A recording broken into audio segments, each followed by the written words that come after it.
The Count of Monte Cristo by Alexandre Dumas. Chapter 80. The Accusation. Monsieur d'Avignay soon restored the magistrate to consciousness, who had looked like a second corpse in that chamber of death. "Oh, death is in my house," cried Villefort. "Say rather crime," replied the doctor. "Monsieur d'Avignay," cried Villefort, "I cannot tell you all I feel at this moment. Terror, grief, madness." "Yes," said Monsieur d'Avignay, with an imposing calmness, "but I think it is now time to act. I think it is time to stop this torrent of mortality. I can no longer bear to be in possession of these secrets without the hope of seeing the victims and society generally revenged." Villefort cast a gloomy look around him. "In my house," murmured he, "in my house." "Come, magistrate," said Monsieur d'Avignay, "show yourself a man. As an interpreter of the law, do honor to your profession by sacrificing your selfish interests to it." "You make me shudder, doctor. Do you talk of a sacrifice?" "I do." "Do you then suspect anyone?" "I suspect no one. Death raps at your door. It enters, it goes, not blindfolded, but circumspectly, from room to room. Well, I follow its course. I track its passage. I adopt the wisdom of the ancients, and feel my way, for my friendship for your family and my respect for you are as a twofold bandage over my eyes. Well? Oh, speak, doctor. I shall have courage." "Well, sir, you have in your establishment, or in your family perhaps, one of the frightful monstrosities of which each century produces. Only one. Locusta and Agrippina, living at the same time, were an exception and proved the determination of Providence to effect the entire ruin of the Roman Empire, sullied by so many crimes. Brunhilde and Fredegonde were the results of the painful struggle of civilization in its infancy, when man was learning to control mind, were it even by an emissary from the realms of darkness. All these women had been or were beautiful. The same flower of innocence had flourished, or was still flourishing on their brow, that is, seen on the brow of the culprit in your house." Villefort shrieked, clasped his hands, and looked at the doctor with a supplicating air. But the latter went on without pity. "Seek whom the crime will profit," says an axiom of jurisprudence. "Doctor," cried Villefort, "alas, doctor, how often has man's justice been deceived by those fatal words? I know not why, but I feel that this crime—" "You acknowledge, then, the existence of the crime?" "Yes, I see too plainly that it does exist, but it seems that it is intended to affect me personally. I fear an attack myself after all these disasters." "Oh, man," murmured d'Avignay, "the most selfish of all animals, the most personal of all creatures, who believes the earth turns, the sun shines, and death strikes for him alone, an ant cursing God from the top of a blade of grass. And have those who have lost their lives lost nothing? Monsieur de Saint-Méran, Madame de Saint-Méran, Monsieur Noirtier?" "How? Monsieur Noirtier?" "Yes. Think you it was the poor servant's life was coveted? No.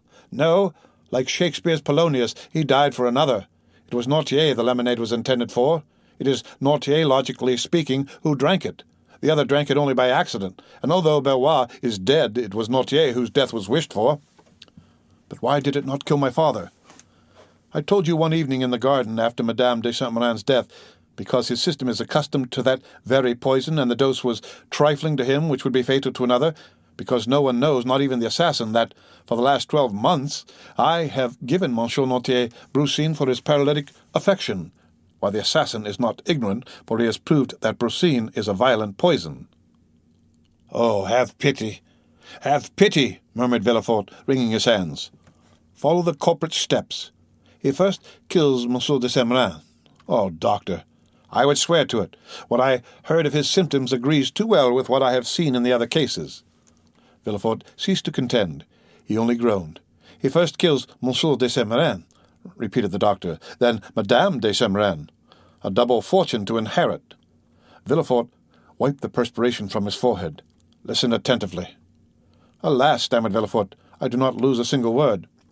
"Monsieur Noirtier," resumed Monsieur d'Avignay in the same pitiless tone, "Monsieur Noirtier had once made a will against you, against your family, in favor of the poor. In fact, Monsieur Noirtier is spared because nothing is expected from him. But he has no sooner destroyed his first will and made a second than, for fear he should make a third, he is struck down. The will was made the day before yesterday, I believe. You see there has been no time lost." "Oh, mercy, Monsieur d'Avignay." "No mercy, sir. The physician has a sacred mission on earth, and to fulfill it he begins at the source of life and goes down to the mysterious darkness of the tomb. When crime has been committed, and God, doubtless in anger, turns away his face, it is for the physician to bring the culprit to justice." "Have mercy on my child, sir," murmured Villefort. "You see, it is yourself who have first named her, you, her father." "Have pity on Valentine. Listen, it is impossible. I would as willingly accuse myself, Valentine, whose heart is pure as a diamond or a lily." "No pity, procureur. The crime is flagrant. Mademoiselle herself packed all the medicines which were sent to Monsieur de Saint-Méran, and Monsieur de Saint-Méran is dead. Mademoiselle de Villefort prepared all the cooling draughts which Madame de Saint-Méran took, and Madame de Saint-Méran is dead. Mademoiselle de Villefort took from the hands of BaS, who was sent out, the lemonade which Monsieur Noirtier had every morning, and he has escaped by a miracle. Mademoiselle de Villefort is the culprit. She is the poisoner. To you, as the king's attorney, I denounce Mademoiselle de Villefort. Do your duty." "Doctor, I resist no longer. I can no longer defend myself. I believe you, but for pity's sake, spare my life, my honour." "Monsieur de Villefort," replied the doctor, with increased vehemence, "there are occasions when I dispense with all foolish human circumspection. If your daughter had committed only one crime, and I saw her meditating another, I would say, warn her, punish her, let her pass the remainder of her life in a convent, weeping and praying. If she had committed 2 crimes, I would say, here, Monsieur de Villefort, is a poison that the prisoner is not acquainted with, one that has no known antidote. Quick as thought, rapid as lightning, mortal as the thunderbolt, give her that poison, recommending her soul to God, and save your honour and your life, for it is yours she aims at, and I can picture her approaching your pillow with her hypocritical smiles and her sweet exhortations. Woe to you, Monsieur de Villefort, if you do not strike first. This is what I would say had she only killed 2 persons. But she has seen 3 deaths, has contemplated 3 murdered persons, has knelt by 3 corpses. To the scaffold with the poisoner, to the scaffold! Do you talk of your honour? Do what I tell you, and immortality awaits you." Villefort fell on his knees. "Listen," said he, "I have not the strength of mind you have, or rather that which you would not have if instead of my daughter Valentine, your daughter Madeleine were concerned." The doctor turned pale. "Doctor, every son of woman is born to suffer and to die. I am content to suffer and to await death." "Beware," said Monsieur d'Avrigny. "It may come slowly. You will see it approach, after having struck your father, your wife, perhaps your son." Villefort, suffocating, pressed the doctor's arm. "Listen," cried he. "Pity me. Help me. No, my daughter is not guilty. If you drag us both before a tribunal, I will still say, no, my daughter is not guilty. There is no crime in my house. I will not acknowledge a crime in my house. For when crime enters a dwelling, it is like death. It does not come alone. Listen. What does it signify to you if I am murdered? Are you my friend? Are you a man? Have you a heart? No. You are a physician. Well, I tell you, I will not drag my daughter before a tribunal and give her up to the executioner.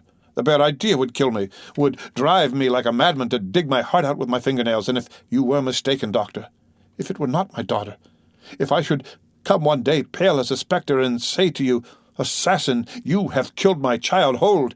If that should happen, although I am a Christian, Monsieur d'Avrigny, I should kill myself." "Well," said the doctor, after a moment's silence, "I will wait." Villefort looked at him as if he had doubted his words. "Only," continued Monsieur d'Avrigny, with a slow and solemn tone, "if anyone falls ill in your house, if you feel yourself attacked, do not send for me, for I will come no more. I will consent to share this dreadful secret with you, but I will not allow shame and remorse to grow and increase in my conscience as crime and misery will in your house." "Then you abandon me, doctor?" "Yes, for I can follow you no farther, and I only stop at the foot of the scaffold. Some further discovery will be made which will bring this dreadful tragedy to a close. Adieu." "I entreat you, doctor.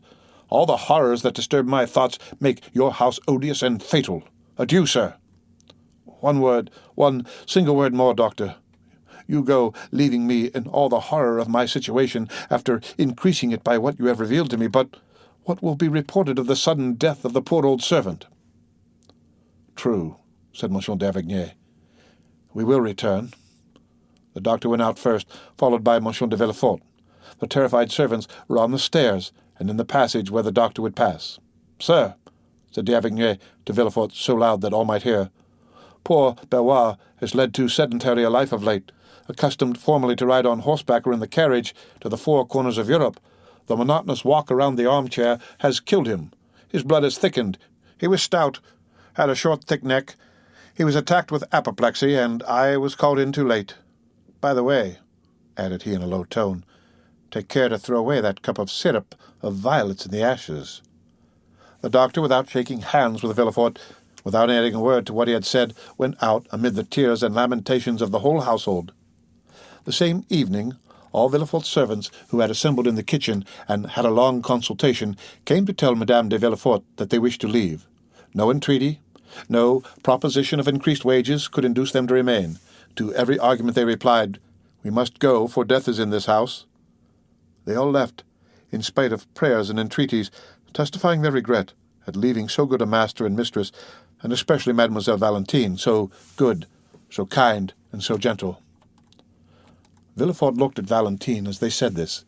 She was in tears, and, strange as it was, in spite of the emotions he felt at the sight of these tears, he looked also at Madame de Villefort, and it appeared to him as if a slight gloomy smile had passed over her thin lips, like a meteor seen passing inauspiciously between two clouds in a stormy sky.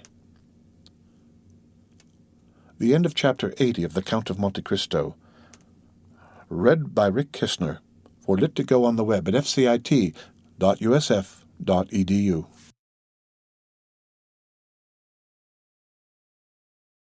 The Count of Monte Cristo by Alexandre Dumas. Chapter 79. The Lemonade. Morrel was, in fact, very happy. Monsieur Noirtier had just sent for him, and he was in such haste to know the reason of his doing so that he had not stopped to take a cab, placing infinitely more dependence on his own 2 legs than on the 4 legs of a cab-horse. He had therefore set off at a furious rate from the Rue Millet, and was hastening with rapid strides in the direction of the Faubourg Saint-Honore. Morrel advanced with a firm, manly tread, and poor BaS followed him as he best might. Morrel was only 31, BaS was 60 years of age. Morrel was deeply in love, and BaS was dying with heat and exertion. These 2 men, thus opposed in age and interests, resembled 2 parts of a triangle, presenting the extremes of separation, yet nevertheless possessing their point of union. This point of union was Noirtier, and it was he who had just sent for Morrel with the request that the latter would lose no time in coming to him, a command which Morrel obeyed to the letter, to the great discomfiture of BaS. On arriving at the house, Morrel was not even out of breath, for love lends wings to our desires. But BaS, who had long forgotten what it was to love, was sorely fatigued by the expedition he had been constrained to use. The old servant introduced Morrel by a private entrance, closed the door of the study, and soon the rustling of a dress announced the arrival of Valentine. She looked marvellously beautiful in her deep mourning dress, and Morrel experienced such intense delight in gazing upon her that he felt as if he could almost have dispensed with the conversation of a grandfather. But the easy chair of the old man was heard rolling along the floor, and he soon made his appearance in the room. Noirtier acknowledged by a look of extreme kindness and benevolence the thanks which Morrel lavished on him for his timely intervention on behalf of Valentine and himself, an intervention which had saved them from despair. Morrel then cast on the invalid an interrogative look as to the new favour which he deigned to bestow on him. Valentine was sitting at a little distance from them, timidly awaiting the moment when she should be obliged to speak. Noirtier fixed his eyes on her. "Am I to say what you told me?" asked Valentine. Noirtier made a sign that she was to do so.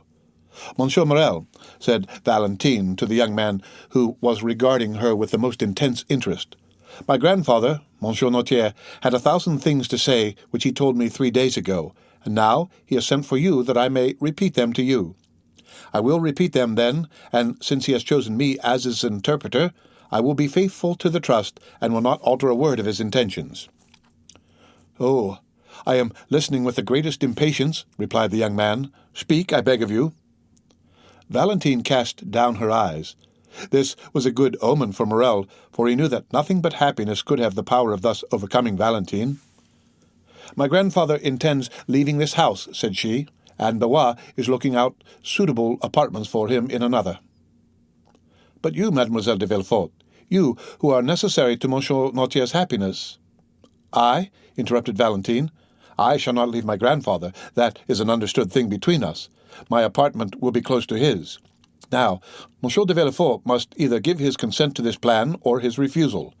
In the first case, I shall leave directly, and in the second, I shall wait till I am of age, which will be in about 10 months. Then I shall be free, I shall have an independent fortune, and— "And what?" demanded Morrel. "And with my grandfather's consent, I shall fulfill the promise which I have made you."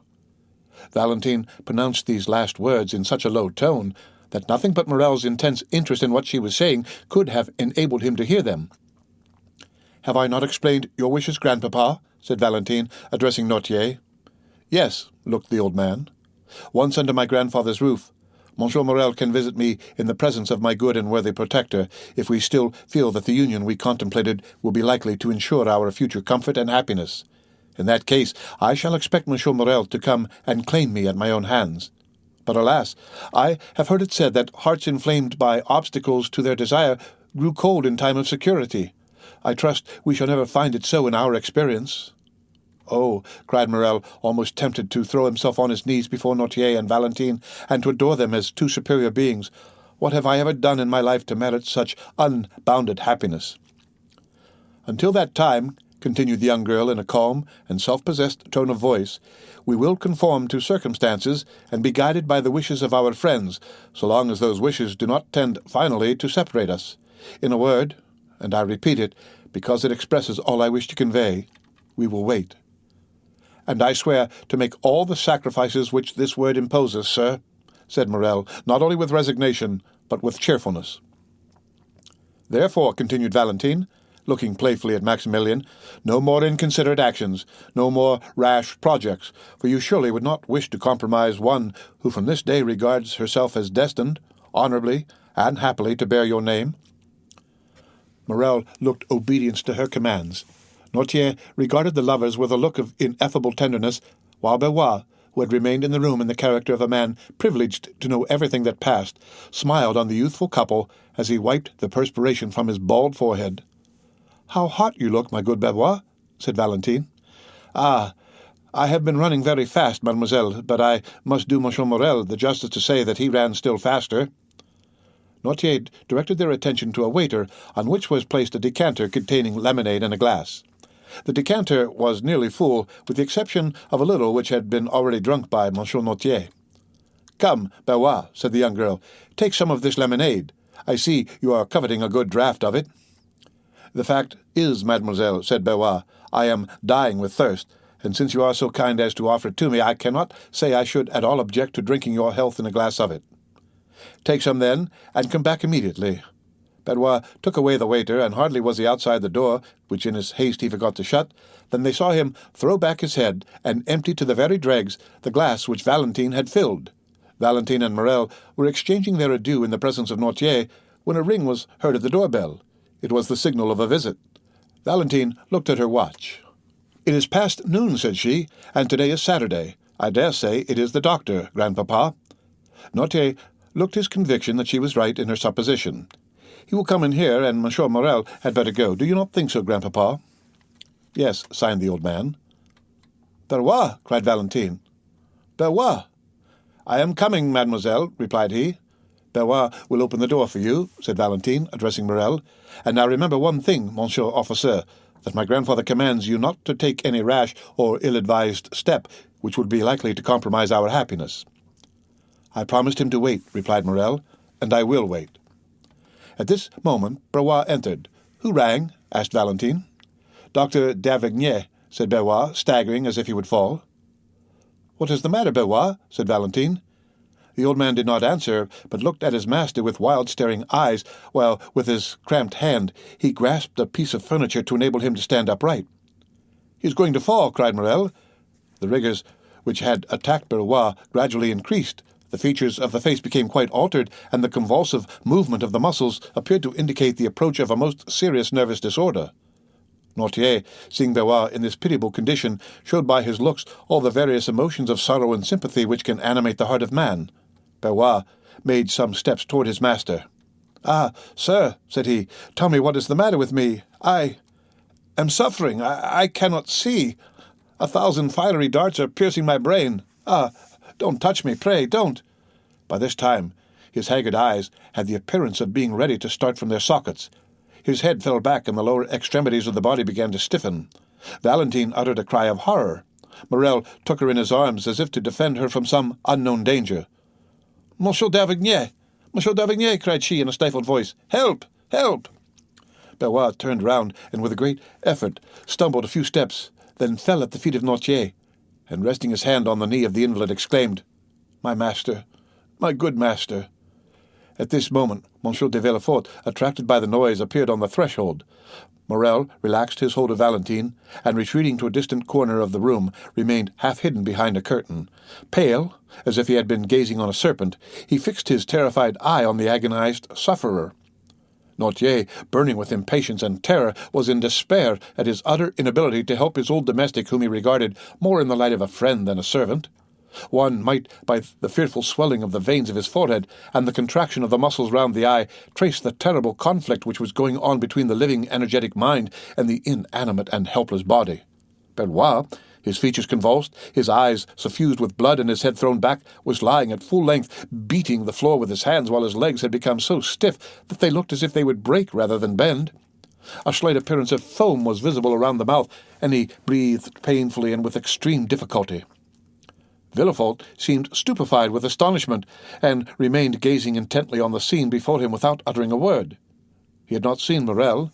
After a moment of dumb contemplation, during which his face became pale and his hair seemed to stand on end, he sprang towards the door, crying out, "Doctor!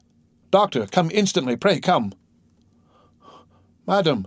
Madam!" cried Valentine, calling her stepmother, and running upstairs to meet her. "Come quick, quick, and bring your bottle of smelling salts with you." "What is the matter?" said Madame de Villefort in a harsh and constrained tone. "Oh, come, come!" "But where is the doctor?" exclaimed Villefort. "Where is he?" Madame de Villefort now deliberately descended the staircase. In one hand she held her handkerchief, with which she appeared to be wiping her face, and in the other a bottle of English smelling salts. Her first look on entering the room was at Noirtier, whose face, independent of the emotion which caused such a scene could not fail of producing, proclaimed him to be in possession of his usual health.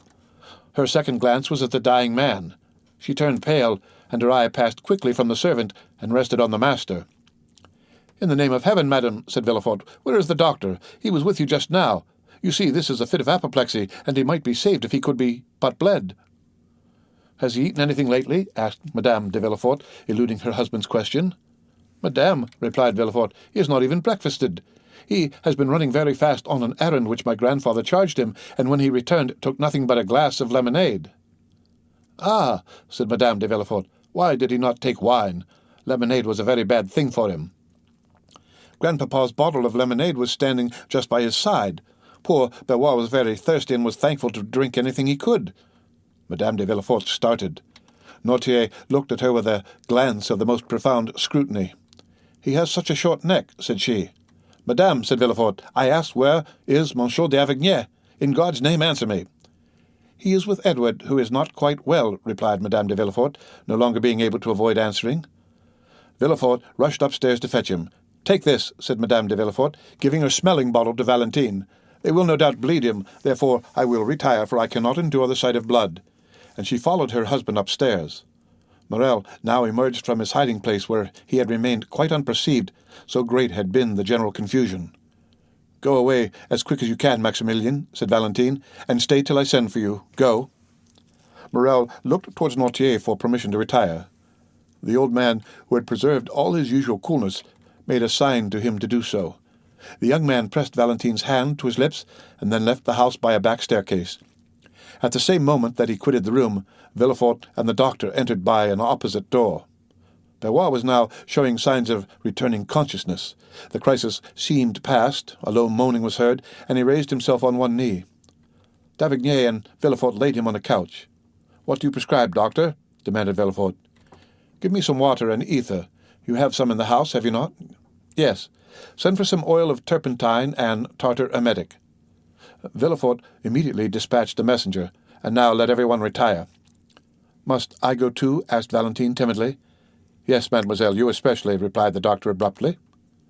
Valentine looked at Monsieur d'Avigney with astonishment, kissed her grandfather on the forehead, and left the room. The doctor closed the door after her with a gloomy air. "Look, look, doctor," said Villefort. "He is quite coming round again. I really do not think after all it is anything of consequence." Monsieur d'Avrigny answered by a melancholy smile.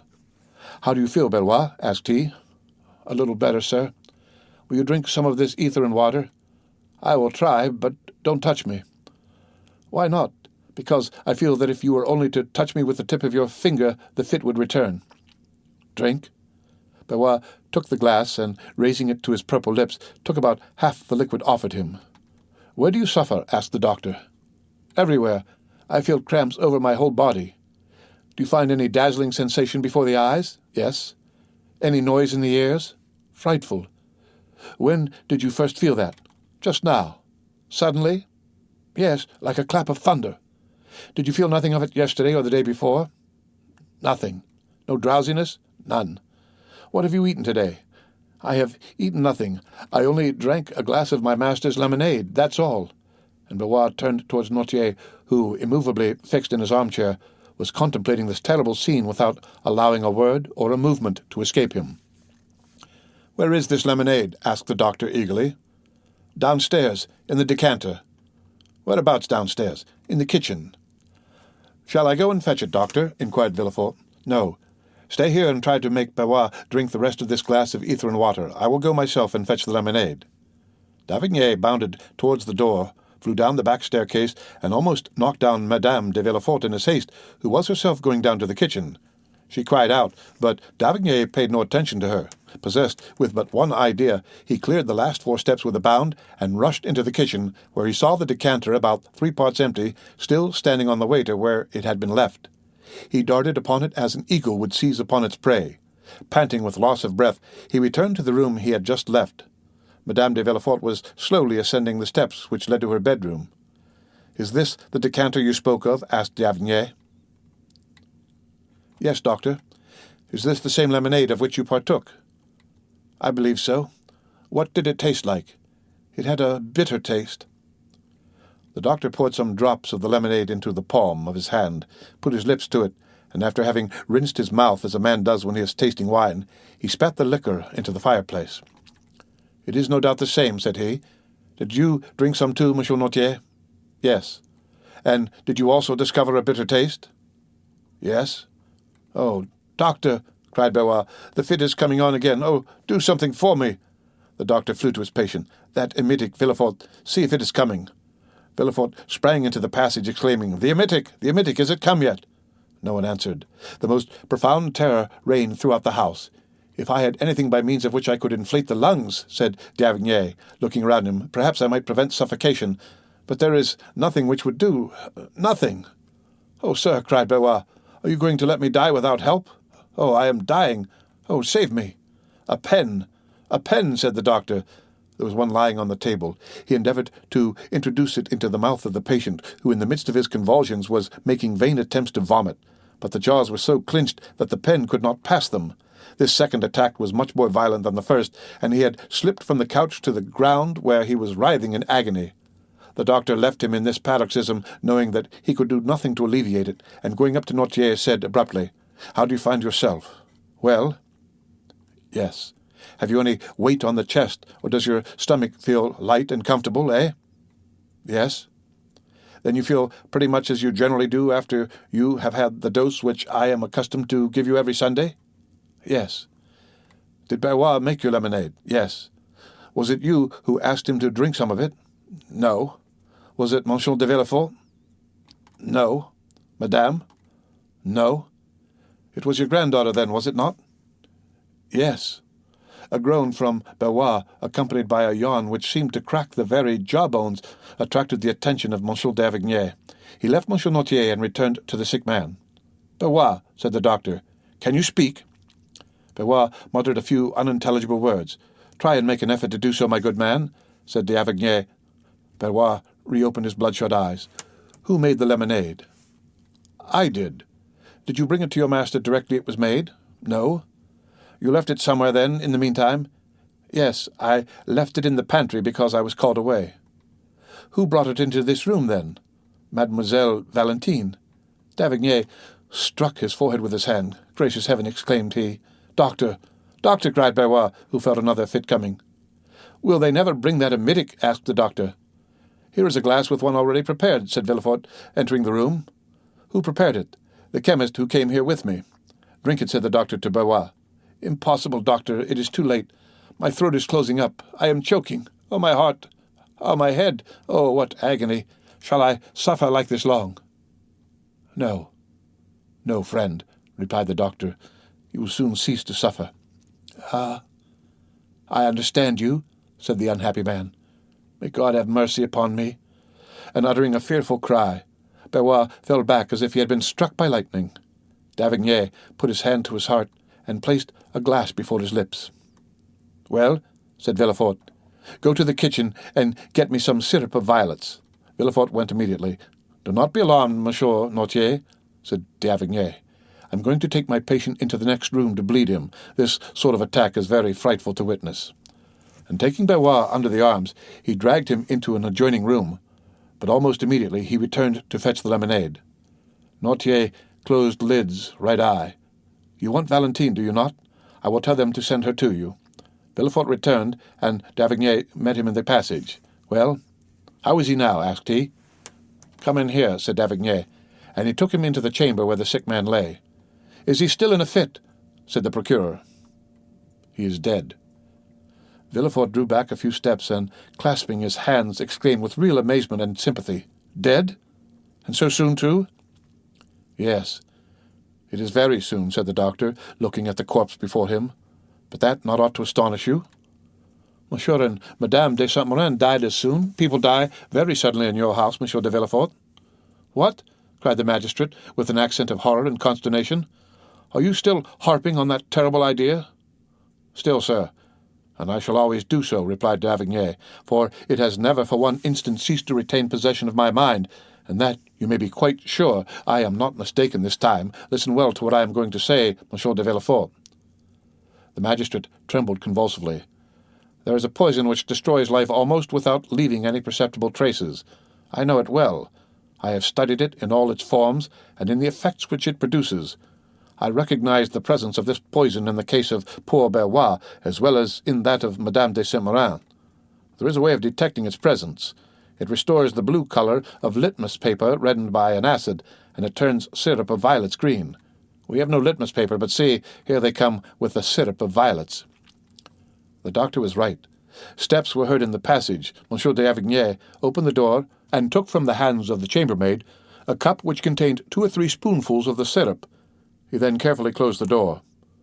Look, said he to the procureur, whose heart beat so loudly that it might almost be heard. Here is in this cup some syrup of violets, and this decanter contains the remainder of the lemonade of which Monsieur Noirtier and BaS partook. If the lemonade be pure and inoffensive, the syrup will retain its color. If, on the contrary, the lemonade be drugged with poison, the syrup will become green. Look closely. The doctor then slowly poured some drops of the lemonade from the decanter into the cup, and in an instant a light, cloudy sediment began to form at the bottom of the cup. This sediment first took a blue shade, then from the color of sapphire it passed to that of opal, and from opal to emerald. Arrived at this last hue, it changed no more. The result of the experiment left no doubt whatever on the mind. The unfortunate BaS has been poisoned, said D'Avigny, and I will maintain this assertion before God and man. Villefort said nothing, but he clasped his hands, opened his haggard eyes, and, overcome with his emotion, sank into a chair. The end of Chapter 79 of The Count of Monte Cristo, read by Rick Kishner, for Lit2Go on the web at fcit.usf.edu.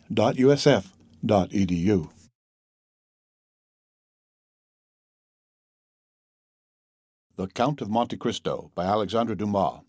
Chapter 78. We hear from Yanina. If Valentine could have seen the trembling step and agitated countenance of Franz when he quitted the chamber of Monsieur Noirtier, even she would have been constrained to pity him. Villefort had only just given utterance to a few incoherent sentences and then retired to his study, where he received, about 2 hours afterwards, the following letter. After all the disclosures which were made this morning, Monsieur Noirtier de Villefort must see the utter impossibility of any alliance being formed between his family and that of Monsieur Franz d'Épinay. Monsieur d'Épinay must say that he is shocked and astonished that Monsieur de Villefort, who appeared to be aware of all the circumstances detailed this morning, should not have anticipated him in this announcement. No one who had seen the magistrate at this moment, so thoroughly unnerved by the recent inauspicious combination of circumstances, would have supposed for an instant that he had anticipated the annoyance, although it certainly never had occurred to him that his father would carry candour, or rather rudeness, so far as to relate such a history. And in justice to Villefort, it must be understood that Monsieur Noirtier, who never cared for the opinion of his son on any subject, had always omitted to explain the affair to Villefort, so that he had all his life entertained the belief that General de Quesnel, or the Baron d'Épinay, as he was alternately styled, according as the speaker wished to identify him by his own family name, or by the title which had been conferred on him, fell the victim of assassination, and not that he was killed fairly in a duel. This harsh letter, coming as it did from a man generally so polite and respectful, struck a mortal blow at the pride of Villefort. Hardly had he read the letter when his wife entered.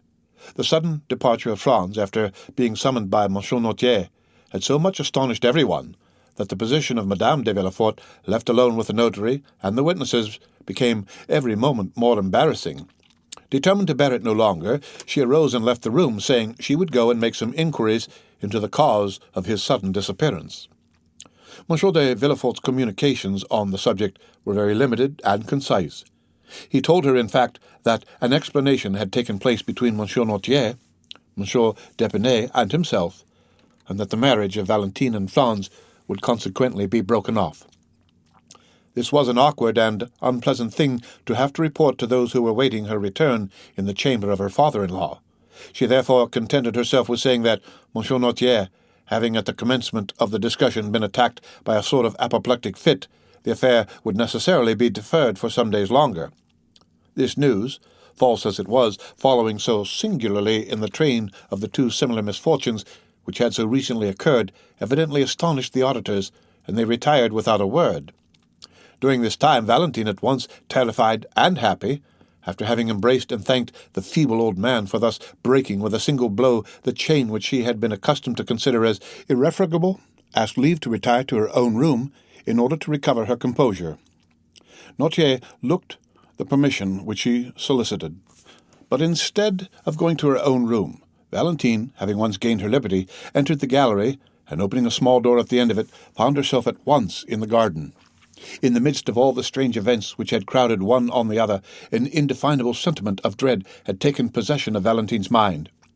She expected every moment that she should see Morrel appear, pale and trembling, to forbid the signing of the contract, like the Laird of Ravenswood in The Bride of Lammermoor. It was high time for her to make her appearance at the gate, for Maximilian had long awaited her coming. He had half guessed what was going on when he saw Franz quit the cemetery with Monsieur de Villefort. He followed Monsieur d'Épinay, saw him enter, afterwards go out, and then re-entered with Albert and Château Renaud. He had no longer any doubts as to the nature of the conference. He therefore quickly went to the gate in the clover patch, prepared to hear the result of the proceedings, and very certain that Valentine would hasten to him the first moment she should be set at liberty. He was not mistaken. Peering through the crevices of the wooden partition, he soon discovered the young girl, who cast aside all her usual precautions and walked at once to the barrier. The first glance which Maximilian directed towards her entirely reassured him, and the first words she spoke made his heart bound with delight. "We are saved," said Valentine. "Saved?" repeated Morrel, not being able to conceive such intense happiness. "By whom?" "By my grandfather. Oh, Morrel, pray love him for all his goodness to us." Morrel swore to love him with all his soul, and at that moment he could safely promise to do so, for he felt as though it were not enough to love him merely as a friend or even as a father. "But tell me, Valentine, how has it all been effected? What strange means has he used to compass this blessed end?" Valentine was on the point of relating all that had passed, but she suddenly remembered that in doing so she must reveal a terrible secret which concerned others as well as her grandfather, and she said, "At some future time I will tell you about it." "But when will that be?" "When I am your wife." The conversation had now turned upon a topic so pleasing to Morrel that he was ready to accede to anything that Valentine thought fit to propose. and he likewise felt that a piece of intelligence such as he just heard ought to be more than sufficient to content him for one day. However, he would not leave without the promise of seeing Valentine again the next night. Valentine promised all that Morel required of her, and certainly it was less difficult now for her to believe that she should marry Maximilian than it was an hour ago to assure herself that she should not marry Franz. During the time occupied by the interview we have just detailed, Madame de Villefort had gone to visit Monsieur Noirtier. The old man looked at her with that stern and forbidding expression with which he was accustomed to receive her. "Sir," said she, "it is superfluous for me to tell you that Valentine's marriage is broken off, since it was here that the affair was concluded." Noirtier's countenance remained immovable. "But one thing I can tell you of which I do not think you are aware. That is, that I have always been opposed to this marriage, and that the contract was entered into entirely without my consent or approbation." Noirtier regarded his daughter-in-law with the look of a man desiring an explanation. "Now that this marriage which I know you so much disliked is done away with, I come to you on an errand which neither Monsieur de Villefort nor Valentine could consistently undertake." Noirtier's eyes demanded the nature of her mission. "I come to entreat you, sir," continued Madame de Villefort, "as the only one who has the right of doing so, inasmuch as I am the only one who will receive no personal benefit from the transaction. I come to entreat you to restore, not your love, for that she has always possessed, but to restore your fortune to your granddaughter." There was a doubtful expression in Noirtier's eyes. He was evidently trying to discover the motive of this proceeding, and he could not succeed in doing so. "May I hope, sir," said Madame de Villefort, "that your intentions accord with my request?" Noirtier made a sign that they did. "In that case, sir," rejoined Madame de Villefort, "I will leave you overwhelmed with gratitude and happiness at your prompt acquiescence to my wishes." She then bowed to Monsieur Noirtier and retired. The next day, Monsieur Noirtier sent for the notary. The first will was torn up, and a second made, in which he left the whole of his fortune to Valentine on condition that she should never be separated from him. It was then generally reported that Mademoiselle de Villefort, the heiress of the Marquis and Marchioness of Saint-Méran, had regained the good graces of her grandfather, and that she would ultimately be in possession of an income of 300,000 livres. While all the proceedings relative to the dissolution of the marriage contract were being carried on at the house of Monsieur de Villefort, Monte Cristo had paid his visit to the Count of Morcerf, who, in order to lose no time in responding to Monsieur Danglars' wishes, and at the same time to pay all due deference to his position in society, donned his uniform of lieutenant-general, which he ornamented with all his crosses, and thus attired, ordered his finest horses, and drove to the Rue de la Chausse-d'Antin. Danglars was balancing his monthly accounts, and it was perhaps not the most favourable moment for finding him in his best humour. At the first sight of his old friend, Danglars assumed his majestic air, and settled himself in his easy chair. Morcerf, usually so stiff and formal, accosted the banker in an affable and smiling manner, and feeling sure that the overture he was about to make would be well received, he did not consider it necessary to adopt any manoeuvres in order to gain his end, but went at once straight to the point. "Well, Baron," said he, "here I am at last. Some time has elapsed since our plans were formed, and they are not yet executed." Morcerf paused at these words, quietly, waiting till the cloud should have dispersed which had gathered on the brow of Danglars, and which he attributed to his silence. But on the contrary, to his great surprise, it grew darker and darker. "To what do you allude, monsieur?" said Danglars, as if he were trying in vain to guess at the possible meaning of the general's words. "Ah," said Morcerf, "I see you are a stickler for forms, my dear sir, and you would remind me that the ceremonial rites should not be omitted. Ma foi, I beg your pardon, but as I have but one son, and is the first time I have ever thought of marrying him, I am still serving my apprenticeship, you know. Come, I will reform." And Morcerf, with a forced smile, arose, and making a low bow to Monsieur Danglars, said, "Baron, I have the honour of asking of you the hand of Mademoiselle Eugénie Danglars for my son, the Vicomte Albert de Morcerf." But Danglars, instead of receiving this address in the favourable manner which Morcerf had expected, knit his brow, and without inviting the Count, who was still standing, to take a seat, he said, "Monsieur, it will be necessary to reflect before I give you an answer." "To reflect?" said Morcerf, more and more astonished. "Have you not had enough time for reflection during the 8 years which have elapsed since this marriage was first discussed between us?" "Count," said the banker, "things are constantly occurring in the world to induce us to lay aside our most established opinions, or at all events to cause us to remodel them according to the change of circumstances, which may have placed affairs in a totally different light to that in which we at first viewed them." "I do not understand you, Baron," said Morcerf. "What I mean to say is this, sir, that during the last fortnight unforeseen circumstances have occurred." "Excuse me," said Morcerf, "but is it a play we are acting?" "A play?" "Yes, for it is like one. Pray, let us come more to the point, and endeavour thoroughly to understand each other." "That is quite my desire." "You have seen Monsieur de Monte Cristo, have you not?" "I see him very often," said Danglars, drawing himself up. "He is a particular friend of mine."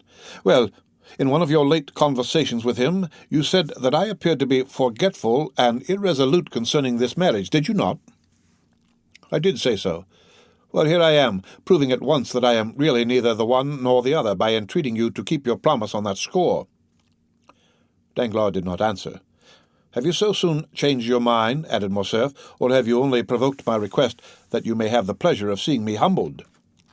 Danglars, seeing that if he continued the conversation in the same tone in which he had begun it, the whole thing might turn out to his disadvantage, turned to Morcerf and said, "Count, you must doubtless be surprised at my reserve, and I assure you it costs me much to act in such a manner towards you. But believe me when I say that imperative necessity has imposed the painful task upon me." "These are all so many empty words, my dear sir," said Morcerf. "They might satisfy a new acquaintance, but the Comte de Morcerf does not rank in that list, and when a man like him comes to another, recalls to him his plighted word, and this man fails to redeem the pledge, he has at least a right to exact from him a good reason for so doing." Danglars was a coward, but did not wish to appear so. He was piqued at the tone which Morcerf had just assumed. "I am not without a good reason for my conduct," replied the banker. "What do you mean to say?" "I mean to say that I have a good reason, but that it is difficult to explain." "You must be aware at all events that it is impossible for me to understand motives before they are explained to me, but one thing at least is clear, which is that you decline allying yourself with my family." "No, sir," said Danglars, "I merely suspend my decision, that is all." "And do you really flatter yourself that I shall yield to all your caprices, and quietly and humbly await the time of again being received into your good graces?" "Then, Count, if you will not wait, we must look upon these projects as if they had never been entertained." The Count bit his lips till the blood almost started, to prevent the ebullition of anger which his proud and irritable temper scarcely allowed him to restrain. Understanding, however, that in the present state of things the laugh would decidedly be against him, he turned from the door towards which he had been directing his steps, and again confronted the banker. A cloud settled on his brow, evincing decided anxiety and uneasiness instead of the expression of offended pride which had lately reigned there. "My dear Danglars," said Morcerf, "we have been acquainted for many years, and consequently we ought to make some allowance for each other's failings. You owe me an explanation, and really it is but fair that I should know what circumstance has occurred to deprive my son of your favour." "It is from no personal ill feelings towards the Viscount. That is all I can say, sir," replied Danglars, who resumed his insolent manner as soon as he perceived that Morcerf was a little softened and calmed down. "And towards whom do you bear this personal ill feeling, then?" said Morcerf, turning pale with anger. The expression of the Count's face had not remained unperceived by the banker. He fixed on him a look of greater assurance than before, and said, "You may perhaps be better satisfied that I should not go further into particulars." A tremor of suppressed rage shook the whole frame of the Count, and making a violent effort over himself, he said, "I have a right to insist on your giving me an explanation. Is it Madame de Morcerf who has displeased you? Is it my fortune which you find insufficient? Is it because my opinions differ from yours?" "Nothing of the kind, sir," replied Danglars. "If such had been the case, I only should have been to blame, inasmuch as I was aware of all these things when I made the engagement. No, do not seek any longer to discover the reason. I am really quite ashamed to have been the cause of your undergoing such severe self-examination. Let us drop the subject and adopt the middle course of delay, which implies neither a rupture nor an engagement." "Ma foi, there is no hurry. My daughter is only 17 years old, and your son 21. While we wait, time will be progressing. Events will succeed each other. Things which in the evening look dark and obscure appear but too clearly in the light of morning, and sometimes the utterance of one word or the lapse of a single day will reveal the most cruel calumnies." "Calumnies, did you say, sir?" cried Morcerf, turning livid with rage. "Does anyone dare to slander me?" "Monsieur, I told you that I considered it best to avoid all explanation. Then, sir, I am patiently to submit to your refusal?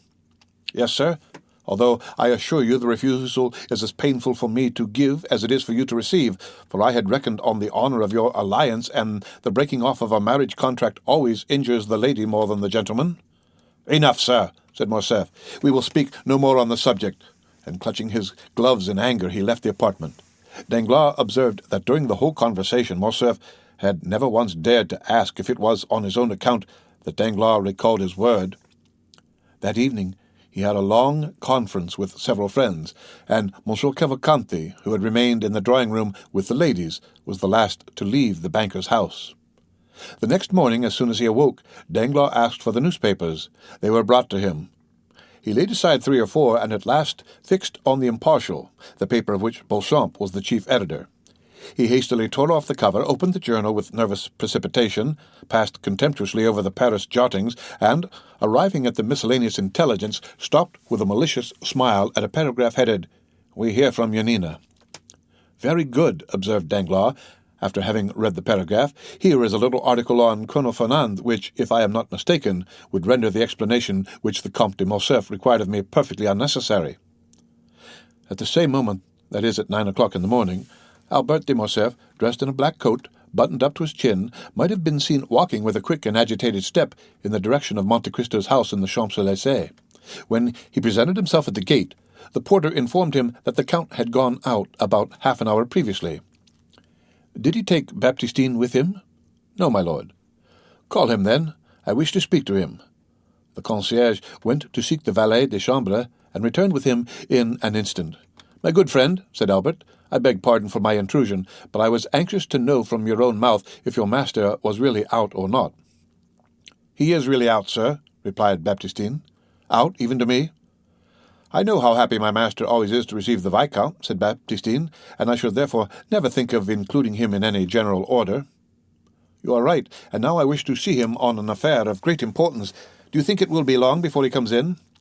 "No, I think not, for he ordered his breakfast at 10 o'clock.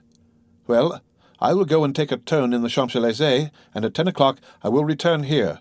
Meanwhile, if the Count should come in, will you beg him not to go out again without seeing me?" "You may depend on my doing so, sir," said Baptistine. Albert left the cab in which he had come at the Count's door, intending to take a turn on foot.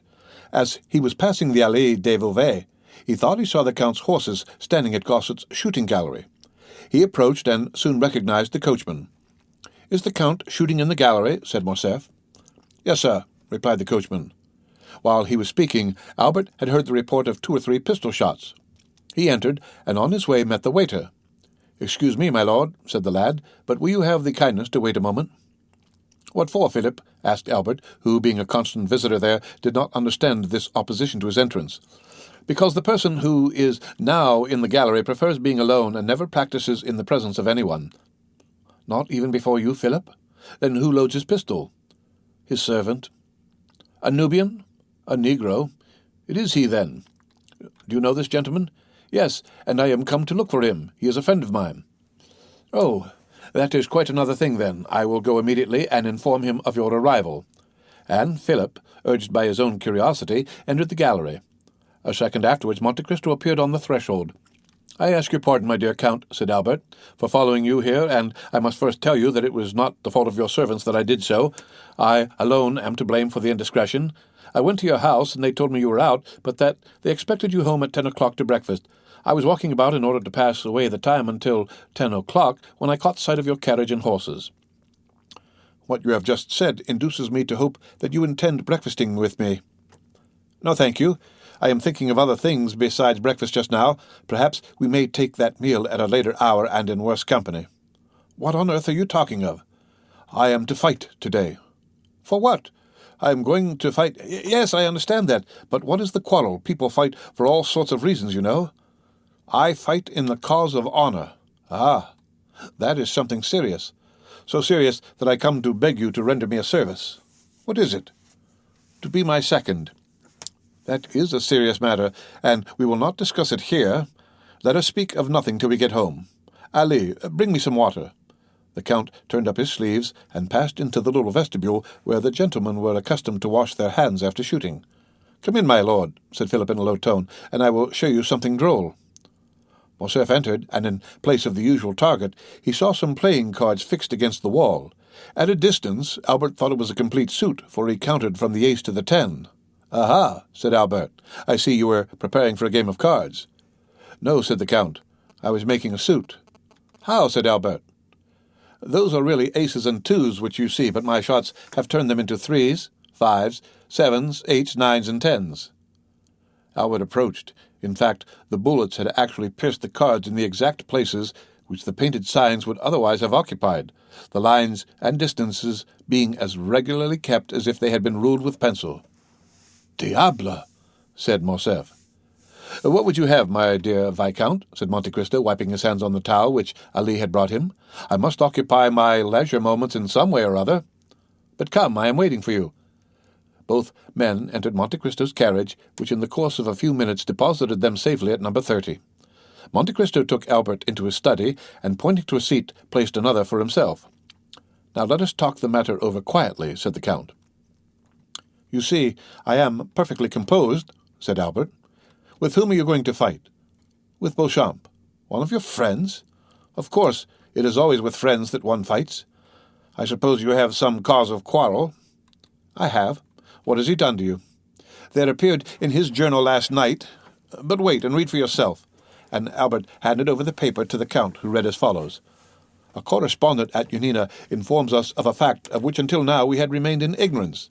The castle which formed the protection of the town was given up to the Turks by a French officer named Fernand, in whom the Grand Vizier, Ali Tepelini, had reposed the greatest confidence." "Well," said Monte Cristo, "what do you see in that to annoy you?" "What do I see in it?" "Yes, what does it signify to you if the castle of Yanina was given up by a French officer?" "It signifies to my father, the Count of Morcerf, whose Christian name is Fernand." "Did your father serve under Ali Pasha?" "Yes.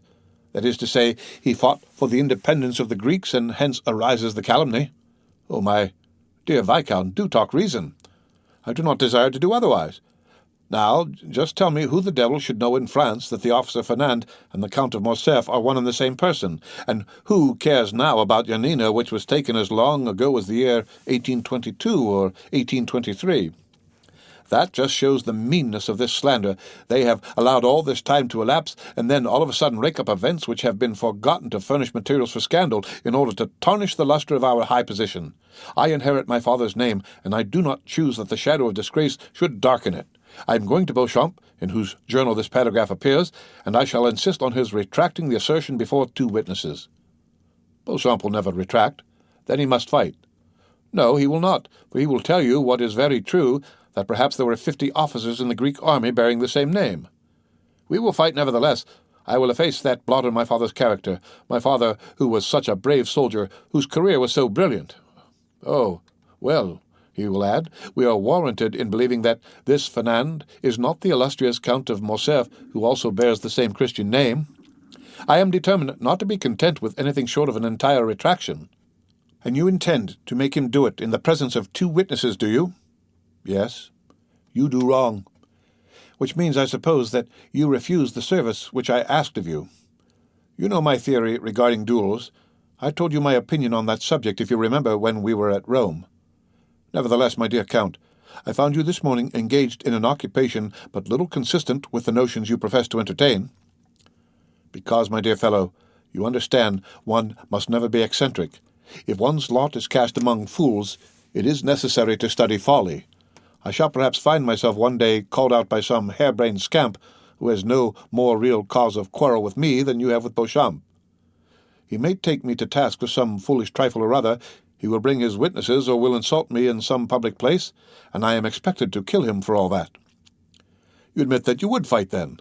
Well, if so, why do you object to my doing so?" "I do not say that you ought not to fight. I only say that a duel is a serious thing, and ought not to be undertaken without due reflection." "Did he reflect before he insulted my father?" "If he spoke hastily, and owns that he did so, you ought to be satisfied." "Ah, my dear Count, you are far too indulgent, and you are far too exacting. Supposing, for instance, and do not be angry at what I am going to say—" "Well?" "Supposing the assertion to be really true. A son ought not to submit to such a stain on his father's honor. Ma foi, we live in times when there is much to which we must submit." That is precisely the fault of the age. And you undertake to reform it? Yes, as far as I am personally concerned. Well, you then are indeed exacting, my dear fellow. Yes, I own it. Are you quite impervious to good advice? Not when it comes from a friend. And you account me that title? Certainly I do. Well then, before going to Beauchamp with your witnesses, seek further information on the subject. From whom? From Heidi. Why, what can be the use of mixing a woman up in the affair? What can she do in it? She can declare to you, for example, that your father had no hand whatever in the defeat and death of the vizier, or, if by chance he had, indeed, the misfortune to— I have told you, my dear Count, that I would not for one moment admit of such a proposition. You reject this means of information, then? I do, most decidedly. Then let me offer one more word of advice. Do so, then, but let it be the last. You do not wish to hear it, perhaps? On the contrary, I request it. Do not take any witnesses with you when you go to Beauchamp. Visit him alone. That would be contrary to our custom. Your case is not an ordinary one. And what is your reason for advising me to go alone? Because then the affair will rest between you and Beauchamp. Explain yourself. I will do so. If Beauchamp be disposed to retract, you ought at least to give him the opportunity of doing it of his own free will. The satisfaction to you will be the same. If, on the contrary, he refuses to do so, it will then be quite time enough to admit two strangers into your secret. They will not be strangers, they will be friends. Ah, but the friends of today are the enemies of tomorrow. Beauchamp, for instance. So you recommend— I recommend you to be prudent. Then you advise me to go alone to Beauchamp. I do, and I will tell you why. When you wish to obtain some concession from a man's self-love, you must avoid even the appearance of wishing to wound it. I believe you are right. I am glad of it. Then I will go alone. Go, but you would do better still by not going at all. That is impossible. Do so, then. It will be a wiser plan than the first which you proposed. But if in spite of all my precautions I am at last obliged to fight, will you not be my second?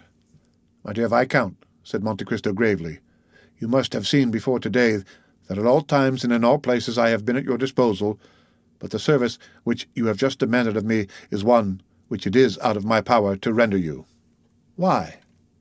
Perhaps you may know at some future period, and in the meantime I request you to excuse my declining to put you in possession of my reasons. Well, I will have Franz and Château-Renaud. They will be the very men for it. Do so, then. But if I do fight, you will surely not object to giving me a lesson or two in shooting and fencing? That, too, is impossible. What a singular being you are. You will not interfere in anything. You are right. That is the principle on which I wish to act. We will say no more about it, then. Good-bye, Count. Morcerf took his hat and left the room. He found his carriage at the door, and doing his utmost to restrain his anger, he went at once to find Beauchamp, who was in his office. It was a gloomy, dusty-looking apartment, such as journalists' offices have always been from time immemorial. The servant announced Monsieur Albert de Morcerf. Beauchamp repeated the name to himself, as though he could scarcely believe that he had heard aright, and then gave orders for him to be admitted. Albert entered. Beauchamp uttered an exclamation of surprise on seeing his friend leap over and trample underfoot all the newspapers which were strewed about the room. This way, my dear Albert," said he, holding out his hand to the young man. "Are you out of your senses, or do you come peaceably to take breakfast with me? Try and find a seat. There is one by that geranium, which is the only thing in the room to remind me that there are other leaves in the world besides leaves of paper." "Beauchamp," said Albert, "it is of your journal that I come to speak." "Indeed. What do you wish to say about it?" "I desire that a statement contained in it should be rectified." "To what do you refer? But pray, sit down." "Thank you," said Albert, with a cold and formal bow. "Will you now have the kindness to explain the nature of the statement which has displeased you?" "An announcement has been made which implicates the honor of a member of my family." "What is it?" said Beauchamp, much surprised. "Surely you must be mistaken." "The story sent you from Yanina." "Yanina?" "Yes. Really, you appear to be totally ignorant of the cause which brings me here." "Such is really the case, I assure you, upon my honor." "Baptiste, give me yesterday's paper," cried Beauchamp. "Here, I have brought mine with me," replied Albert. Beauchamp took the paper and read the article to which Albert pointed in an undertone. "You see, it is a serious annoyance," said Morcerf, when Beauchamp had finished the perusal of the paragraph. "Is the officer referred to a relation of yours, then?" demanded the journalist. "Yes," said Albert, blushing. "Well, what do you wish me to do for you?" said Beauchamp mildly. "My dear Beauchamp, I wish you to contradict this statement." Beauchamp looked at Albert with a benevolent expression. "Come," said he, "this matter will want a good deal of talking over. A retraction is always a serious thing, you know. Sit down, and I will read it again." Albert resumed his seat, and Beauchamp read, with more attention than at first, the lines denounced by his friend. "Well," said Albert, in a determined tone, "you see that your paper has insulted a member of my family, and I insist on a retraction being made." "You insist?" "Yes, I insist." "Permit me to remind you that you are not in the chamber, my dear Viscount." "Nor do I wish to be there," replied the young man, rising. "I repeat that I am determined to have the announcement of yesterday contradicted. You have known me long enough," continued Albert, biting his lips convulsively, for he saw that Beauchamp's anger was beginning to rise. "You have been my friend, and therefore sufficiently intimate with me to be aware that I am likely to maintain my resolution on this point." "If I have been your friend, Morcerf, your present manner of speaking would almost lead me to forget that I ever bore that title. But wait a moment. Do not let us get angry, or at least not yet. You are irritated and vexed. Tell me how this Fernand is related to you." "He is merely my father," said Albert. "Monsieur Fernand Mondego, Count of Morcerf, an old soldier who has fought in 20 battles, and whose honourable scars they would denounce as badges of disgrace." "Is it your father?" said Beauchamp. "That is quite another thing. Then I can well understand your indignation, my dear Albert. I will look at it again." And he read the paragraph for the third time, laying a stress on each word as he proceeded. "But the paper nowhere identifies this Fernand with your father." "No, but the connection will be seen by others, and therefore I will have the article contradicted." At the words, "I will," Beauchamp steadily raised his eyes to Albert's countenance, and then, as gradually, lowering them, he remained thoughtful for a few moments. "You will retract this assertion, will you not, Beauchamp?" said Albert, with increased, though stifled, anger. "Yes," replied Beauchamp. "Immediately," said Albert, "when I am convinced that the statement is false." "What?" "The thing is worth looking into, and I will take pains to investigate the matter thoroughly." "But what is there to investigate, sir?" said Albert, enraged beyond measure at Beauchamp's last remark. "If you do not believe that it is my father, say so immediately, and if on the contrary you believe it to be him, state your reasons for doing so." Beauchamp looked at Albert with a smile which was so peculiar to him, and which, in its numerous modifications, served to express every varied emotion of his mind. "Sir," replied he, "if you came to me with the idea of demanding satisfaction, you should have gone at once to the point, and not have entertained me with the idle conversation to which I have been patiently listening for the last half-hour. Am I to put this construction on your visit?" "Yes, if you will not consent to retract that infamous calumny." "Wait a moment. No threats, if you please, Monsieur Fernand Mondego, Viscount de Morcerf. I never allow them from my enemies, and therefore shall not put up with them from my friends. You insist on my contradicting the article relating to General Fernand, an article with which, I assure you on my word of honour, I had nothing whatever to do?" "Yes, I insist on it," said Albert, whose mind was beginning to get bewildered with the excitement of his feelings. "And if I refuse to retract, you wish to fight, do you?" said Beauchamp in a calm tone. "Yes," replied Albert, raising his voice. "Well," said Beauchamp, "here is my answer, my dear sir. The article was not inserted by me. I was not even aware of it. But you have, by the step you have taken, called my attention to the paragraph in question, and it will remain until it shall be either contradicted or confirmed by someone who has a right to do so." "Sir," said Albert, rising, "I will do myself the honour of sending my seconds to you, and you will be kind enough to arrange with them the place of meeting and the weapons." "Certainly, my dear sir. And this evening, if you please, or tomorrow at the latest, we will meet."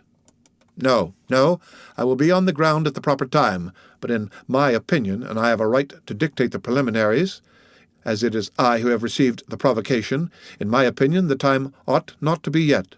I know you to be well skilled in the management of the sword, while I am only moderately so. I know, too, that you are a good marksman. There we are about equal. I know that a duel between us two would be a serious affair, because you are brave and I am brave also. I do not therefore wish either to kill you or to be killed myself without a cause. Now, I am going to put a question to you, and one very much to the purpose, too. Do you insist on this retraction so far as to kill me if I do not make it, although I have repeated more than once and affirmed on my honour that I was ignorant of the thing which you charge me, and although I still declare that it is impossible for anyone but you to recognize the Count of Morcerf under the name of Fernand? I maintain my original resolution. Very well, my dear sir. Then I consent to cut throats with you, but I require 3 weeks' preparation. At the end of that time I shall come and say to you, the assertion is false and I retract it, or the assertion is true, when I shall immediately draw the sword from its sheath, or the pistols from the case, whichever you please. 3 weeks, cried Albert. They will pass as slowly as 3 centuries, when I am all the time suffering dishonour. Had you continued to remain on amicable terms with me, I should have said patience, my friend. But you have constituted yourself my enemy. Therefore I say, what does that signify to me, sir? Well, let it be 3 weeks, then, said Morcerf.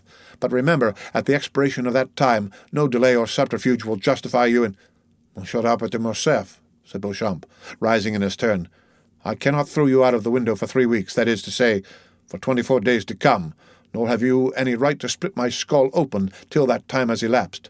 Today is the 29th of August. The 21st of September will, therefore, be the conclusion of the term agreed on. Until that time arrives, and it is the advice of a gentleman which I am about to give you, till then we will refrain from growling and barking like 2 dogs chained within sight of each other. When he had concluded his speech, Beauchamp bowed coldly to Albert, turned his back upon him, and went to the press-room. Albert vented his anger on a pile of newspapers which he sent flying all over the office by switching them violently with his stick, after which ebullition he departed, not, however, without walking several times to the door of the press-room as if he had half a mind to enter. While Albert was lashing the front of his carriage in the same manner that he had the newspapers which were the innocent agents of his discomfiture as he was crossing the barrier, he perceived Morrel, who was walking with a quick step and a bright eye. He was passing the Chinese baths, and appeared to have come from the direction of the Porte Saint-Martin, and to be going towards the Madeleine. Ah, said Morcerf, there goes a happy man. And it so happened Albert was not mistaken in his opinion. The end of Chapter 78, read by Rick Kistner for Lit to Go on the web at fcit.usf.edu.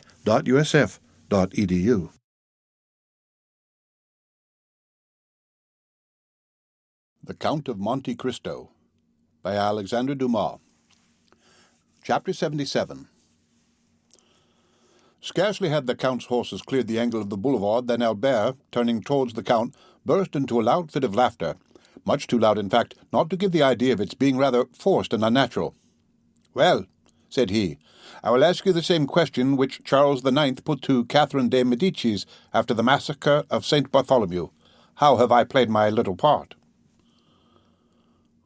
"To what do you allude?" asked Monte Cristo. "To the installation of my rival at Monsieur Danglars." "What rival?"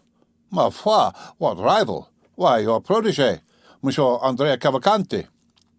"Ah, no joking, Viscount. If you please, I do not patronize Monsieur Andrea, at least not as concerns Monsieur Danglars." "And you would be to blame for not assisting him, if the young man really needed your help in that quarter, but happily for me he can dispense with it." "What? Do you think he is paying his addresses?" "I am certain of it. His languishing looks and modulated tones when addressing Mademoiselle Danglars fully proclaim his intentions. He aspires to the hand of the proud Eugénie." "What does that signify, so long as they favour your suit? But it is not the case, my dear Count. On the contrary, I am repulsed on all sides." "What?" "It is so indeed. Mademoiselle Eugénie scarcely answers me, and Mademoiselle d'Armilly, her confidante, does not speak to me at all." "But the father has the greatest regard possible for you," said Monte Cristo. "He? Oh, no.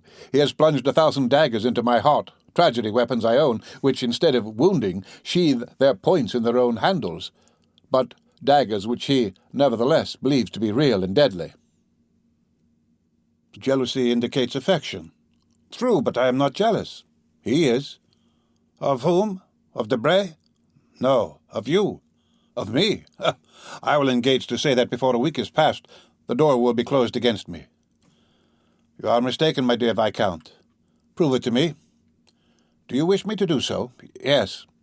Well, I am charged with the commission of endeavouring to induce the Comte de Morcerf to make some definite arrangement with the Baron. By whom are you charged? By the Baron himself. Oh, said Albert, with all the cajolery of which he was capable. You surely will not do that, my dear Count. Certainly I shall, Albert, as I have promised to do it. Well, said Albert with a sigh, it seems you are determined to marry me. I am determined to try and be on good terms with everybody at all events, said Monte Cristo. But apropos of Debray, how is it that I have not seen him lately at the Baron's house? There has been a misunderstanding. What, with the Baroness? No, with the Baron. Has he perceived anything? Ah, that is a good joke. Do you think he suspects? Said Monte Cristo with charming artlessness. Where have you come from, my dear Count? Said Albert. From Congo, if you will. It must be farther off than even that. But what do I know of your Parisian husbands? Oh, my dear Count, husbands are pretty much the same everywhere. An individual husband of any country is a pretty fair specimen of the whole race. But then what can have led to the quarrel between Danglars and Debray? They seem to understand each other so well, said Monte Cristo with renewed energy. Ah, now you are trying to penetrate into the mysteries of Isis in which I am not initiated. When Monsieur Andrea Cavalcanti has become one of the family, you can ask him that question. The carriage stopped. Here we are, said Monte Cristo. It is only 10:30. Come in. Certainly I will. My carriage shall take you back. No, thank you. I gave orders for my coupe to follow me. There it is, then, said Monte Cristo, as he stepped out of the carriage. They both went into the house. The drawing-room was lighted up. They went in there. You will make tea for us, Baptistine, said the Count. Baptistine left the room without waiting to answer, and in 2 seconds reappeared, bringing on a waiter all that his master had ordered, ready, prepared, and appearing to have sprung from the ground like the repasts which we read of in fairy tales. Really, my dear Count, said Morcerf, what I admire in you is not so much your riches, for perhaps there are people even wealthier than yourself, nor is it only your wit, for Beaumarchais might have possessed as much. But it is your manner of being served without any questions in a moment, in a second. It is as if they guessed what you wanted by your manner of ringing, and made a point of keeping everything you can possibly desire in constant readiness. What you say is perhaps true. They know my habits. For instance, you shall see. How do you wish to occupy yourself during tea-time? Ma foi, I should like to smoke. Monte Cristo took the gong and struck it once. In about the space of a second, a private door opened, and Ali appeared bringing 2 chiboks filled with excellent latakia. It is quite wonderful, said Albert. Oh, no, it is as simple as possible, replied Monte Cristo. Ali knows I generally smoke while I am taking my tea or coffee. He has heard that I ordered tea, and he also knows that I brought you home with me. When I summoned him, he naturally guessed the reason of my doing so, and as he comes from a country where hospitality is especially manifested through the medium of smoking, he naturally concludes that we shall smoke in company, and therefore brings 2 chiboks instead of 1. And now the mystery is solved. Certainly you give a most commonplace air to your explanation, but it is not the less true that you— Ah, but what do I hear? And Morcerf inclined his head towards the door, through which sounds seemed to issue resembling those of a guitar. Ma foi, my dear Viscount, you are fated to hear music this evening. You have only escaped from Mademoiselle Danglars' piano to be attacked by Heidi's guzla. Heidi? What an adorable name! Are there then really women who bear the name of Heidi anywhere but in Byron's poems? Certainly there are. Heidi is a very uncommon name in France, but is common enough in Albania and Epirus. It is as if you said, for example, chastity, modesty, innocence. It is a kind of baptismal name, as you Parisians call it. Oh, that is charming, said Albert. How I should like to hear my countrywomen called Mademoiselle Goodness, Mademoiselle Silence, Mademoiselle Christian Charity. Only think, then, if Mademoiselle Danglars, instead of being called Claire Marie Eugenie, had been named Mademoiselle Chastity, Modesty, Innocence Danglars. What a fine effect that would have produced on the announcement of her marriage. Hush, said the Count. Do not joke in so loud a tone. Heidi may hear you, perhaps. And you think she would be angry? No, certainly not, said the Count with a haughty expression. She is very amiable, then, is she not? Said Albert. It is not to be called amiability. It is her duty. A slave does not dictate to a master. Come, you are joking yourself now. Are there any more slaves to be had who bear this beautiful name? Undoubtedly. Really, Count, you do nothing and have nothing like other people. The slave of the Count of Monte Cristo. Why, it is a rank of itself in France, and from the way in which you lavish money, it is a place that must be worth 100,000 francs a year. 100,000 francs. The poor girl originally possessed much more than that. She was born to treasures in comparison with which those recorded in the 1001 Nights would seem but poverty. She must be a princess, then. You are right, and she is one of the greatest in her country, too. I thought so. But how did it happen that such a great princess became a slave? How was it that Dionysius the tyrant became a schoolmaster? The fortune of war, my dear Viscount, the caprice of fortune, that is the way in which these things ought to be accounted for. And is her name a secret? As regards the generality of mankind it is, but not for you, my dear Viscount, who are one of my most intimate friends, and on whose silence I feel I may rely if I consider it necessary to enjoin it. May I not do so? Certainly, on my word of honor. You know the history of the Pasha of Yanina, do you not? Of Ali Tepelini? Oh, yes, it was in his service that my father made his fortune. True, I had forgotten that. Well, what is Heidi to Ali Tepelini? Merely his daughter. What? The daughter of Ali Pasha? Of Ali Pasha and the beautiful Vasiliki? And your slave? Ma foi, yes. But how did she become so? Why, simply from the circumstance of my having bought her one day as I was passing through the market at Constantinople. Wonderful! Oh, really, my dear Count, you seem to throw a sort of magic influence over all in which you are concerned. When I listen to you, existence no longer seems reality, but a waking dream. Now, I am perhaps going to make an imprudent and thoughtless request, but— Say on. But— since you go out with Heidi, and sometimes even take her to the opera— Well, I think I may venture to ask you this favor. You may venture to ask me anything. Well, then, my dear Count, present me to your princess. I will do so, but on 2 conditions. I accept them at once.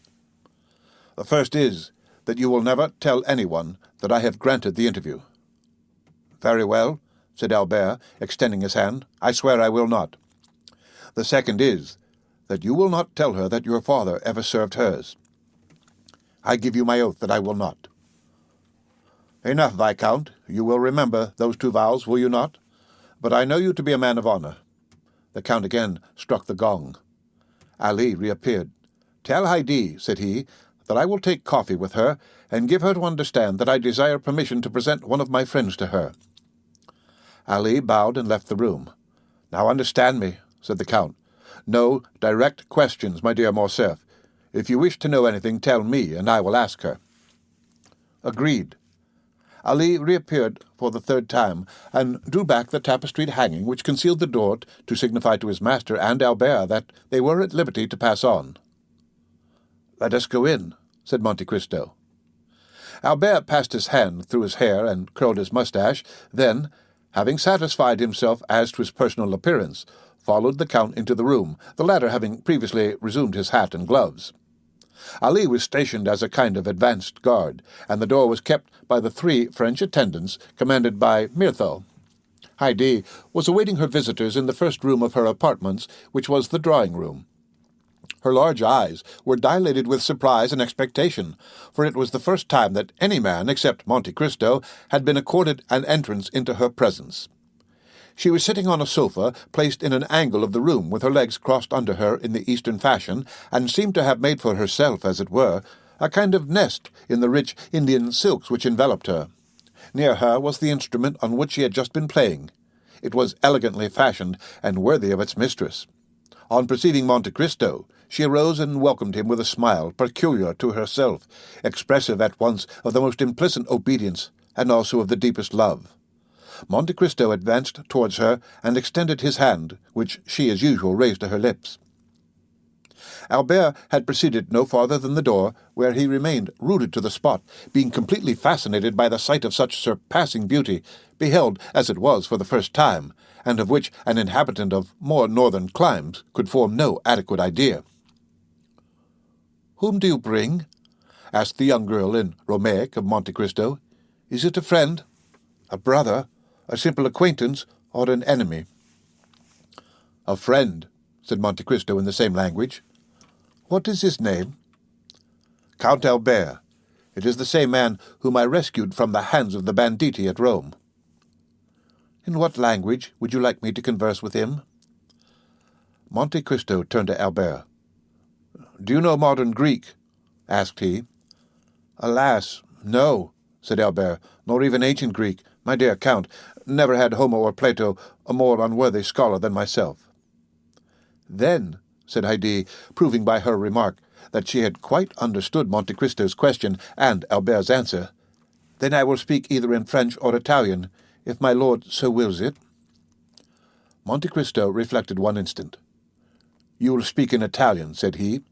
Then, turning towards Albert, "It is a pity you do not understand either ancient or modern Greek, both of which Haydée speaks so fluently. The poor child will be obliged to talk to you in Italian, which will give you but a very false idea of her powers of conversation." The Count made a sign to Haydée to address his visitor.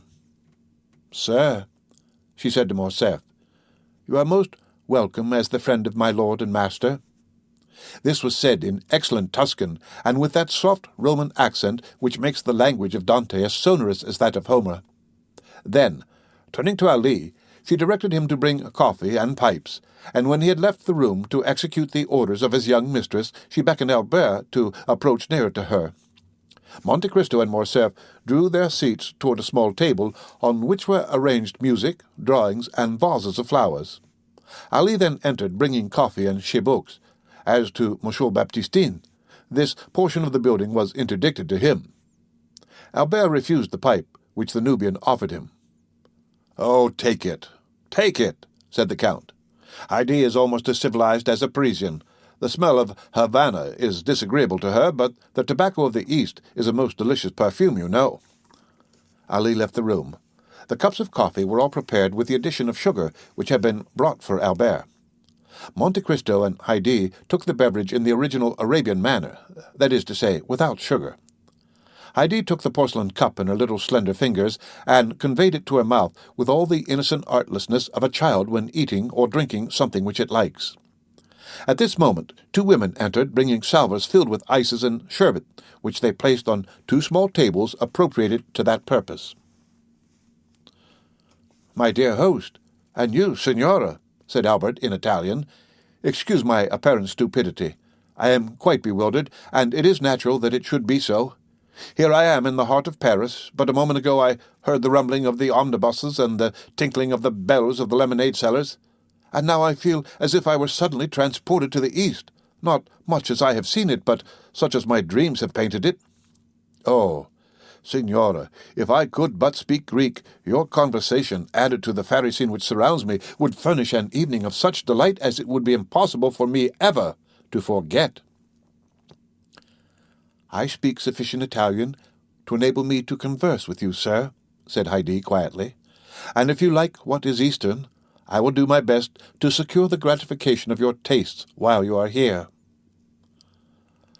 "On what subject shall I converse with her?" said Albert in a low tone to Monte Cristo.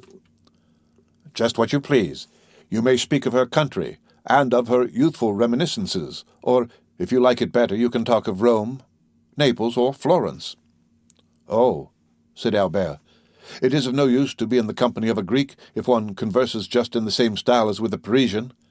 Let me speak to her of the East."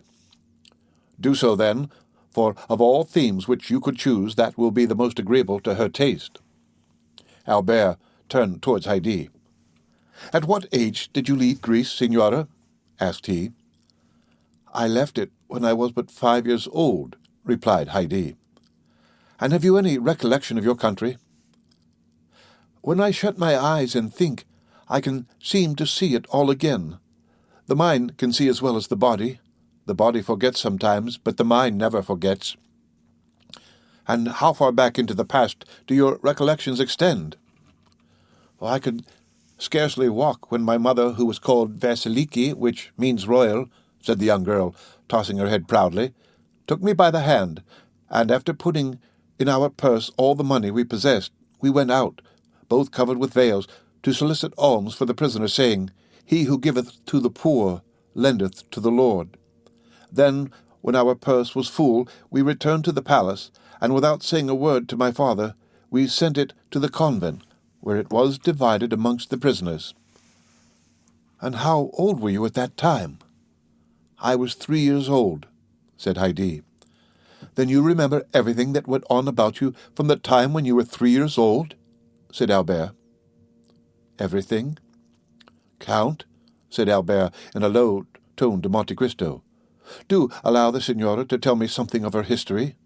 You prohibited my mentioning my father's name to her, but perhaps she will allude to him of her own accord in the course of the recital, and you have no idea how delighted I should be to hear our name pronounced by such beautiful lips." Monte Cristo turned to Heidi, and with an expression of countenance which commanded her to pay the most implicit attention to his words, he said in Greek, "Tell us the fate of your father, but neither the name of the traitor nor the treason." Heidi sighed deeply, and a shade of sadness clouded her beautiful brow. "What are you saying to her?" said Morcerf in an undertone. "I again reminded her that you were a friend, and that she need not conceal anything from you." "Then," said Albert, "this pious pilgrimage in behalf of the prisoners was your first remembrance? What is the next?" "Oh, then I remember, as if it were but yesterday, sitting under the shade of some sycamore trees, on the borders of a lake, in the waters of which the trembling foliage was reflected as in a mirror. Under the oldest and thickest of these trees, reclining on cushions, sat my father, my mother was at his feet, and I, childlike, amused myself by playing with his long white beard, which descended to his girdle, or with the diamond hilt of the scimitar attached to his girdle. Then, from time to time, there came to him an Albanian, who said something to which I paid no attention, but which he always answered in the same tone of voice, either 'kill' or 'pardon.'" "It is very strange," said Albert, "to hear such words proceed from the mouth of anyone but an actress on the stage, and one needs constantly to be saying to oneself, 'This is no fiction, it is all reality in order to believe it, and how does France appear in your eyes, accustomed as they have been to gaze on such enchanted scenes?" "I think it is a fine country," said Heidi, "but I see France as it really is, because I look on it with the eyes of a woman, whereas my own country, which I can only judge of from the impression produced on my childish mind, always seems enveloped in a vague atmosphere which is luminous or otherwise, according as my remembrances of it are sad or joyous." "So young," said Albert, forgetting at the moment the Count's command that he should ask no questions of the slave herself. "Is it possible that you can have known what suffering is except by name?" Heidi turned her eyes towards Monte Cristo, who, making at the same time some imperceptible sign, murmured, "Go on." "Nothing has ever so firmly impressed on the mind as the memory of our early childhood, and with the exception of the 2 scenes I have just described to you, all my earliest reminiscences are fraught with deepest sadness." "Speak, speak, Signora," said Albert. "I am listening with the most intense delight and interest to all you say." Heidi answered his remark with a melancholy smile. "You wish me, then, to relate the history of my past sorrows?" said she. "I beg you to do so," replied Albert. "Well, I was but 4 years old when one night I was suddenly awakened by my mother. We were in the palace of Yanina. She snatched me from the cushions on which I was sleeping, and on opening my eyes I saw hers filled with tears. She took me away without speaking. When I saw her weeping, I began to cry too. 'Hush, child,' said she. At other times, in spite of maternal endearments or threats, I had, with a child's caprice, been accustomed to indulge my feelings of sorrow or anger by crying as much as I felt inclined. But on this occasion There was an intonation of such extreme terror in my mother's voice when she enjoined me to silence that I ceased crying as soon as her command was given. She bore me rapidly away. I saw then that we were descending a large staircase. Around us were all my mother's servants, carrying trunks, bags, ornaments, jewels, purses of gold, with which they were hurrying away in the greatest distraction. Behind the women came a guard of 20 men armed with long guns and pistols, and dressed in the costume which the Greeks have assumed since they have again become a nation. "You may imagine there was something startling and ominous," said Heidi, shaking her head and turning pale at the mere remembrance of the scene. In this long file of slaves and women only half aroused from sleep, or at least so they appeared to me, who was myself scarcely awake. Here and there on the walls of the staircase were reflected gigantic shadows, which trembled in the flickering light of the pine torches till they seemed to reach to the vaulted room above. "Quick!" said a voice at the end of the gallery. This voice made everyone bow before it, resembling in its effect the wind passing over a field of wheat, by its superior strength forcing every ear to yield obeisance. As for me, it made me tremble. This voice was that of my father. He came last, clothed in his splendid robes, and holding in his hand the carbine which your emperor presented him. He was leaning on the shoulder of his favourite Selim, and he drove us all before him as a shepherd would his straggling flock.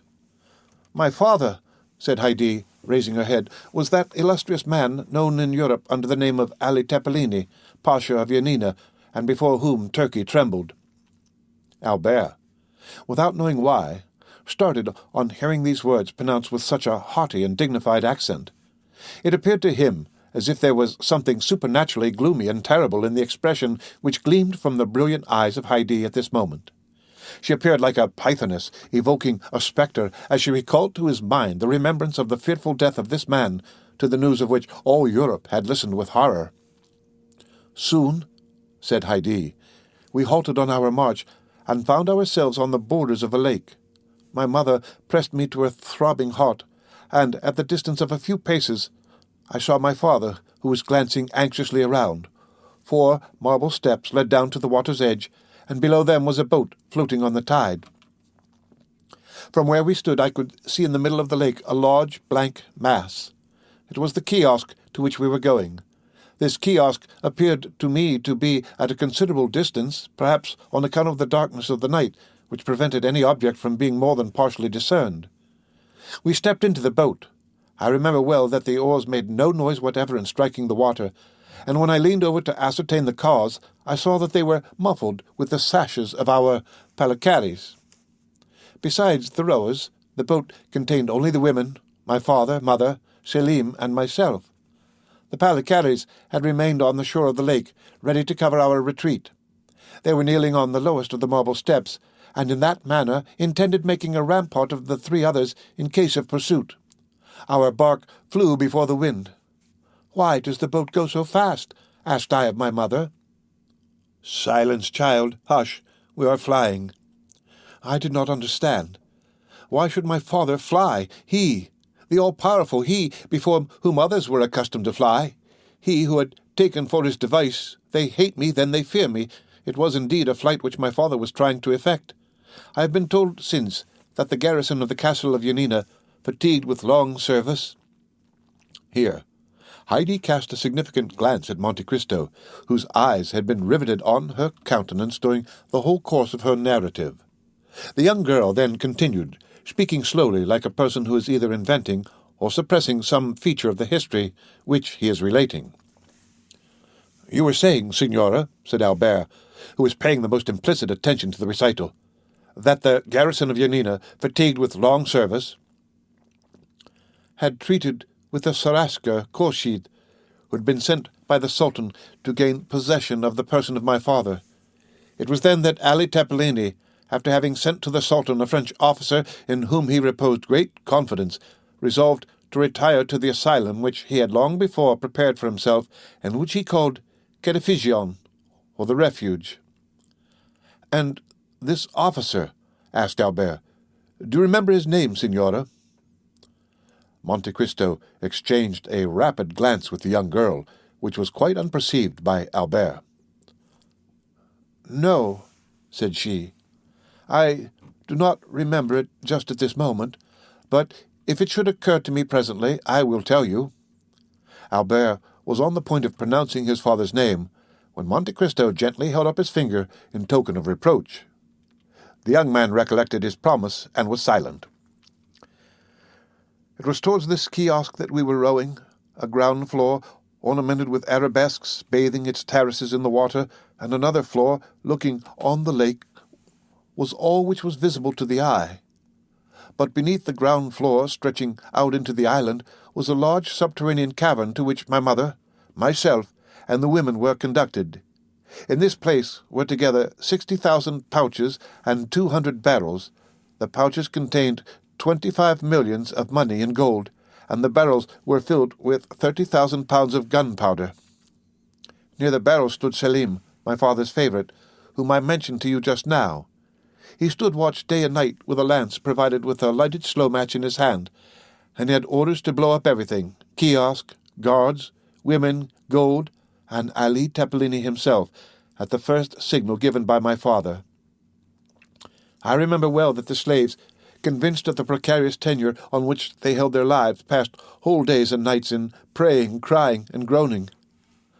As for me, I can never forget the pale complexion and black eyes of the young soldier, and whenever the angel of death summons me to another world, I am quite sure I shall recognize Selim. I cannot tell you how long we remained in this state. At that period, I did not even know what time meant. Sometimes, but very rarely, my father summoned me and my mother to the terrace of the palace. These were hours of recreation for me, as I never saw anything in the dismal cavern but the gloomy countenances of the slaves and Selim's fiery lance. My father was endeavouring to pierce with his eager looks the remotest verge of the horizon, examining attentively every black speck which appeared on the lake, while my mother, reclining by his side, rested her head on his shoulder, and I played at his feet, admiring everything I saw with that unsophisticated innocence of childhood which throws a charm round objects insignificant in themselves, but which in its eyes are invested with the greatest importance. The heights of Pindus towered above us. The castle of Yanini rose white and angular from the blue waters of the lake, and the immense masses of black vegetation which, viewed in the distance, give the idea of lichens clinging to the rocks, were in reality gigantic fir trees and myrtles. One morning my father sent for us. My mother had been crying all the night, and was very wretched.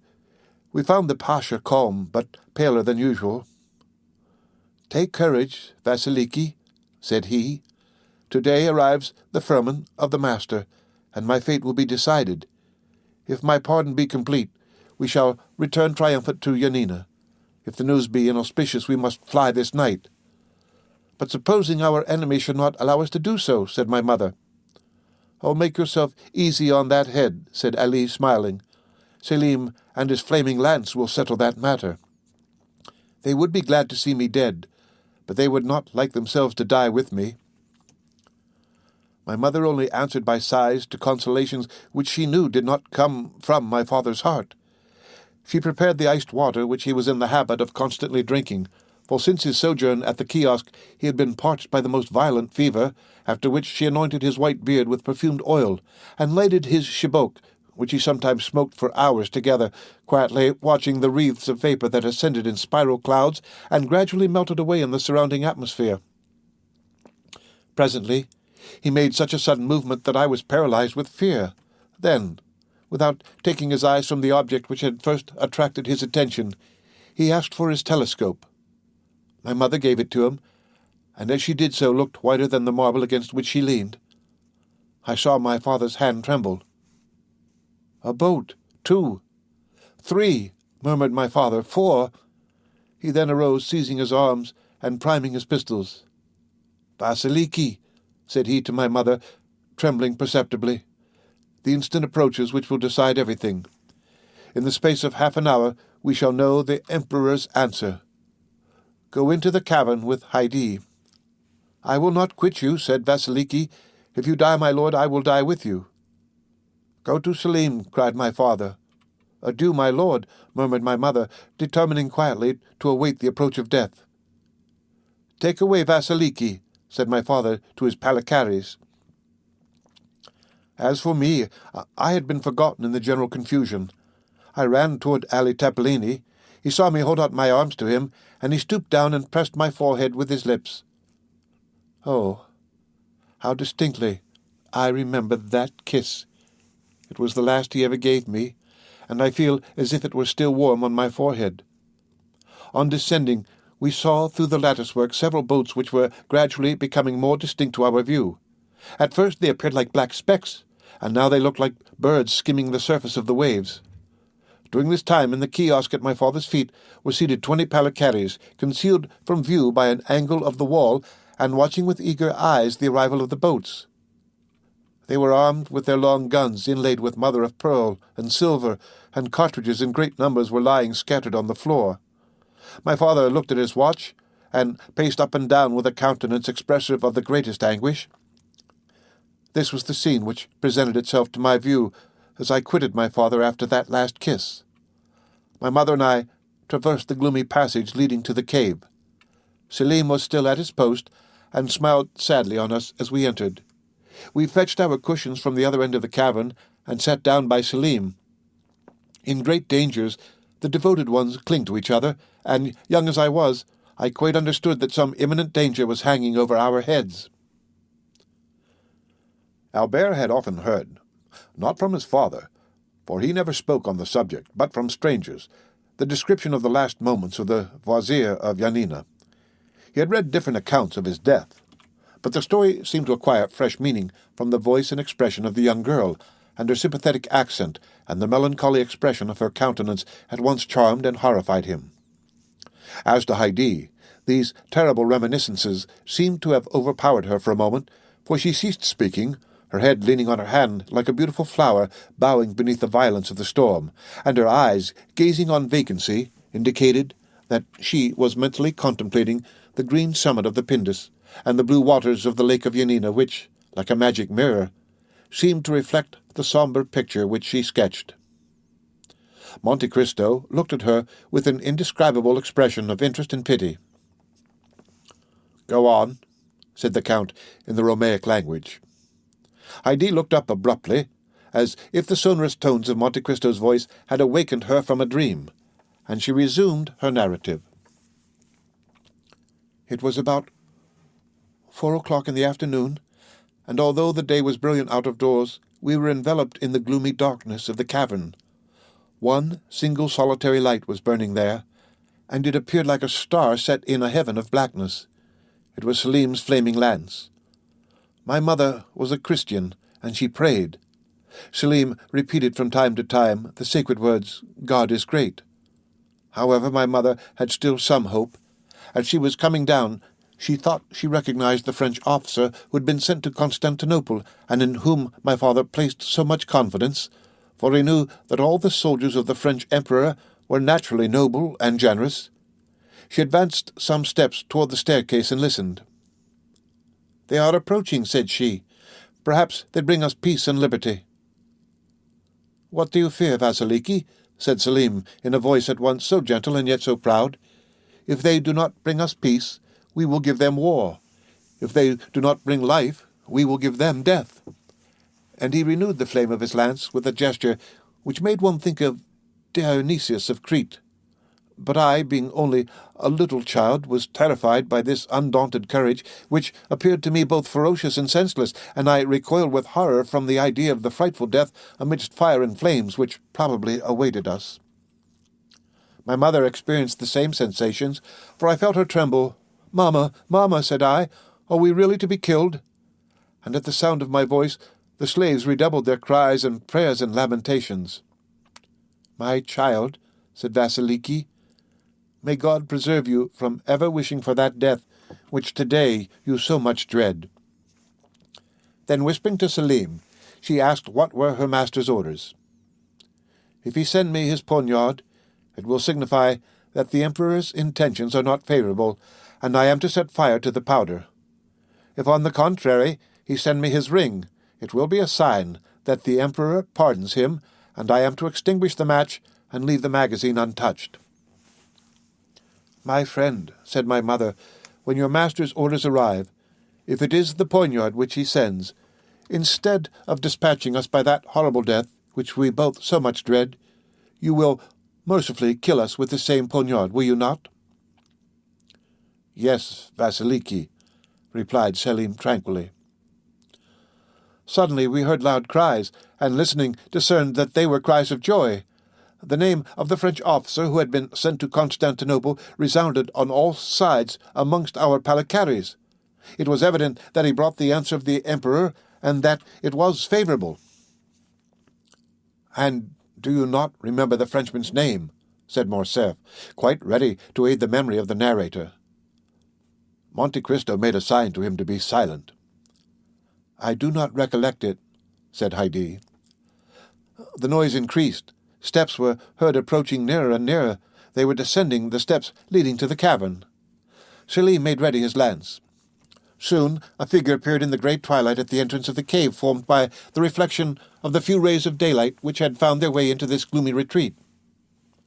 "Who are you?" cried Selim. "But whoever you may be, I charge you not to advance another step."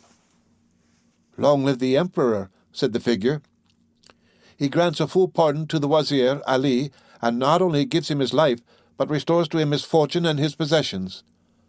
My mother uttered a cry of joy, and clasped me to her bosom. "Stop," said Selim, seeing that she was about to go out. "You see, I have not yet received the ring." "True," said my mother, and she fell on her knees, at the same time holding me up towards heaven, as if she desired, while praying to God in my behalf, to raise me actually to his presence. And for the second time, Haydée stopped, overcome by such violent emotion that the perspiration stood upon her pale brow, and her stifled voice seemed hardly able to find utterance, so parched and dry were her throat and lips. Monte Cristo poured a little iced water into a glass, and presented it to her, saying with a mildness, in which was also a shade of command, "Courage." Haydée dried her eyes, and continued. By this time our eyes, habituated to the darkness, had recognized the messenger of the Pasha. It was a friend. Selim had also recognized him, but the brave young man only acknowledged one duty, which was to obey. "In whose name do you come?" said he to him. "I come in the name of our master, Ali Tepelini."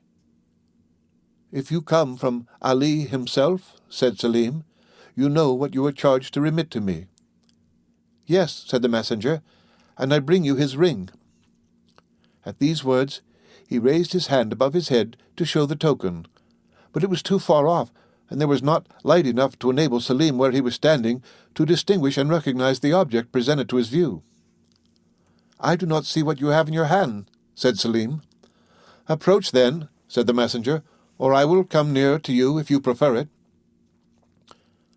"I will agree to neither one nor the other," replied the young soldier. "Place the object which I desire to see in the ray of light which shines there, and retire while I examine it." "Be it so," said the envoy, and he retired after having first deposited the token agreed on in the place pointed out to him by Selim. Oh, how our hearts palpitated, for it did indeed seem to be a ring which was placed there. But was it my father's ring? That was the question. Selim, still holding in his hand the lighted match, walked towards the opening in the cavern, and, aided by the faint light which streamed in through the mouth of the cave, picked up the token. "It is well," said he, kissing it. "It is my master's ring," and throwing the match on the ground, he trampled on it and extinguished it. The messenger uttered a cry of joy and clapped his hands.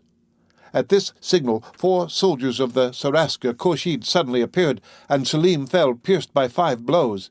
Each man had stabbed him separately, and, intoxicated by their crime, though still pale with fear, they sought all over the cavern to discover if there was any fear of fire, after which they amused themselves by rolling on the bags of gold. At this moment my mother seized me in her arms, and, hurrying noiselessly along numerous turnings and windings known only to ourselves, she arrived at a private staircase of the kiosk, where was a scene of frightful tumult and confusion. The lower rooms were entirely filled with Khorshid's troops, that is to say, with our enemies. Just as my mother was on the point of pushing open a small door, we heard the voice of the Pasha sounding in a loud and threatening tone. My mother applied her eye to the crack between the boards. I luckily found a small opening which afforded me a view of the apartment and what was passing within. "What do you want?" said my father to some people who were holding a paper inscribed with characters of gold. "What we want," replied one, "is to communicate to you the will of His Highness. Do you see this firman?" "I do," said my father. "Well, read it. He demands your head." My father answered with a loud laugh, which was more frightful than even threats would have been, and he had not ceased when 2 reports of a pistol were heard. He had fired them himself, and had killed 2 men. The Palicaries, who were prostrated at my father's feet, now sprang up and fired, and the room was filled with fire and smoke. At the same instant the firing began on the other side, and the balls penetrated the boards all around us. Oh, how noble did the Grand Wazir, my father, look at that moment, in the midst of the flying bullets, his scimitar in his hand, and his face blackened with the powder of his enemies, and how he terrified them even then, and made them fly before him. "Salim, Salim," cried he, "guardian of the fire, do your duty." "Salim is dead," replied a voice which seemed to come from the depths of the earth, "and you are lost, Ali." At the same moment an explosion was heard, and the flooring of the room in which my father was sitting was suddenly torn up and shivered to atoms. The troops were firing from underneath. 3 or 4 Palicaries fell with their bodies literally ploughed with wounds. My father howled aloud, plunged his fingers into the holes which the balls had made, and tore up one of the planks entirely. But immediately through this opening 20 more shots were fired, and the flame, rushing up like fire from the crater of a volcano, soon reached the tapestry, which it quickly devoured. In the midst of all this frightful tumult and these terrific cries, 2 reports, fearfully distinct, followed by 2 shrieks more heart-rending than all, froze me with terror. These 2 shots had mortally wounded my father, and it was he who had given utterance to those frightful cries. However, he remained standing, clinging to a window. My mother tried to force the door that she might go and die with him, but it was fastened on the inside. All around him were lying the Palicaries, writhing in convulsive agonies, while 2 or 3 who were only slightly wounded were trying to escape by springing from the windows. At this crisis the whole flooring suddenly gave way. My father fell on one knee, and at the same moment 20 hands were thrust forth, armed with sabres, pistols, and poniards. 20 blows were instantaneously directed against one man, and my father disappeared in a whirlwind of fire and smoke, kindled by these demons, and which seemed like hell itself opening beneath his feet. I felt myself fall to the ground. My mother had fainted. Heidi's arms fell by her side, and she uttered a deep groan, at the same time looking towards the Count, as if to ask if he were satisfied with her obedience to his commands. Monte Cristo arose and approached her, took her hand, and said to her in Romaic, "Calm yourself, my dear child, and take courage in remembering that there is a God who will punish traitors." "It is a frightful story, Count," said Albert, terrified at the paleness of Heidi's countenance, "and I reproach myself now for having been so cruel and thoughtless in my request." "Oh, it is nothing," said Monte Cristo. Then, patting the young girl on the head, he continued, "Heidi is very courageous, and she sometimes even finds consolation in the recital of her misfortunes." "Because, my lord," said Heidi eagerly, "my miseries recall to me the remembrance of your goodness." Albert looked at her with curiosity, for she had not yet related what he most desired to know, how she had become the slave of the Count. Heidi saw at a glance the same expression pervading the countenances of her 2 auditors.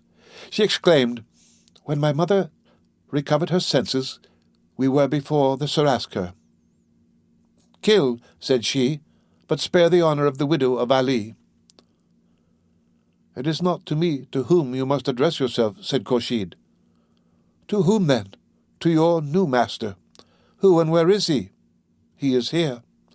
And Khurshid pointed out one who had more than contributed to the death of my father, said Heidi in a tone of chastened anger. "Then," said Albert, "you became the property of this man?" "No," replied Heidi. "He did not dare to keep us, so we were sold to some slave merchants who were going to Constantinople.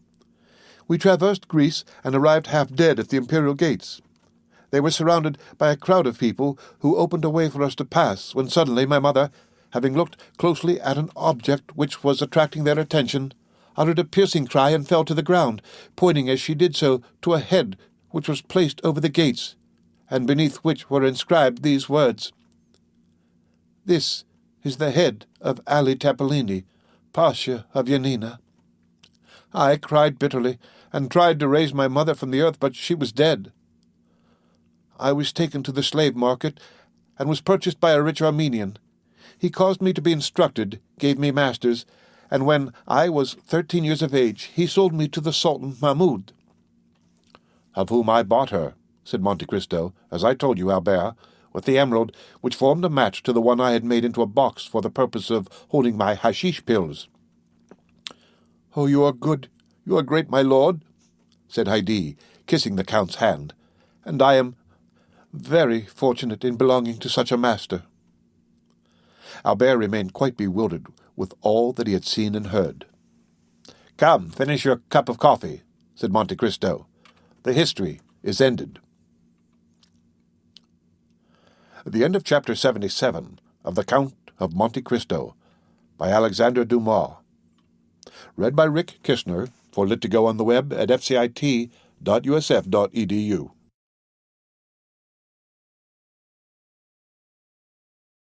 The Count of Monte Cristo by Alexandre Dumas. Chapter 76. Progress of Cavalcanti the Younger.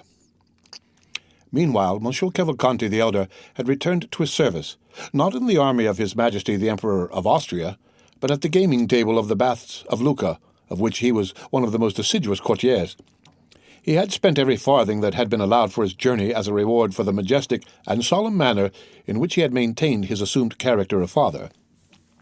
Monsieur Andrea, at his departure, inherited all the papers which proved that he had indeed the honour of being the son of the Marquis Bartolomeo and the Marchioness Oliva Corsinari. He was now fairly launched in that Parisian society which gives such ready access to foreigners, and treats them not as they really are, but as they wish to be considered. Besides, what is required of a young man in Paris? To speak its language tolerably, to make a good appearance, to be a good gamester, and to pay in cash. They are certainly less particular with a foreigner than with a Frenchman. Andrea had, then, in a fortnight, attained a very fair position. He was called Count. He was said to possess 50,000 livres per annum, and his father's immense riches buried in the quarries of Saravezza were a constant theme. A learned man, before whom the last circumstance was mentioned as a fact, declared he had seen the quarries in question, which gave great weight to assertions hitherto somewhat doubtful, but which now assumed the garb of reality. Such was the state of society in Paris at the period we bring before our readers, when Monte Cristo went one evening to pay Monsieur Danglars a visit. Monsieur Danglars was out, but the Count was asked to go and see the Baroness, and he accepted the invitation. It was never without a nervous shudder, since the dinner at Auteuil, and the events which followed it, that Madame Danglars heard Monte Cristo's name announced. If he did not come, the painful sensation became most intense. If, on the contrary, he appeared, his noble countenance, his brilliant eyes, his amiability, his polite attention even towards Madame Danglars soon dispelled every impression of fear. It appeared impossible to the Baroness that a man of such delightfully pleasing manners should entertain evil designs against her. Besides, the most corrupt minds only suspect evil when it would answer some interested end. Useless injury is repugnant to every mind. When Monte Cristo entered the boudoir, to which we have already once introduced our readers, and where the Baroness was examining some drawings which her daughter passed to her after having looked at them with Monsieur Cavalcanti, his presence soon produced its usual effect, and it was with smiles that the Baroness received the Count, although she had been a little disconcerted at the announcement of his name. The latter took in the whole scene at a glance. The Baroness was partially reclining on a sofa. Eugenie sat near her, and Cavalcanti was standing. Cavalcanti, dressed in black like one of Goethe's heroes, with varnished shoes and white silk open-work stockings, passed a white and tolerably nice-looking hand through his light hair, and so displayed a sparkling diamond that, in spite of Monte Cristo's advice, the vain young man had been unable to resist putting on his little finger. This movement was accompanied by killing glances at Mademoiselle Danglars, and by sighs launched in the same direction. Mademoiselle Danglars was still the same, cold, beautiful, and satirical. Not one of these glances, nor one sigh, was lost on her. They might have been said to fall on the shield of Minerva, which some philosophers assert protected sometimes the breast of Sappho. Eugenie bowed coldly to the Count, and availed herself of the first moment, when the conversation became earnest, to escape to her study, whence Very soon, two cheerful and noisy voices being heard in connection with occasional notes of the piano assured Monte Cristo that Mademoiselle Danglars preferred to his society and to that of Monsieur Cavalcanti the company of Mademoiselle Louise d'Armilly, her singing teacher. It was then, especially while conversing with Madame Danglars, and apparently absorbed by the charm of the conversation, that the Count noticed Monsieur Andrea Cavalcanti's solicitude, his manner of listening to the music at the door he dared not pass, and of manifesting his admiration. The banker soon returned. His first look was certainly directed towards Monte Cristo, but the second was for Andrea. As for his wife, he bowed to her as some husbands do to their wives, but in a way that bachelors will never comprehend, until a very extensive code is published on conjugal life. "Have not the ladies invited you to join them at the piano?" said Danglars to Andrea. "Alas, no, sir," replied Andrea with a sigh, still more remarkable than the former ones. Danglars immediately advanced towards the door and opened it. The two young ladies were seen seated on the same chair at the piano, accompanying themselves, each with one hand, a fancy to which they had accustomed themselves, and performed admirably. Mademoiselle d'Armilly, whom they then perceived through the open doorway, formed with Eugenie one of the tableaux vivants of which the Germans are so fond. She was somewhat beautiful and exquisitely formed, a little fairy-like figure with large curls falling on her neck, which was rather too long, as Perugino sometimes makes his virgins, and her eyes dull from fatigue. She was said to have a weak chest, and like Antonia in the Cremona violin, she would die one day while singing. Monte Cristo cast one rapid and curious glance round this sanctum. It was the first time he had ever seen Mademoiselle d'Armilly, of whom he had heard much. "Well," said the banker to his daughter, "are we then all to be excluded?" He then led the young man into the study, and either by chance or maneuver, the door was partially closed after Andrea, so that, from the place where they sat, neither the Count nor the Baroness could see anything, but as the banker had accompanied Andrea, Madame Danglars appeared to take no notice of it. The Count soon heard Andrea's voice, singing a Corsican song accompanied by the piano. While the Count smiled at hearing this song, which made him lose sight of Andrea in the recollection of Benedetto, Madame Danglars was boasting to Monte Cristo of her husband's strength of mind, who that very morning had lost 300,000 or 400,000 francs by a failure at Milan. The praise was well deserved, for had not the Count heard it from the Baroness, or by one of those means by which he knew everything, the Baron's countenance would not have led him to suspect it. Thought Monte Cristo, he begins to conceal his losses, a month since he boasted of them. Then aloud, "Oh, madame, Monsieur Danglars is so skilful, he will soon regain at the Bourse what he loses elsewhere." "I see that you participate in a prevalent error," said Madame Danglars. "What is it?" said Monte Cristo. "That Monsieur Danglars speculates, whereas he never does." "Truly, madam, I recollect Monsieur Debray told me apropos. What has become of him? I have seen nothing of him the last 3 or 4 days." "Nor I," said Madame Danglars. "But you began a sentence, sir, and did not finish." "Which?" "Monsieur Debray had told you." Ah, yes. He told me it was you who sacrificed to the demon of speculation." "I was once very fond of it, but I do not indulge now." "Then you are wrong, madam. Fortune is precarious, and if I were a woman and fate had made me a banker's wife, whatever might be my confidence in my husband's good fortune, still in speculation, you know, there is great risk. Well, I would secure for myself a fortune independent of him, even if I acquired it by placing my interests in hands unknown to him." Madame Danglars blushed in spite of all her efforts. "Stay," said Monte Cristo, as though he had not observed her confusion. "I have heard of a lucky hit that was made yesterday on the Neapolitan bonds." "I have none, nor have I ever possessed any. But really we have talked long enough of money, Count. We are like two stockbrokers. Have you heard how fate is persecuting the poor Villafolts?" "What has happened?" said the Count, simulating total ignorance. "You know the Marquis of Saint-Méran died a few days after he had set out on his journey to Paris, and the Marchioness a few days after her arrival?" "Yes," said Monte Cristo, "I have heard that. But as Claudius said to Hamlet, it is a law of nature. Their fathers died before them, and they mourned their loss. They will die before their children, who will, in their turn, grieve for them." "But that is not all." "Not all?" "No. They were going to marry their daughter. To Monsieur Franz d'Épinay. Is it broken off?" "Yesterday morning, it appears. Franz declined the honour." "Indeed? And is the reason known?" "No." "How extraordinary! And how does Monsieur de Villefort bear it?" "As usual, like a philosopher." Danglars returned at this moment alone.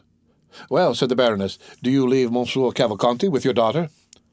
"And Mademoiselle d'Armilly," said the banker, "do you consider her no one?" Then turning to Monte Cristo, he said, "Prince Cavalcanti is a charming young man, is he not? But is he really a prince?" "I will not answer for it," said Monte Cristo. "His father was introduced to me as a marquis, so he ought to be a count, but I do not think he has much claim to that title." "Why," said the banker, "if he is a prince, he is wrong not to maintain his rank. I do not like anyone to deny his origin." "Oh, you are a thorough democrat," said Monte Cristo, smiling.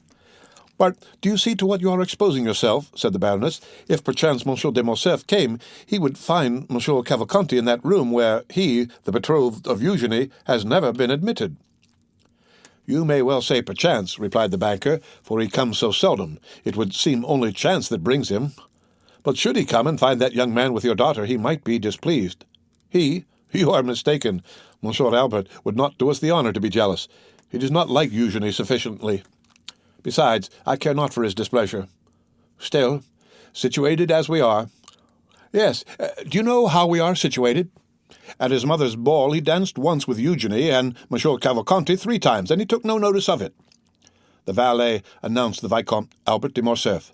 The Baroness rose hastily and was going into the study when Danglars stopped her. "Let her alone," said he. She looked at him in amazement. Monte Cristo appeared to be unconscious of what passed. Albert entered, looking very handsome and in high spirits.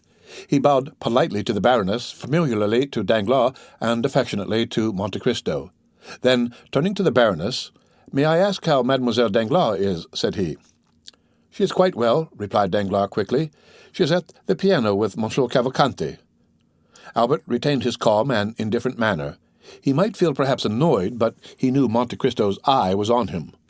"Monsieur Cavalcanti has a fine tenor voice," said he, "and Mademoiselle Eugenie a splendid soprano, and then she plays the piano like Thalberg. The concert must be a delightful one." "They suit each other remarkably well," said Danglars. Albert appeared not to notice this remark, which was, however, so rude that Madame Danglars blushed. "I, too," said the young man, "am a musician. At least, my masters used to tell me so. But it is strange that my voice never would suit any other, and a soprano less than any." Danglars smiled, and seemed to say, "It is of no consequence." Then, hoping doubtless to effect his purpose, he said, "The prince and my daughter were universally admired yesterday. You were not of the party, Monsieur de Morcerf?" "What prince?" asked Albert. "Prince Cavalcanti," said Danglars, who persisted in giving the young man that title. "Pardon me," said Albert. "I was not aware that he was a prince. And Prince Cavalcanti sang with Mademoiselle Eugenie yesterday? It must have been charming indeed. I regret not having heard them, but I was unable to accept your invitation, having promised to accompany my mother to a German concert given by the Baroness of Chateau Renaud." This was followed by rather an awkward silence.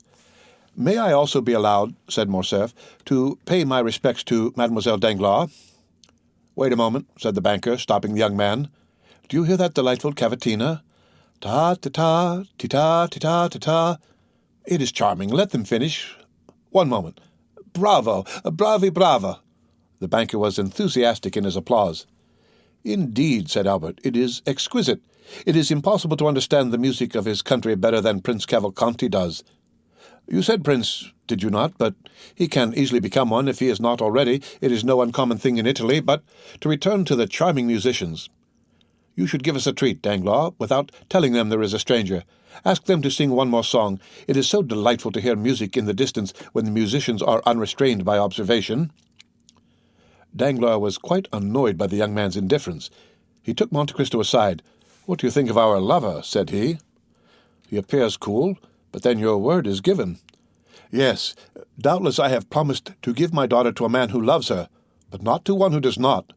See him there, cold as marble and proud like his father.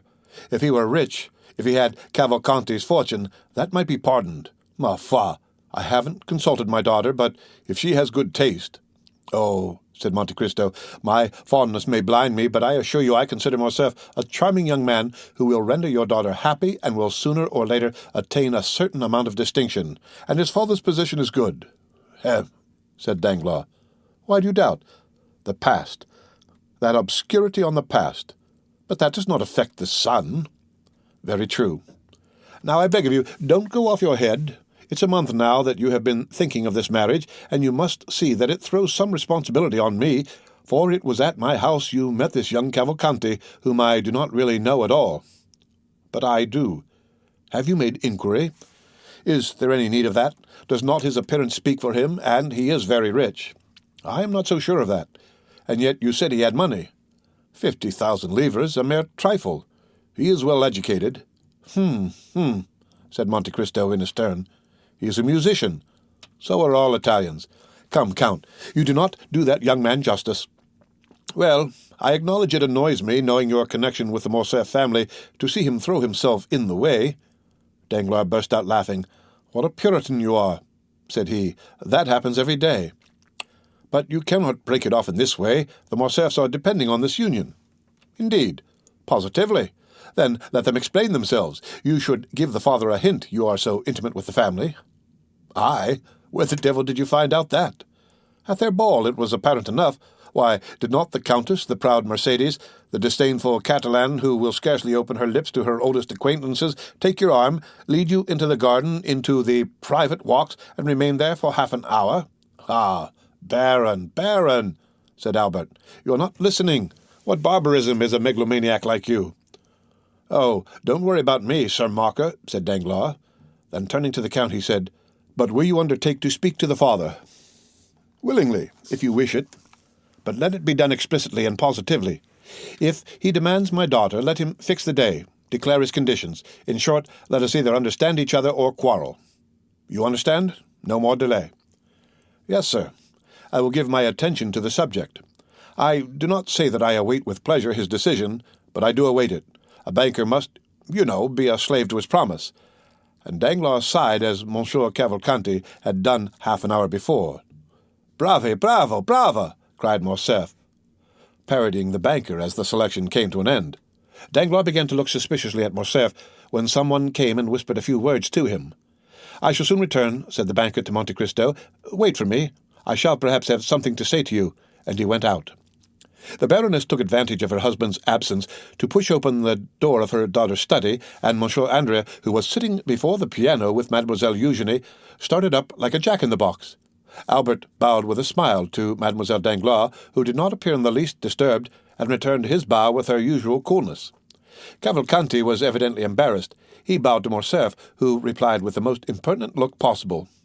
Then Albert launched out in praise of Mademoiselle Danglars' voice, and on his regret, after what he had just heard, that he had been unable to be present the previous evening.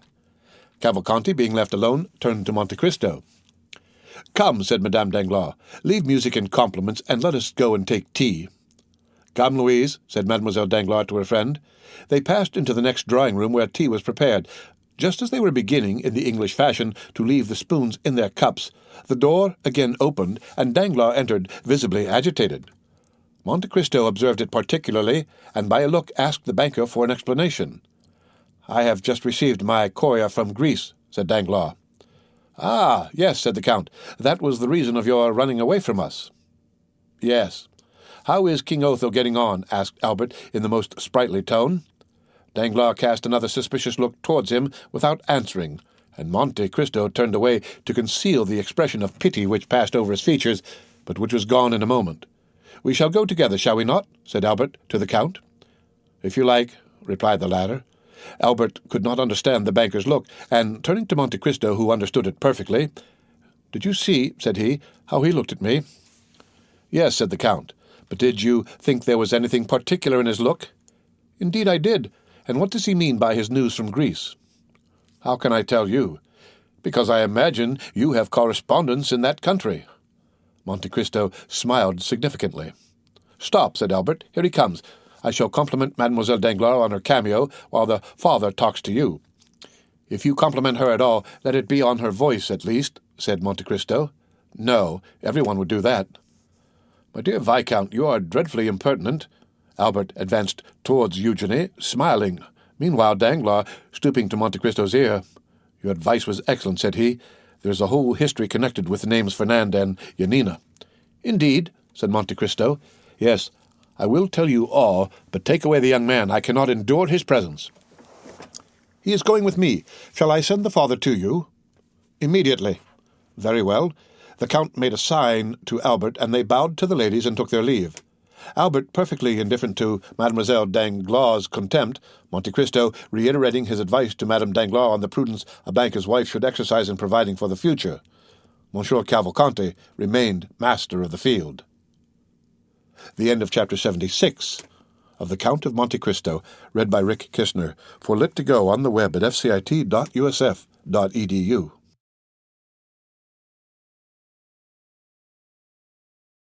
The Count of Monte Cristo, by Alexandre Dumas. Chapter 75, A Signed Statement. Noirtier was prepared to receive them, dressed in black, and installed in his armchair. When the three persons he expected had entered, he looked at the door, which his valet immediately closed. "Listen," whispered Villefort to Valentine, who could not conceal her joy. "If Monsieur Noirtier wished to communicate anything which would delay your marriage, I forbid you to understand him." Valentine blushed, but did not answer. Villefort, approaching Noirtier, "Here is Monsieur Franz d'Épinay," said he. "You requested to see him. We have all wished for this interview, and I trust it will convince you how ill-formed are your objections to Valentine's marriage." Noirtier answered only by a look which made Villefort's blood run cold. He motioned to Valentine to approach. In a moment, thanks to her habit of conversing with her grandfather, she understood that he asked for a key. Then his eye was fixed on the drawer of a small chest between the windows. She opened the drawer and found a key, and, understanding that was what he wanted, again watched his eyes, which turned towards an old secretary which had been neglected for many years and was supposed to contain nothing but useless documents. "Shall I open the secretary?" asked Valentine. "Yes," said the old man. "And the drawers?" "Yes." "Those at the side?" "No." "The middle one?" "Yes." Valentine opened it and drew out a bundle of papers. "Is that what you wished for?" asked she. "No." She took successively all the other papers out till the drawer was empty. "But there are no more," said she. Noirtier's eye was fixed on the dictionary. "Yes, I understand, grandfather," said the young girl. He pointed to each letter of the alphabet. At the letter S, the old man stopped her. She pointed to each letter of the alphabet. At the letter S, the old man stopped her. She opened and found the word secret. "Ah, is there a secret spring?" said Valentine. "Yes," said Noirtier. "And who knows it?" Noirtier looked at the door where the servant had gone out. "Brevois," said she. "Yes." "Shall I call him?" "Yes." Valentine went to the door and called Brevois. Villefort's impatience during this scene made the perspiration roll from his forehead, and Franz was stupefied. The old servant came. "Brevois," said Valentine, "my grandfather has told me to open that drawer in the secretary, but there is a secret spring in it, which you know. Will you open it?" Brevois looked at the old man. "Obey," said Noirtier's intelligent eye. Brevois touched a spring. The false bottom came out, and they saw a bundle of papers tied with a black string. "Is that what you wish for?" said Brevois. "Yes." "Shall I give these papers to Monsieur de Villefort?" "No." "To Mademoiselle Valentine?" "No." "To Monsieur Franz d'Épinay?" "Yes." Franz, astonished, advanced a step. "To me, sir?" said he. "Yes." Franz took them from Brevois, and, casting a glance at the cover, read, "To be given, after my death, to General Durand, who shall bequeath the packet to his son, with an injunction to preserve it as containing an important document." "Well, sir," asked Franz, "what do you wish me to do with this paper?" "To preserve it, sealed up as it is, doubtless," said the procureur. "No," replied Noirtier eagerly. "Do you wish him to read it?" asked Valentine. "Yes," replied the old man. "You understand, Baron, my grandfather wishes you to read this paper," said Valentine. "Then let us sit down," said Villefort impatiently, "for it will take some time." "Sit down," said the old man. Villefort took a chair, but Valentine remained standing by her father's side, and Franz before him, holding the mysterious paper in his hand. "Read," said the old man. Franz untied it, and in the midst of the most profound silence read, "Extract from the report of a meeting of the Bonapartist Club in the Rue Saint-Jacques, held February 5th, 1815. Franz stopped. "February 5th, 1815, said he. "It is the day my father was murdered." Valentine and Villefort were dumb. The eye of the old man alone seemed to say clearly, "Go on." "But it was on leaving this club," said he, "my father disappeared." Noirtier's eye continued to say, "Read." He resumed.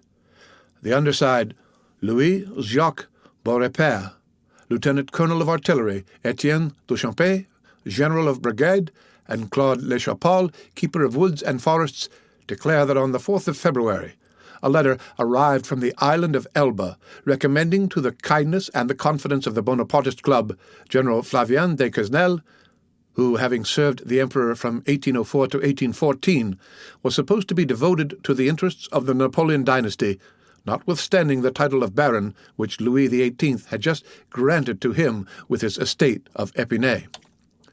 A note was in consequence addressed to General de Quesnel, begging him to be present at the meeting next day, the 5th. The note indicated neither the street nor the number of the house where the meeting was to be held. It bore no signature, but it announced to the general that someone would call for him if he would be ready at 9 o'clock. The meetings were always held from that time till midnight. At 9 o'clock the president of the club presented himself. The general was ready. The president informed him that one of the conditions of his introduction was that he should be eternally ignorant of the place of meeting, and that he would allow his eyes to be bandaged, swearing that he would not endeavour to take off the bandage. General de Quesnel accepted the condition and promised on his honour not to seek to discover the road they took. The general's carriage was ready, but the president told him it was impossible for him to use it, since it was useless to blindfold the master if the coachman knew through what streets he went. "What must be done, then?" asked the general. "I have my carriage here," said the president. "Have you then so much confidence in your servant that you can entrust him with a secret you will not allow me to know?" "Our coachman is a member of the club," said the president. "We shall be driven by a state councillor." "Then we run another risk," said the general, laughing, "that of being upset." We insert this joke to prove that the general was not in the least compelled to attend the meeting, but that he came willingly. When they were seated in the carriage, the president reminded the general of his promise to allow his eyes to be bandaged, to which he made no opposition. On the road, the president thought he saw the general make an attempt to remove the handkerchief, and reminded him of his oath. "Sure enough," said the general. The carriage stopped at an alley leading out of the Rue Saint-Jacques. The general alighted, leaning on the arm of the president, of whose dignity he was not aware, considering him simply as a member of the club. They went through the alley, mounted a flight of stairs, and entered the assembly room. The deliberations had already begun. The members, apprised of the sort of presentation which was to be made that evening, were all in attendance. When, in the middle of the room, the general was invited to remove his bandage, he did so immediately, and was surprised to see so many well-known faces in a society of whose existence he had till then been ignorant. They questioned him as to his sentiments, but he contented himself with answering that the letters from the island of Elba ought to have informed them. Franz interrupted himself by saying, "My father was a royalist. They need not have asked his sentiments, which were well known." "And hence," said Villefort, "arose my affection for your father, my dear Monsieur Franz. Opinions held in common are a ready bond of union." "Read again," said the old man. Franz continued. The president then sought to make him speak more explicitly, but Monsieur de Quesnel replied that he wished first to know what they wanted with him. He was then informed of the contents of the letter from the island of Elba, in which he was recommended to the club as a man who would be likely to advance the interests of their party. One paragraph spoke of the return of Bonaparte, and promised another letter and further details on the arrival of the Pharaon belonging to the shipbuilder Morel of Marseille, whose captain was entirely devoted to the emperor. During all this time, the general, on whom they thought to have relied as on a brother, manifested evidently signs of discontent and repugnance. When the reading was finished, he remained silent with knitted brows. "Well," asked the president, "what do you say to this letter, General?" "I say that it is too soon after declaring myself for Louis XVIII to break my vow in behalf of the ex-emperor." This answer was too clear to permit of any mistake as to his sentiments. "General," said the president, "we acknowledge no King Louis XVIII or an ex-emperor, but His Majesty the Emperor and King, driven from France, which is his kingdom by violence and treason." "Excuse me, gentlemen," said the general. "You may not acknowledge Louis XVIII, but I do, as he has made me a baron and a field-marshal, and I shall never forget that for these two titles I am indebted to his happy return to France." "Sir," said the president, rising with gravity, "be careful what you say, Your words clearly show us that they are deceived concerning you in the island of Elba, and have deceived us. The communication has been made to you in consequence of the confidence placed in you, and which does you honor. Now we discover our error. A title and promotion attach you to the government we wish to overturn. We will not constrain you to help us. We enroll no one against his conscience, but we will compel you to act generously, even if you are not disposed to do so. You would call acting generously knowing your conspiracy and not informing against you? That is what I should call becoming your accomplice. You see, I am more candid than you. My father, said Franz, interrupting himself. I understand now why they murdered him. Valentine could not help casting one glance towards the young man, whose filial enthusiasm it was delightful to behold. Villefort walked to and fro behind them. Noirtier watched the expression of each one, and preserved his dignified and commanding attitude. Franz returned to the manuscript and continued. Sir, said the president, you have been invited to join this assembly. You were not forced here. It was proposed to you to come blindfolded. You accepted. When you complied with this twofold request, you well knew we did not wish to secure the throne of Louis XVIII, or we should not take so much care to avoid the vigilance of the police.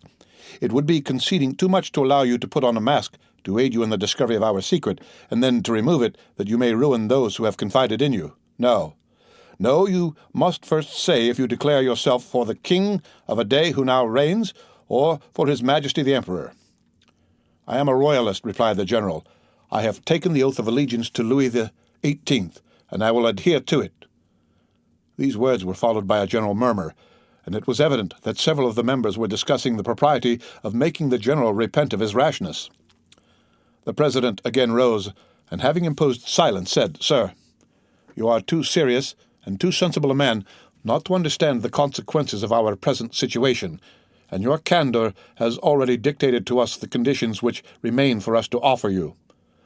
The general, putting his hand on his sword, exclaimed, If you talk of honor, do not begin by disavowing its laws, and impose nothing by violence. And you, sir, continued the president, with a calmness still more terrible than the general's anger, I advise you not to touch your sword.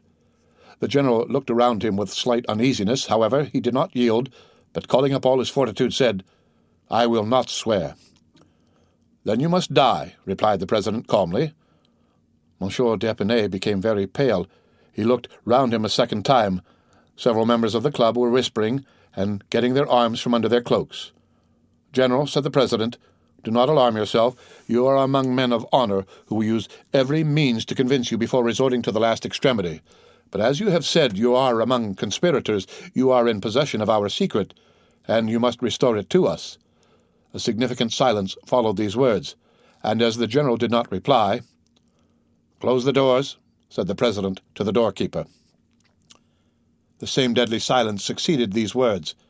Then the general advanced, and making a violent effort to control his feelings, I have a son, said he, and I ought to think of him finding myself among assassins. General, said the chief of the assembly, one man may insult 50. It is the privilege of weakness. But he does wrong to use his privilege. Follow my advice. Swear, and do not insult. The general, again daunted by the superiority of the chief, hesitated a moment, then, advancing to the president's desk, What is the form? Said he. It is this. I swear by my honor not to reveal to anyone what I have seen and heard on the 5th of February, 1815, between 9 and 10 o'clock in the evening, and I plead guilty of death should I ever violate this oath. The general appeared to be affected by a nervous tremor which prevented his answering for some moments. Then, overcoming his manifest repugnance, he pronounced the required oath, but in so low a tone as to be scarcely audible to the majority of the members, who insisted on his repeating it clearly and distinctly, which he did. Now, am I at liberty to retire? Said the general. The president rose, appointed 3 members to accompany him, and got into the carriage with the general after bandaging his eyes. One of those 3 members was the coachman who had driven them there. The other members silently dispersed. Where do you wish to be taken? Asked the president. Anywhere out of your presence, replied Monsieur d'Épinay. Beware, sir, replied the president. You are no longer in the assembly, and have only to do with individuals. Do not insult them unless you wish to be held responsible. But instead of listening, Monsieur d'Épinay went on. You are still as brave in your carriage as in your assembly, because you are still 4 against 1. The president stopped the coach. They were at that part of the Quai des Hommes where the steps lead down to the river. "Why do you stop here?" asked d'Épinay. "Because, sir," said the president, "you have insulted a man, and that man will not go 1 step farther without demanding honorable reparation." "Another method of assassination," said the general, shrugging his shoulders. "Make no noise, sir, unless you wish me to consider you as one of the men of whom you spoke just now, as cowards who take their weakness for a shield. You are alone. One alone shall answer you. You have a sword by your side. I have one in my cane. You have no witness. One of these gentlemen will serve you. Now, if you please, remove your bandage." The general tore the handkerchief from his eyes. "At last," said he, "I shall know with whom I have to do." They opened the door, and the 4 men alighted. Franz again interrupted himself and wiped the cold drops from his brow. There was something awful in hearing the son read aloud in trembling pallor these details of his father's death, which had hitherto been a mystery. Valentine clasped her hands as if in prayer. Noirtier looked at Villefort with an almost sublime expression of contempt and pride. Franz continued. "It was, as we said, the 5th of February. For 3 days the mercury had been 5 or 6 degrees below freezing, and the steps were covered with ice. The general was stout and tall. The president offered him the side of the railing to assist him in getting down. The 2 witnesses followed. It was a dark night. The ground from the steps to the river was covered with snow and hoarfrost. The water of the river looked black and deep. One of the seconds went for a lantern in a coal barge near, and by its light they examined the weapons. The president's sword, which was simply, as he had said, one he carried in his cane, was 5 inches shorter than the general's, and had no guard. The general proposed to cast lots for the swords, but the president said it was he who had given the provocation, and when he had given it he had supposed each would use his own arms. The witnesses endeavored to assist, but the president bade them be silent. The lantern was placed on the ground, the 2 adversaries took their stations, and the duel began. The light made the 2 swords appear like flashes of lightning. As for the men, they were scarcely perceptible, the darkness was so great. General d'Épinay passed for one of the best swordsmen in the army, but he was pressed so closely in the onset that he missed his aim and fell. The witnesses thought he was dead. But his adversary, who knew he had not struck him, offered him the assistance of his hand to rise. The circumstance irritated instead of calming the general, and he rushed on his adversary. But his opponent did not allow his guard to be broken. He received him on his sword, and 3 times the general drew back on finding himself too closely engaged, and then returned to the charge. At the 3rd he fell again. They thought he slipped, as at first, and the witnesses, seeing he did not move, approached and endeavored to raise him. But the one who passed his arm around the body found it was moistened with blood. The general, who had almost fainted, revived. "Ah," said he, "they have sent some fencing master to fight with me." The president, without answering, approached the witness, who held the lantern, and raising his sleeve, showed him 2 wounds he had received in his arm. Then, opening his coat and unbuttoning his waistcoat, displayed his side pierced with a 3rd wound. Still, he had not even uttered a sigh. General d'Épinay died 5 minutes after. Franz read these last words in a voice so choked that they were hardly audible, and then stopped, passing his hand over his eyes as if to dispel a cloud. But after a moment's silence he continued. The president went up the steps after pushing his sword into his cane. A track of blood on the snow marked his course. He had scarcely arrived at the top when he heard a heavy splash in the water. It was the general's body, which the witnesses had just thrown into the river after ascertaining that he was dead. The general fell then in a loyal duel, and not in ambush as it might have been reported. In proof of this, we have signed this paper to establish the truth of the facts, lest the moment should arrive when either of the actors in this terrible scene should be accused of premeditated murder or of infringement of the laws of honor. Signed, Beaurepaire, Deschamps, and Le Chapal. When Franz had finished reading this account, so dreadful for a son, when Valentine, pale with emotion, had wiped away a tear, when Villefort, trembling and crouched in a corner, had endeavored to lessen the storm by supplicating glances at the implacable old man. "Sir," said d'Épinay to Noirtier, "since you are well acquainted with all these details, which are attested by honorable signatures, since you appear to take some interest in me, though you have only manifested it hitherto by causing me sorrow, refuse me not one final satisfaction. Tell me the name of the president of the club, that I may at least know who killed my father." Villefort mechanically felt for the handle of the door.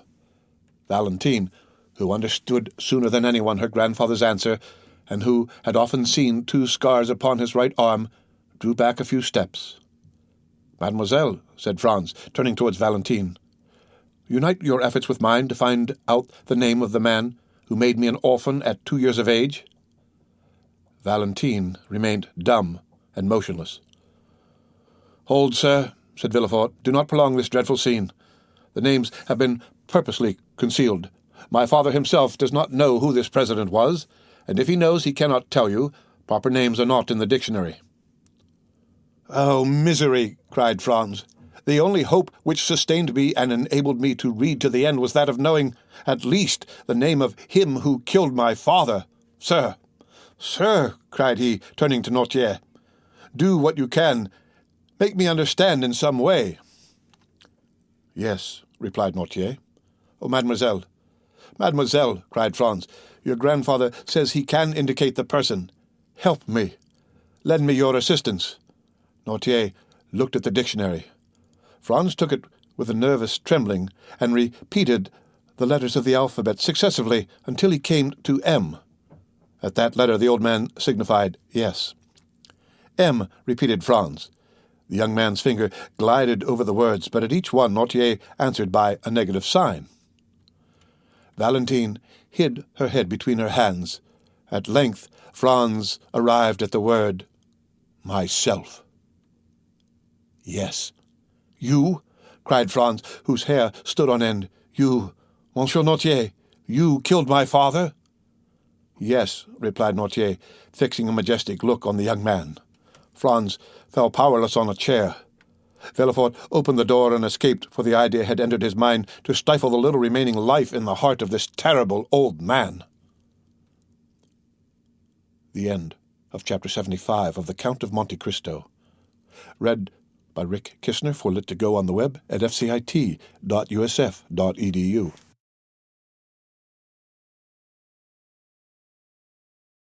The Count of Monte Cristo by Alexandre Dumas. Chapter 74. The Villefort Family Vault. 2 days after, a considerable crowd was assembled, towards 10 o'clock in the morning, around the door of Monsieur de Villefort's house, and a long file of mourning coaches and private carriages extended along the Faubourg Saint-Honore and the Rue de la Pépinière. Among them was one of a very singular form, which appeared to have come from a distance. It was a kind of covered wagon, painted black, and was one of the first to arrive. Inquiry was made, and it was ascertained that, by a strange coincidence, the carriage contained the corpse of the Marquis de Saint-Méran, and that those who had come thinking to attend one funeral would follow 2. Their number was great. The Marquis de Saint-Méran, one of the most zealous and faithful dignitaries of Louis XIII and King Charles X, had preserved a great number of friends, and these, added to the personages whom the usages of society gave Villefort a claim on, formed a considerable body. Due information was given to the authorities, and permission obtained that the 2 funerals should take place at the same time. A second hearse, decked with the same funereal pomp, was brought to Monsieur de Villefort's door, and the coffin removed into it from the post-wagon. The 2 bodies were to be interred in the cemetery of Père-Lachaise, where Monsieur de Villefort had long since had a tomb prepared for the reception of his family. The remains of poor Renée were already deposited there, and now, after 10 years of separation, her father and mother were to be reunited with her. The Parisians, always curious, always affected by a funereal display, looked on with religious silence while the splendid procession accompanied to their last abode 2 of the number of the old aristocracy, the greatest protectors of commerce and sincere devotees to their principles. In one of the mourning coaches, Beauchamp, Debray, and Chateau Renaud were talking of the very sudden death of the Marchioness. "I saw Madame de Saint-Méran only last year at Marseille when I was coming back from Algiers," said Chateau Renaud. "She looked like a woman destined to live to be 100 years old, from her apparent sound health and great activity of mind and body." "How old was she?" "Franz assured me," replied Albert, "that she was 66 years old, but she has not died of old age, but of grief. It appears that, since the death of the Marquis, which affected her very deeply, she has not completely recovered her reason." "But of what disease, then, did she die?" asked Debray. It is said to have been a congestion of the brain, or apoplexy, which is the same thing, is it not? Nearly. It is difficult to believe that it was apoplexy, said Beauchamp. Madame de Saint-Méran, whom I once saw, was short, of slender form, and of a much more nervous than sanguine temperament. Grief could hardly produce apoplexy in such a constitution as that of Madame de Saint-Méran. At any rate, said Albert, whatever disease or doctor may have killed her, Monsieur de Villefort, or rather Mademoiselle Valentine, or still rather our friend Franz, inherits a magnificent fortune amounting, I believe, to 80,000 livres per annum. And this fortune will be doubled at the death of the old Jacobin Notier.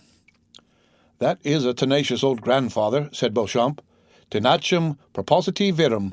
I think he must have made an agreement with death to outlive all his heirs, and he appears likely to succeed. He resembles that old conventionalist of 93 who said to Napoleon in 1814, "You bend because your empire is a young stem weakened by rapid growth. Take the Republic for a tutor.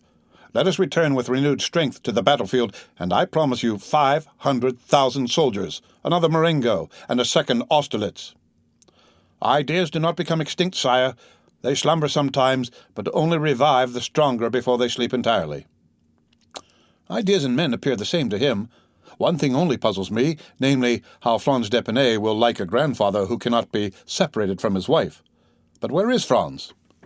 In the first carriage with Monsieur de Villefort, who considers him already as one of the family.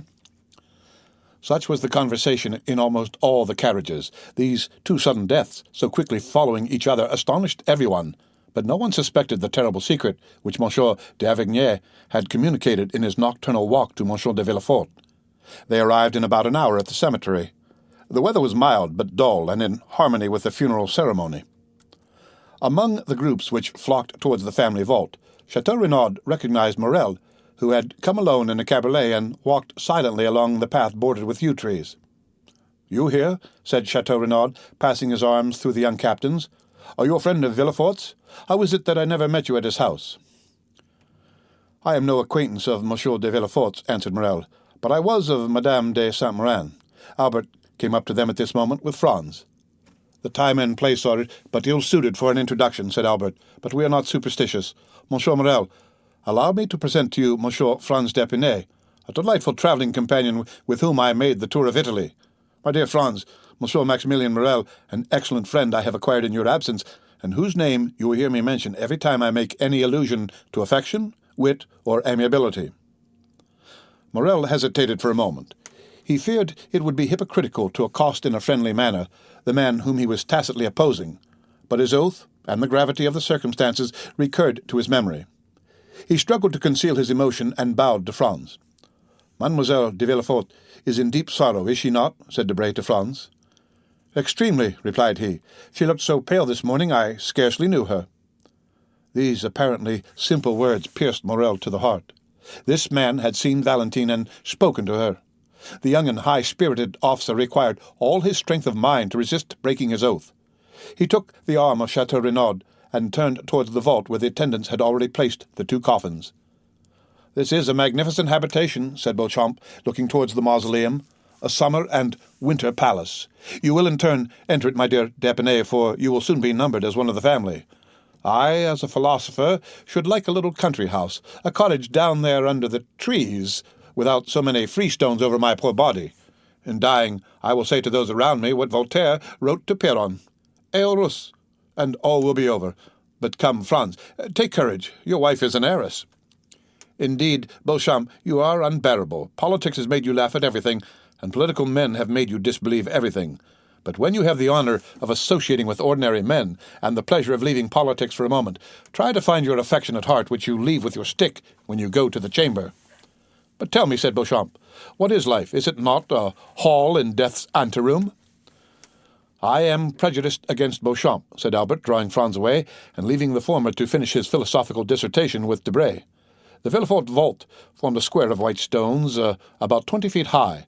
An interior partition separated the two families, and each apartment had its entrance door. Here were not, as in other tombs, ignoble drawers, one above another, where thrift bestows its dead and labels them like specimens in a museum. All that was visible within the bronze gates was a gloomy-looking room, separated by a wall from the vault itself. The two doors before mentioned were in the middle of this wall, and enclosed the Villefort and Saint-Méran coffins. There, grief might freely expend itself without being disturbed by the trifling loungers who came from a picnic party to visit Père Lachaise, or by lovers who made it their rendezvous. The two coffins were placed on trestles previously prepared for their reception in the right-hand crypt belonging to the Saint-Méran family. Villefort, Franz, and a few near relatives alone entered the sanctuary. As the religious ceremonies had all been performed at the door, and there was no address given, the party all separated. Chateau Renaud, Albert, and Morel went one way, and Debray and Beauchamp the other. Franz remained with M. de Villefort at the gate of the cemetery. Morel made an excuse to wait. He saw Franz and M. de Villefort get into the same mourning coach, and thought this meeting foreboded evil. He then returned to Paris, and although in the same carriage with Chateau Renaud and Albert, he did not hear one word of their conversation. As Franz was about to take leave of M. de Villefort, "When shall I see you again?" said the latter. "At what time you please, sir," replied Franz. "As soon as possible." "I am at your command, sir. Shall we return together, if not unpleasant to you? On the contrary, I shall feel much pleasure." Thus the future father and son-in-law stepped into the same carriage, and Morel, seeing them pass, became uneasy. Villefort and Franz returned to the Faubourg Saint-Honore. The procureur, without going to see either his wife or his daughter, went at once to his study, and, offering the young man a chair, "Monsieur d'Épinay," said he, "allow me to remind you at this moment, which is perhaps not so ill chosen as at first sight may appear, for obedience to the wishes of the departed is the first offering which should be made at their tomb. Allow me then to remind you of the wish expressed by Madame de Saint-Méran on her deathbed, that Valentine's wedding might not be deferred.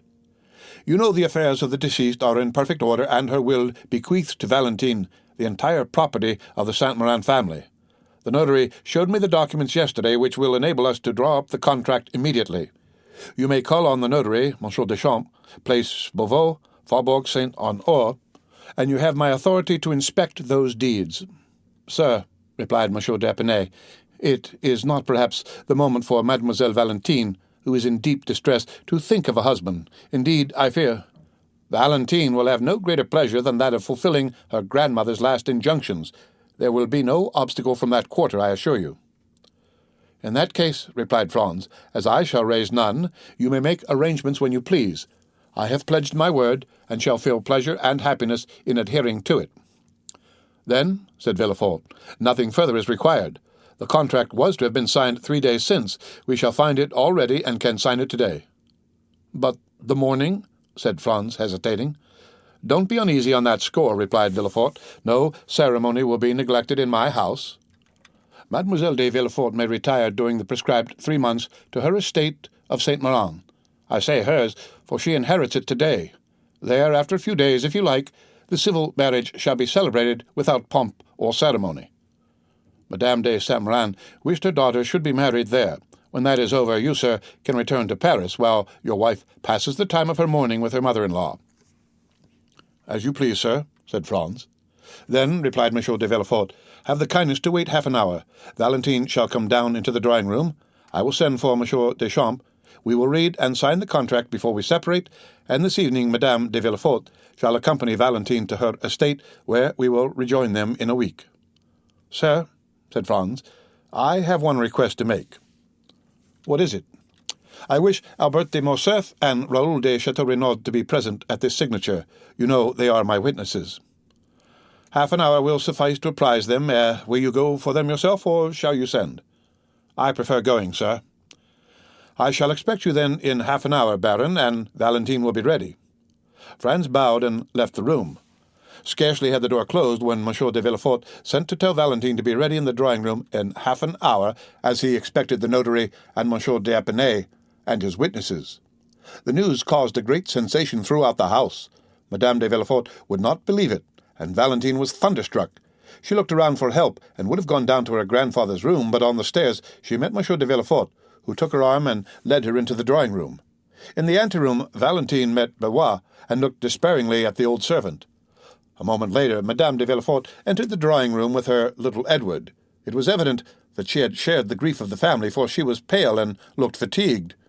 She sat down, took Edward on her knees, and from time to time pressed this child, on whom her affections appeared centred, almost convulsively to her bosom. 2 carriages were soon heard to enter the courtyard. One was the notary's, the other that of Franz and his friends. In a moment the whole party was assembled. Valentine was so pale one might trace the blue veins from her temples, round her eyes, and down her cheeks. Franz was deeply affected. Chateau Renaud and Albert looked at each other with amazement. The ceremony which was just concluded had not appeared more sorrowful than did that which was about to begin. Madame de Villefort had placed herself in the shadow behind a velvet curtain, and as she constantly bent over her child, it was difficult to read the expression of her face. Monsieur de Villefort was, as usual, unmoved. The notary, after having accorded to the customary method, arranged the papers on the table, taking his place in an armchair, and raised his spectacles, turned towards Franz. "Are you Monsieur Franz de Quesnel, Baron d'Épinay?" asked he, although he knew it perfectly. "Yes, sir," replied Franz. The notary bowed.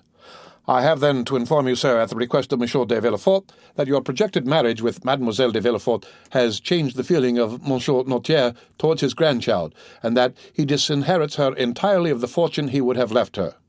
Let me hasten to add," continued he, "that the testator, having only the right to alienate a part of his fortune, and having alienated it all, the will not bear scrutiny, and is declared null and void."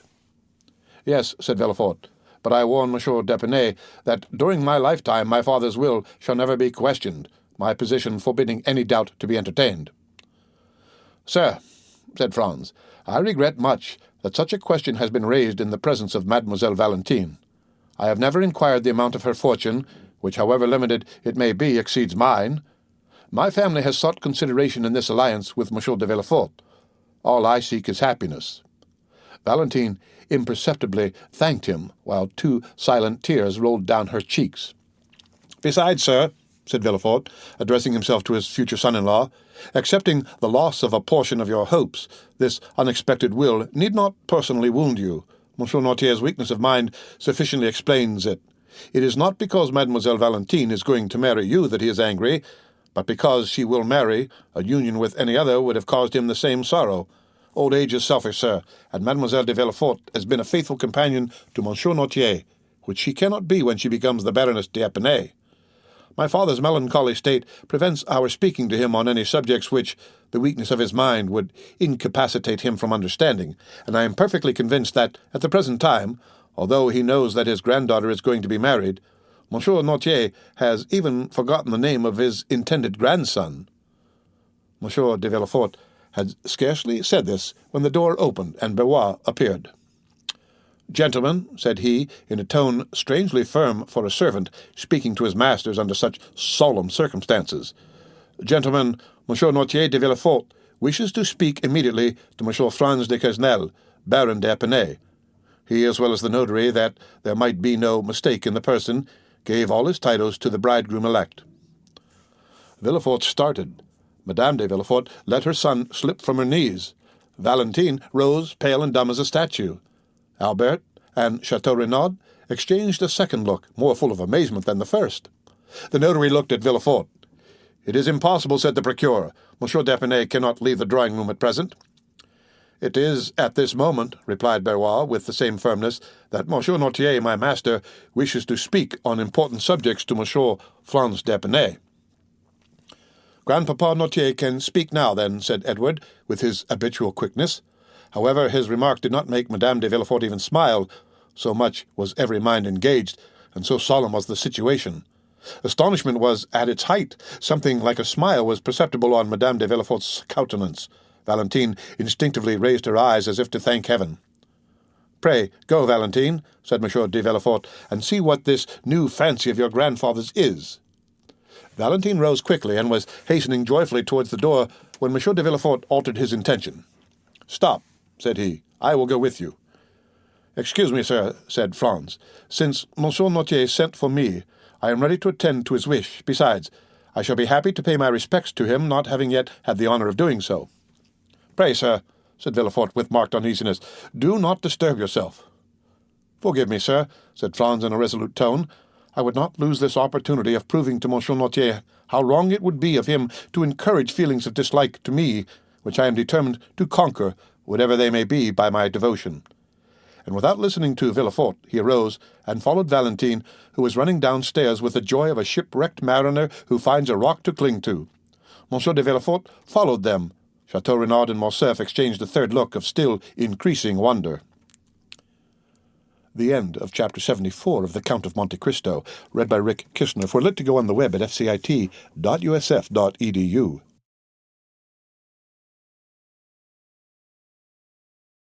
The Count of Monte Cristo, by Alexandre Dumas. Chapter 66, Matrimonial Projects.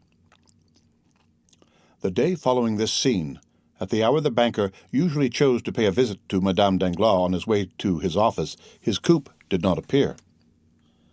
At this time, that is, about 12:30, Madame Danglars ordered her carriage and went out. Danglars, hidden behind a curtain, watched the departure he had been waiting for. He gave orders that he should be informed as soon as Madame Danglars appeared, but at 2 o'clock she had not returned. He then called for his horses, drove to the chamber, and inscribed his name to speak against the budget. From 12 to 2 o'clock Danglars had remained in his study, unsealing his dispatches, and becoming more and more sad every minute, heaping figure upon figure, and receiving, among other visits, one from Major Cavalcanti, who, as stiff and exact as ever, presented himself precisely at the hour named the night before to terminate his business with the banker. On leaving the chamber, Danglars, who had shown violent marks of agitation during the sitting, and been more bitter than ever against the ministry, re-entered his carriage and told the coachman to drive to the Avenue des Champs-Élysées, No. 30. Monte Cristo was at home, only he was engaged with someone, and begged Danglars to wait for a moment in the drawing-room.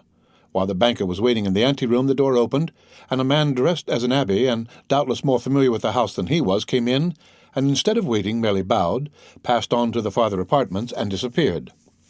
A minute after, the door by which the priest had entered reopened, and Monte Cristo appeared. "Pardon me," said he, "my dear Baron, but one of my friends, the Abbé Busoni, whom you perhaps saw pass by, has just arrived in Paris. Not having seen him for a long time, I could not make up my mind to leave him sooner, so I hope this will be sufficient reason for my having made you wait." "Nay," said Danglars, "it is my fault. I have chosen my visit at the wrong time, and will retire." "Not at all. On the contrary. Be seated. But what is the matter with you? You look careworn. Really, you alarm me." "Melancholy in a capitalist, like the appearance of a comet, presages some misfortune to the world." "I have been in ill luck for several days," said Danglars, "and I have heard nothing but bad news." "Ah, indeed," said Monte Cristo. "Have you had another fall at the Bourse?" "No. I am safe for a few days at least. I am only annoyed about a bankrupt of Trieste." "Really? Does it appear to be Jacopo Manfredi?" "Exactly so. Imagine a man who has transacted business with me for I don't know how long, to the amount of 800,000 or 900,000 francs during the year. Never a mistake or delay. A fellow who paid like a prince. Well, I was 1,000,000 in advance with him, and now my fine Jacopo Manfredi suspends payment." "Really?" "It is an unheard-of fatality. I draw upon him for 600,000 francs. My bills are returned unpaid, and more than that, I hold bills of exchange signed by him to the value of 400,000 francs, payable at his correspondence in Paris at the end of this month. Today is the 30th. I present them, but my correspondent has disappeared. This, with my Spanish affairs, made a pretty end to the month." "Then you really lost by that affair in Spain?" "Yes. Only 700,000 francs out of my cash box, nothing more." "Why, how could you make such a mistake, such an old stager?" "Oh, it is all my wife's fault. She dreamed Don Carlos had returned to Spain. She believes in dreams. It is magnetism, she says, and when she dreams a thing, it is sure to happen, she assures me. On this conviction, I allow her to speculate. She having her bank and her stockbroker, she speculated and lost. It is true she speculates with her own money, not mine. Nevertheless, you can understand that when 700,000 francs leave the wife's pocket, the husband always finds it out. But you mean to say you have not heard of this? Why, the thing has made a tremendous noise." "Yes, I heard it spoken of, but I did not know the details, and then no one can be more ignorant than I am of the affairs in the Bourse." "Then you do not speculate?" "I? How could I speculate when I already have so much trouble in regulating my income? I should be obliged, besides my steward, to keep a clerk and a boy. But touching these Spanish affairs, I think that the Baroness did not dream the whole of the Don Carlos matter. The papers said something about it, did they not?" "Then you believe the papers?" "I? Oh, not the least in the world, only I fancied that the honest messenger was an exception to the rule, and that it only announced telegraphic dispatches." "Well, that's what puzzles me," replied Danglars. "The news of the return of Don Carlos was brought by telegraph." "So that," said Monte Cristo, "you have lost nearly 1,700,000 francs this month." "Not nearly, indeed. That is exactly my loss." "Diable," said Monte Cristo compassionately. "It is a hard blow for a third-rate fortune." "Third-rate?" said Danglars, rather humble. "What do you mean by that?" "Well, certainly," continued Monte Cristo, "I make three assortments in fortune: first-rate, second-rate, and third-rate fortunes. I call those first-rate which are composed of treasures one possesses under one's hands, such as mines, lands, and funded property, in such states as France, Austria, and England, provided these treasures and property form a total of about 100 millions. I call those second-rate fortunes that are gained by manufacturing enterprises, joint stock companies, viceroyalties, and principalities, not drawing more than 1,500,000 francs, the whole forming a capital of about 50 millions. Finally, I call those third-rate fortunes which are composed of a fluctuating capital dependent upon the will of others or upon chances which a bankruptcy involves or a false telegram shakes, such as banks, speculations of the day, in fact, all operations under the influence of greater or less mischances, the whole bringing in a real or fictitious capital of about 15 millions. I think this is about your position, is it not?" "Confound it, yes," replied Danglars. "The result, then, of 6 more such months as this would be to reduce the third-rate house to despair." "Oh," said Danglars, becoming very pale, "how you are running on!" "Let us imagine 7 such months," continued Monte Cristo in the same tone. "Tell me, have you ever thought that 7 times 1,700,000 francs make nearly 12 millions? No, you have not?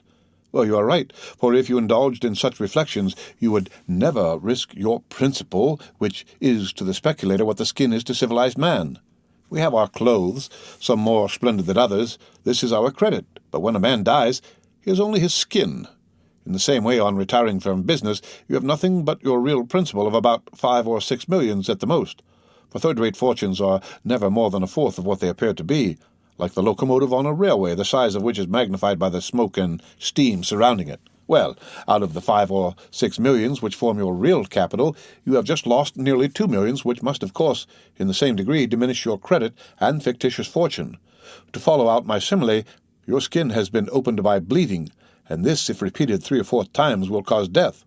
So pay attention to it, my dear Monsieur Danglars. Do you want money? Do you wish me to lend you some?" "What a bad calculator you are!" exclaimed Danglars, calling to his assistance all his philosophy and dissimulation. "I have made money at the same time by speculations which have succeeded. I have made up the loss of blood by nutrition. I lost a battle in Spain. I have been defeated in Trieste, but my naval army in India will have taken some galleons, and my Mexican pioneers will have discovered some mine." Very good, but the wound remains and will reopen at the first loss." "No, for I am only embarked in certainties," replied Danglars, with the air of a mountebank, sounding his own praises. "To involve me, 3 governments must crumble to dust." "Well, such things have been. That there should be a famine. Recollect the 7 fat and the 7 lean keen.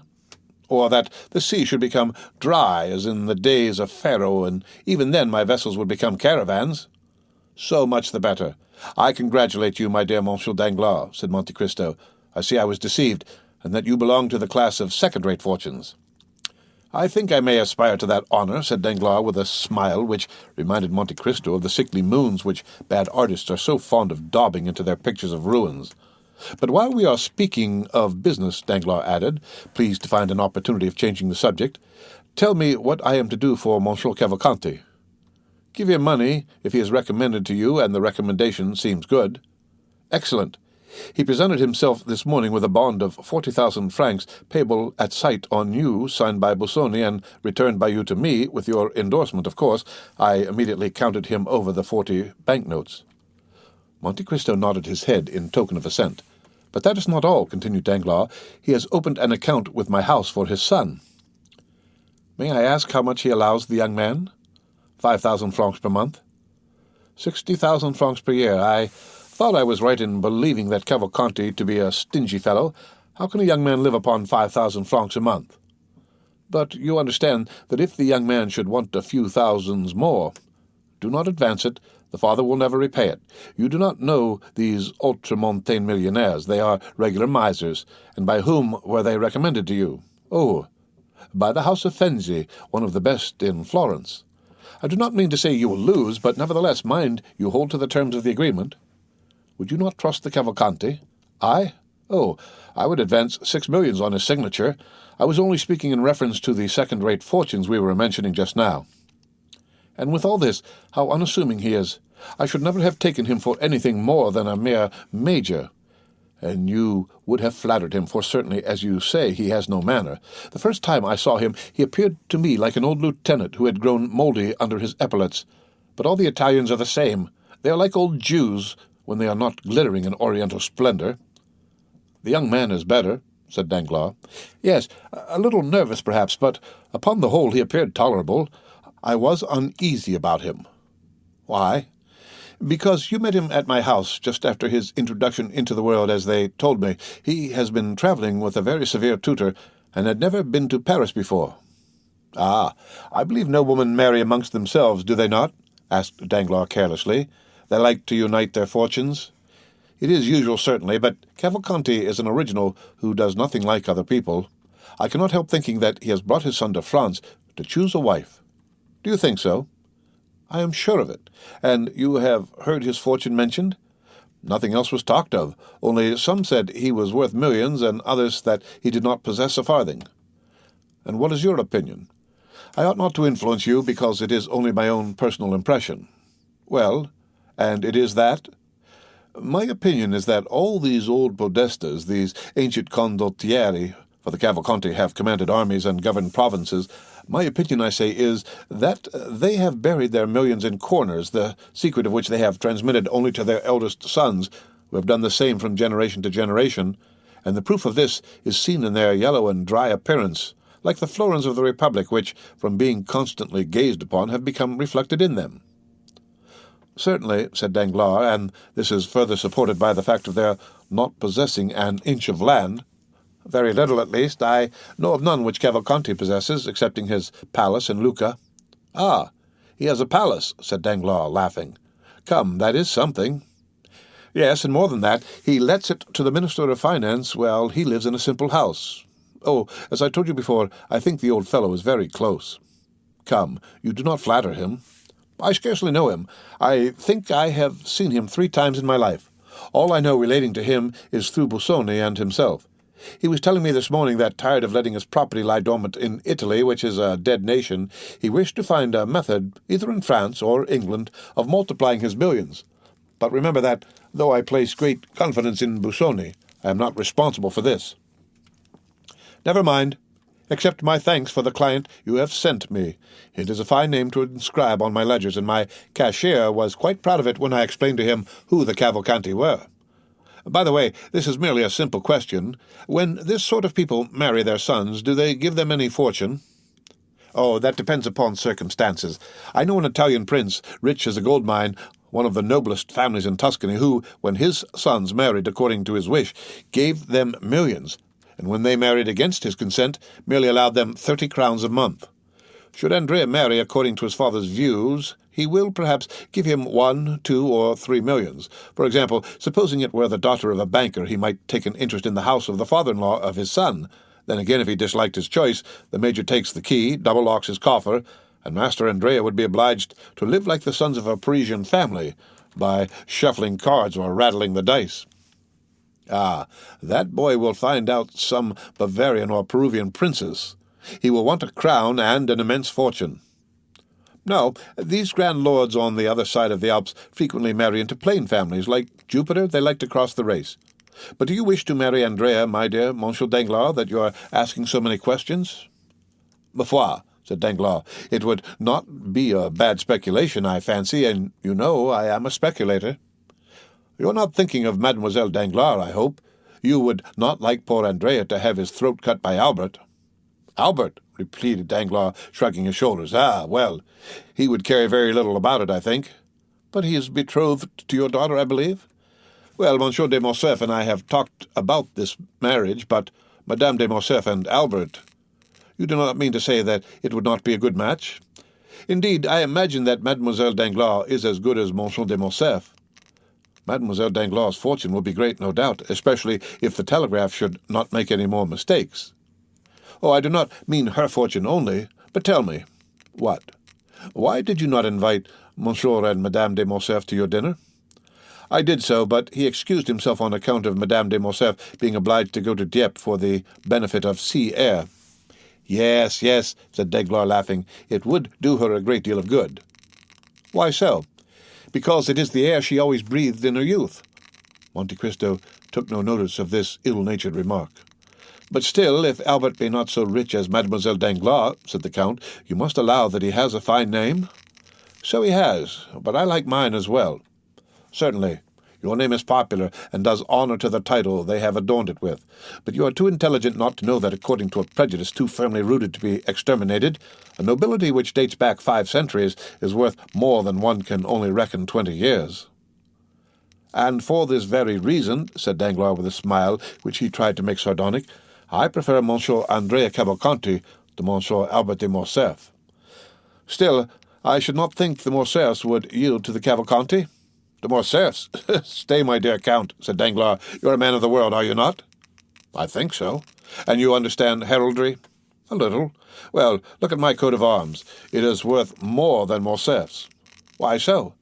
Because, though I am not a baron by birth, my real name is at least Danglars. Well, what then? Well, his name is not Morcerf. How not Morcerf? Not the least in the world. Go on. I have been made a baron so that I actually am one. He made himself a count so that he is not one at all. Impossible. Listen, my dear Count, Monsieur de Morcerf has been my friend, or rather my acquaintance, during the last 30 years. You know, I have made the most of my arms, though I never forgot my origin. A proof of great humility or great pride, said Monte Cristo. Well, when I was a clerk, Morcerf was a mere fisherman. And then he was called? Fernand. Only Fernand? Fernand Mondego. You're sure? Pardieu, I have bought enough fish of him to know his name. Then why did you think of giving your daughter to him?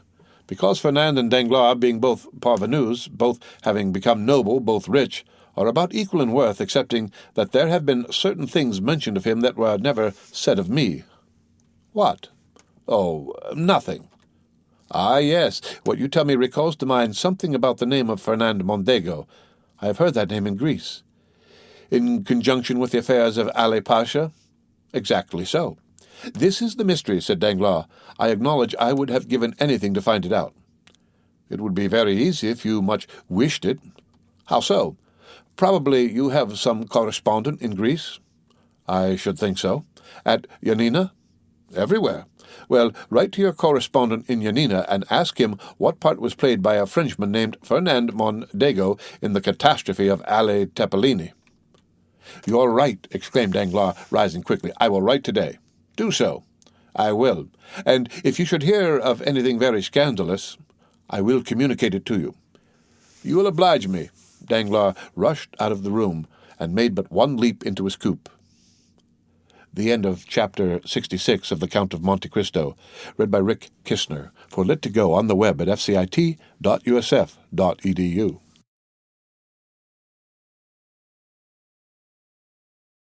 The Count of Monte Cristo by Alexandre Dumas, Chapter 73, The Promise. It was indeed Maximilien Morrel who had passed a wretched existence since the previous day. With the instinct peculiar to lovers, he had anticipated after the return of Madame de Saint-Méran and the death of the Marquis that something would occur at Monsieur de Villefort's in connection with his attachment for Valentine. His presentiments were realized, as we shall see, and his uneasy forebodings had goaded him, pale and trembling, to the gate under the chestnut trees. Valentine was ignorant of the cause of this sorrow and anxiety, and, as it was not his accustomed hour for visiting her, she had gone to the spot simply by accident, or perhaps through sympathy. Morrel called her, and she ran to the gate. "You here at this hour?" said she. "Yes, my poor girl," replied Morrel. "I come to bring and to hear bad tidings." "This is indeed a house of mourning," said Valentine. "Speak, Maximilien, although the cup of sorrow seems already full." "Dear Valentine," said Morrel, endeavouring to conceal his own emotion, "listen, I entreat you. What I am about to say is very serious. When are you to be married?" "I will tell you all," said Valentine. "From you I have nothing to conceal. This morning the subject was introduced, and my dear grandmother, on whom I depended as my only support, not only declared herself favourable to it, but is so anxious for it that they only await the arrival of Monsieur d'Épinay, and the following day the contract will be signed." A deep sigh escaped the young man, who gazed long and mournfully at her he loved. "Alas," he replied, "it is dreadful thus to hear my condemnation from your own lips. The sentence is passed, and in a few hours will be executed. It must be so, and I will not endeavour to prevent it. But since you say nothing remains but for Monsieur d'Épinay to arrive, that the contract may be signed, and the following day you will be his, tomorrow you will be engaged to Monsieur d'Épinay, for he came this morning to Paris." Valentine uttered a cry. "I was at the house of Monte Cristo an hour since," said Morrel. "We were speaking, he of the sorrow your family had experienced, and I of your grief, when a carriage rolled into the courtyard. Never, till then, had I placed any confidence in presentiments, but now I cannot help believing them, Valentine. At the sound of that carriage I shuddered. Soon I heard steps on the staircase, which terrified me as much as the footsteps of the commander did Don Juan. The door at last opened. Albert de Morcerf entered first, and I began to hope my fears were vain, when after him another young man advanced, and the Count exclaimed, 'Ah, here is the Baron Franz d'Épinay.' I summoned all my strength and courage to my support.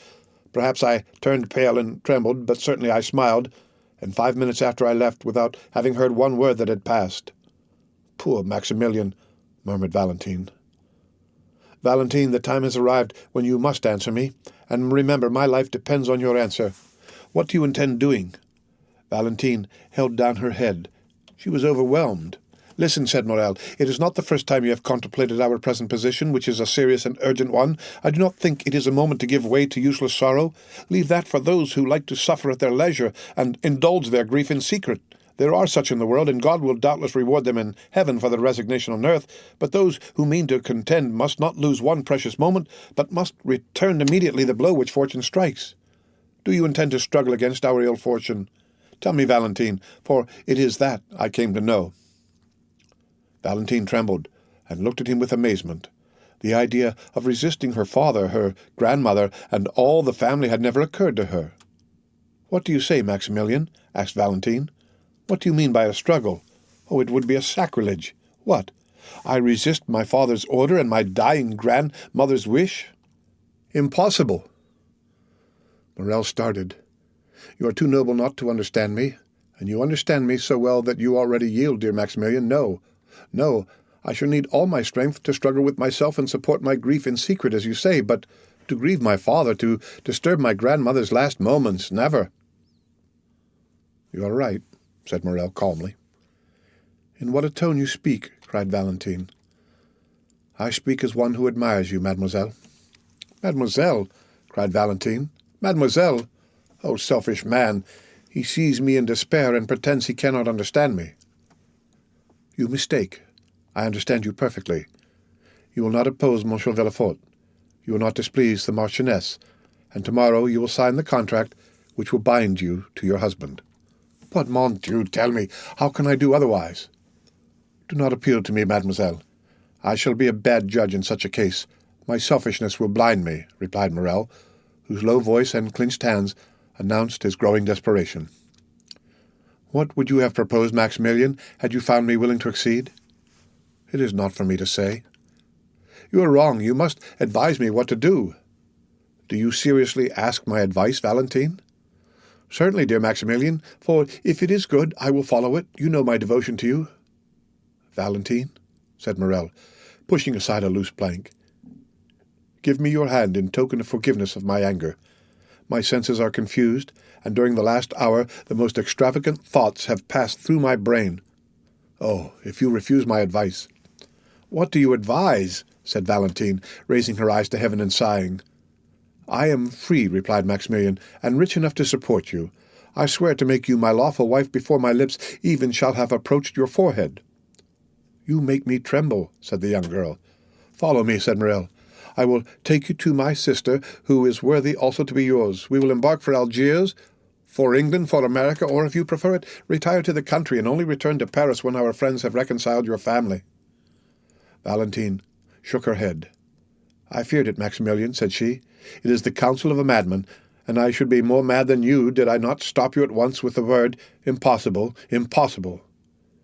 "You will then submit to what fate decrees for you without even attempting to contend with it?" said Morrel, sorrowfully. "Yes, if I die." "Well, Valentine," resumed Maximilian, "I can only say again that you are right. Truly, it is I who am mad, and you prove to me that passion blinds the most well-meaning. I appreciate your calm reasoning. It is then understood that tomorrow you will be irrevocably promised to Monsieur Franz d'Épinay, not only by that theatrical formality invented to heighten the effect of a comedy called the signature of the contract, but your own will." "Again you drive me to despair, Maximilian," said Valentine. "Again you plunge the dagger into the wound. What would you do? Tell me, if your sister listened to such a proposition." "Mademoiselle," replied Morrel with a bitter smile, "I am selfish. You have already said so, and as a selfish man I think not of what others would do in my situation, but of what I intend doing myself. I think only that I have known you not a whole year. From the day I first saw you, all my hopes of happiness have been in securing your affection. One day you acknowledged that you loved me, and since that day my hope of future happiness has rested on obtaining you, for to gain you would be life to me. Now I think no more. I say only that fortune has turned against me. I had thought to gain heaven, and now I have lost it.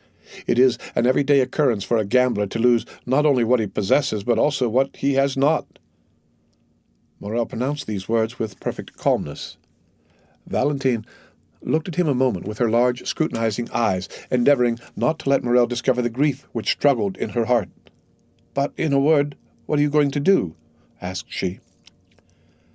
"I am going to have the honor of taking my leave of you, mademoiselle, solemnly assuring you that I wish your life may be so calm, so happy, and so fully occupied that there may be no place for me even in your memory."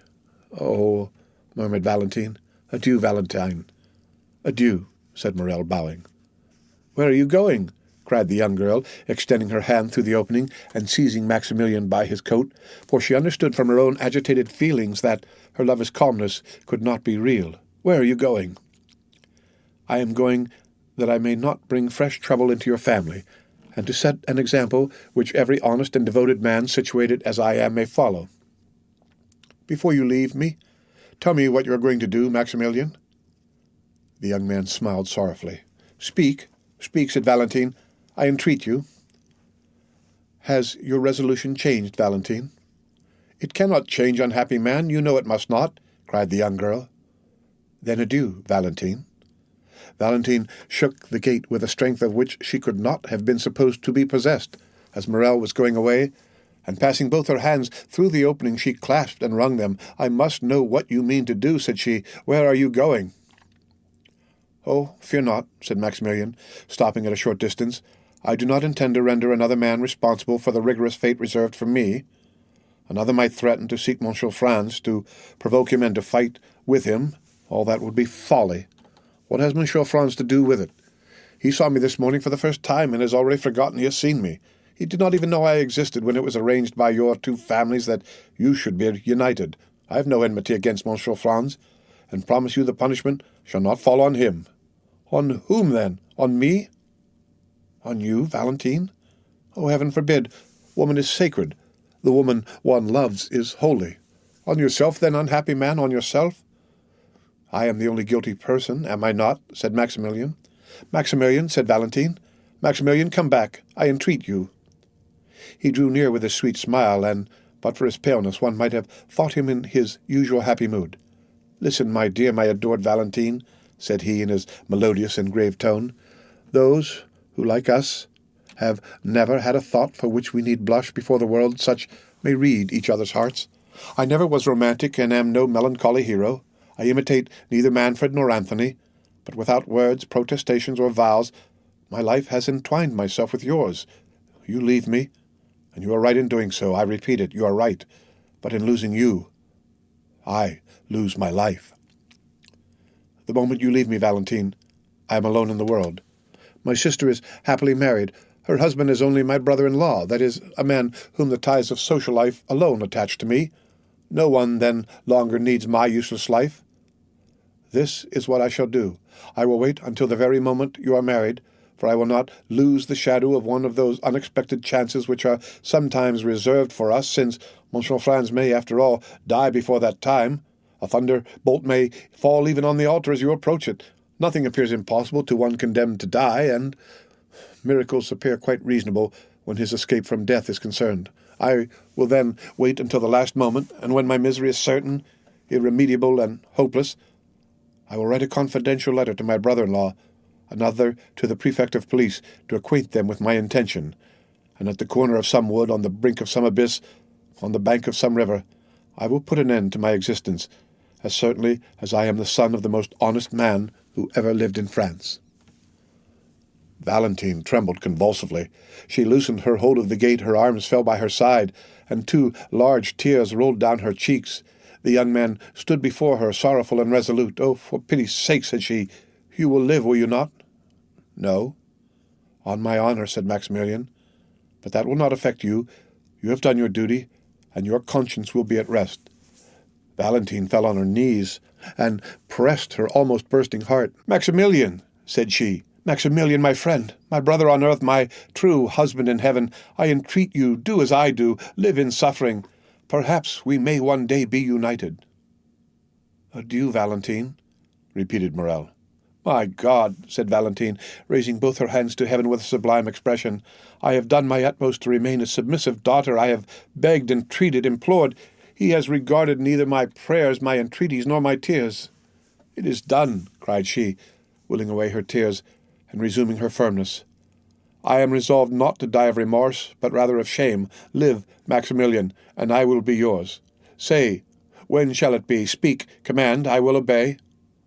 Morrel, who had already gone some few steps away, again returned, and, pale with joy, extended both hands towards Valentine through the opening. "Valentine," said he, "dear Valentine, you must not speak thus. Rather let me die. Why should I obtain you by violence if our love is mutual? Is it from mere humanity you bid me live? I would then rather die." "Truly," murmured Valentine, "who on this earth cares for me if he does not? Who has consoled me in my sorrow but he? On whom do my hopes rest? On whom does my bleeding heart repose? On him. On him, always on him. Yes, you are right, Maximilian. I will follow you. I will leave the paternal home. I will give up all. Oh, ungrateful girl that I am," cried Valentine, sobbing. "I will give up all, even my dear old grandfather, whom I had nearly forgotten." "No," said Maximilian, "you shall not leave him.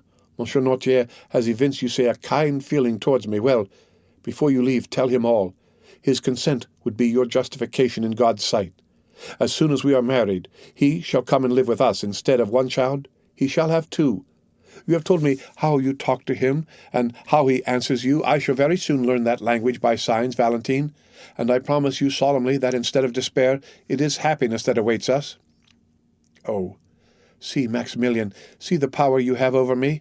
You almost make me believe you, and yet what you tell me is madness, for my father will curse me. He is inflexible. He will never pardon me. Now listen to me, Maximilian.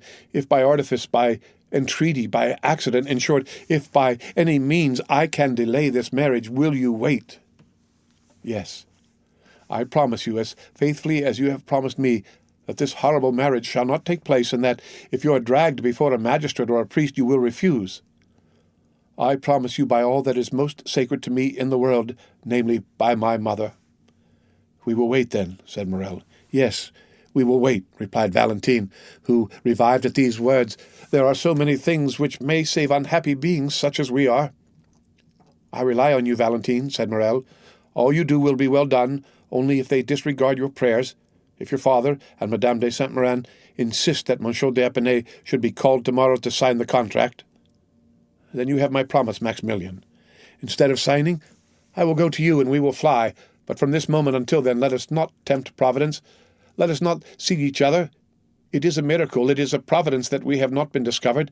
If we were surprised, if it were known that we met thus, we should have no further resource." "You are right, Valentine. But how shall I ascertain?" "From the notary, Monsieur Deschamps. I know him. And for myself, I will write to you, depend on me. I dread this marriage, Maximilian, as much as you. Thank you, my adored Valentine. Thank you. That is enough. When once I know the hour, I will hasten to this spot. You can easily get over this fence with my assistance. A carriage will await us at the gate, in which you will accompany me to my sister's. There, living, retired, or mingling in society as you wish, we shall be enabled to use our power to resist oppression, and not suffer ourselves to be put to death like sheep, which only defend themselves by sighs.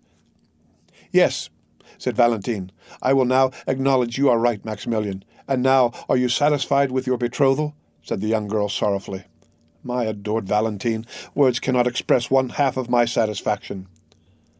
Valentine had approached, or rather, had placed her lips so near the fence that they nearly touched those of Morrel, which were pressed against the other side of the cold and inexorable barrier.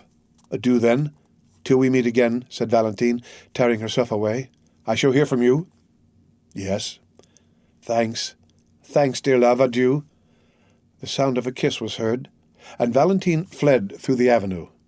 Morrel listened to catch the last sound of her dress brushing the branches, and of her footsteps on the gravel, then raised his eyes with an ineffable smile of thankfulness to heaven for being permitted to be thus loved, and then also disappeared. The young man returned home, and waited all the evening and all the next day without getting any message.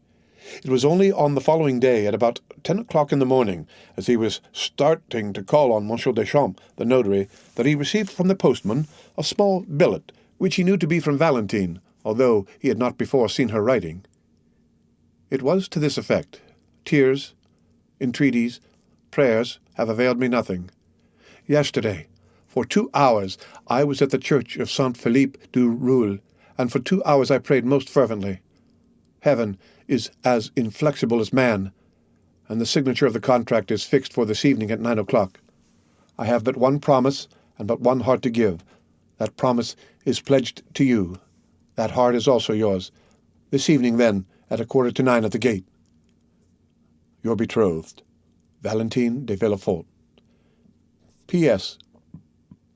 My poor grandmother gets worse and worse. Yesterday her fever amounted to delirium. Today her delirium is almost madness. You will be very kind to me, will you not, Morrel, to make me forget my sorrow in leaving her thus? I think it is kept a secret from Grandpapa Noirtier that the contract is to be signed this evening. Morrel went also to the notary, who confirmed the news that the contract was to be signed that evening. Then he went to call on Monte Cristo, and heard still more. Franz had been to announce the ceremony, and Madame de Villefort had also written to beg the Count to excuse her not inviting him. The death of M. de Saint-Méran and the dangerous illness of his widow would cast a gloom over the meeting, which she would regret should be shared by the Count, whom she wished every happiness. The day before, Franz had been presented to Madame de Saint-Méran, who had left her bed to receive him, but had been obliged to return to it immediately after. It is easy to suppose that Morrel's agitation would not escape the Count's penetrating eye. Monte Cristo was more affectionate than ever. Indeed, his manner was so kind that several times Morrel was on the point of telling him all. But he recalled the promise he had made to Valentine and kept his secret. The young man read Valentine's letter 20 times in the course of the day. It was her first, and on what an occasion! Each time he read it, he renewed his vow to make her happy. How great is the power of a woman who has made so courageous a resolution! What devotion does she deserve from him for whom she has sacrificed everything! How ought she really to be supremely loved! She becomes at once a queen and a wife, and it is impossible to thank and love her sufficiently. Morrel longed intensely for the moment when he should hear Valentine say, "Here I am, Maximilian. Come and help me." He had arranged everything for her escape. 2 ladders were hidden in the clover field. A cabriolet was ordered for Maximilian alone, without a servant, and without lights. At the turning of the first street, they would light the lamps, as it would be foolish to attract the notice of the police by too many precautions. Occasionally he shuddered. He thought of the moment when, from the top of that wall, he should protect the descent of his dear Valentine, pressing in his arms for the first time her of whom he had yet only kissed the delicate hand. When the afternoon arrived, and he felt that the hour was drawing near, he wished for solitude. His agitation was extreme. A simple question from a friend would have irritated him. He shut himself in his room and tried to read, but his eye glanced over the page without understanding a word, and he threw away the book and for the second time sat down to sketch his plan, the ladders and the fence. At length the hour drew near. Never did a man deeply in love allow the clocks to go on peacefully.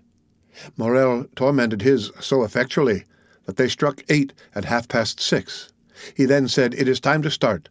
The signature was indeed fixed to take place at 9 o'clock, but perhaps Valentine will not wait for that. Consequently, Morrel, having left the Rue Meslay at 8:30 by his timepiece, entered the clover field while the clock of Saint Philippe du Roule was striking 8. The horse and cabriolet were concealed behind a small ruin where Morrel had often waited. The night gradually drew on, and the foliage in the garden assumed a deeper hue. Then Morrel came out from his hiding-place with a beating heart and looked through the small opening in the gate. There was yet no one to be seen. The clock struck 8:30, and still another half-hour was passed in waiting, while Morrel walked to and fro and gazed more and more frequently through the opening. The garden became darker still, but in the darkness he looked in vain for the white dress, and in the silence he vainly listened for the sound of footsteps.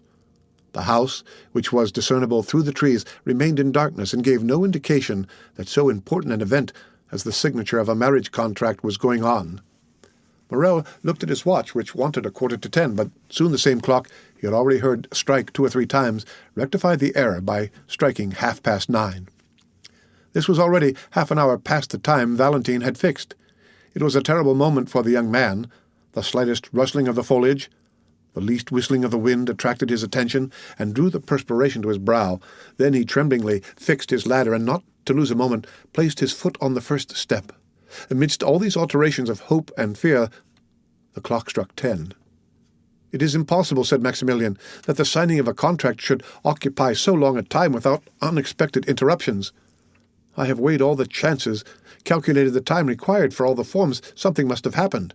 And then he walked rapidly to and fro, and pressed his burning forehead against the fence. Had Valentine fainted, or had she been discovered and stopped in her flight? These were the only obstacles which appeared possible to the young man. The idea that her strength had failed her in attempting to escape, and that she had fainted in one of the paths, was the one that most impressed itself upon his mind. "In that case," said he, "I should lose her, and by my own fault." He dwelt on this idea for a moment, then it appeared reality. He even thought he could perceive something on the ground at a distance. He ventured to call, and it seemed to him that the wind wafted back an almost inarticulate sigh. At last the half-hour struck. It was impossible to wait longer. His temples throbbed violently. His eyes were growing dim. He passed one leg over the wall, and in a moment leaped down on the other side. He was on Villefort's premises, had arrived there by scaling the wall. What might be the consequences? However, he had not ventured thus far to draw back. He followed a short distance, close under the wall, then crossed a path, hid, entered a clump of trees. In a moment he had passed through them, and could see the house distinctly. Then Morrel saw that he had been right in believing that the house was not illuminated.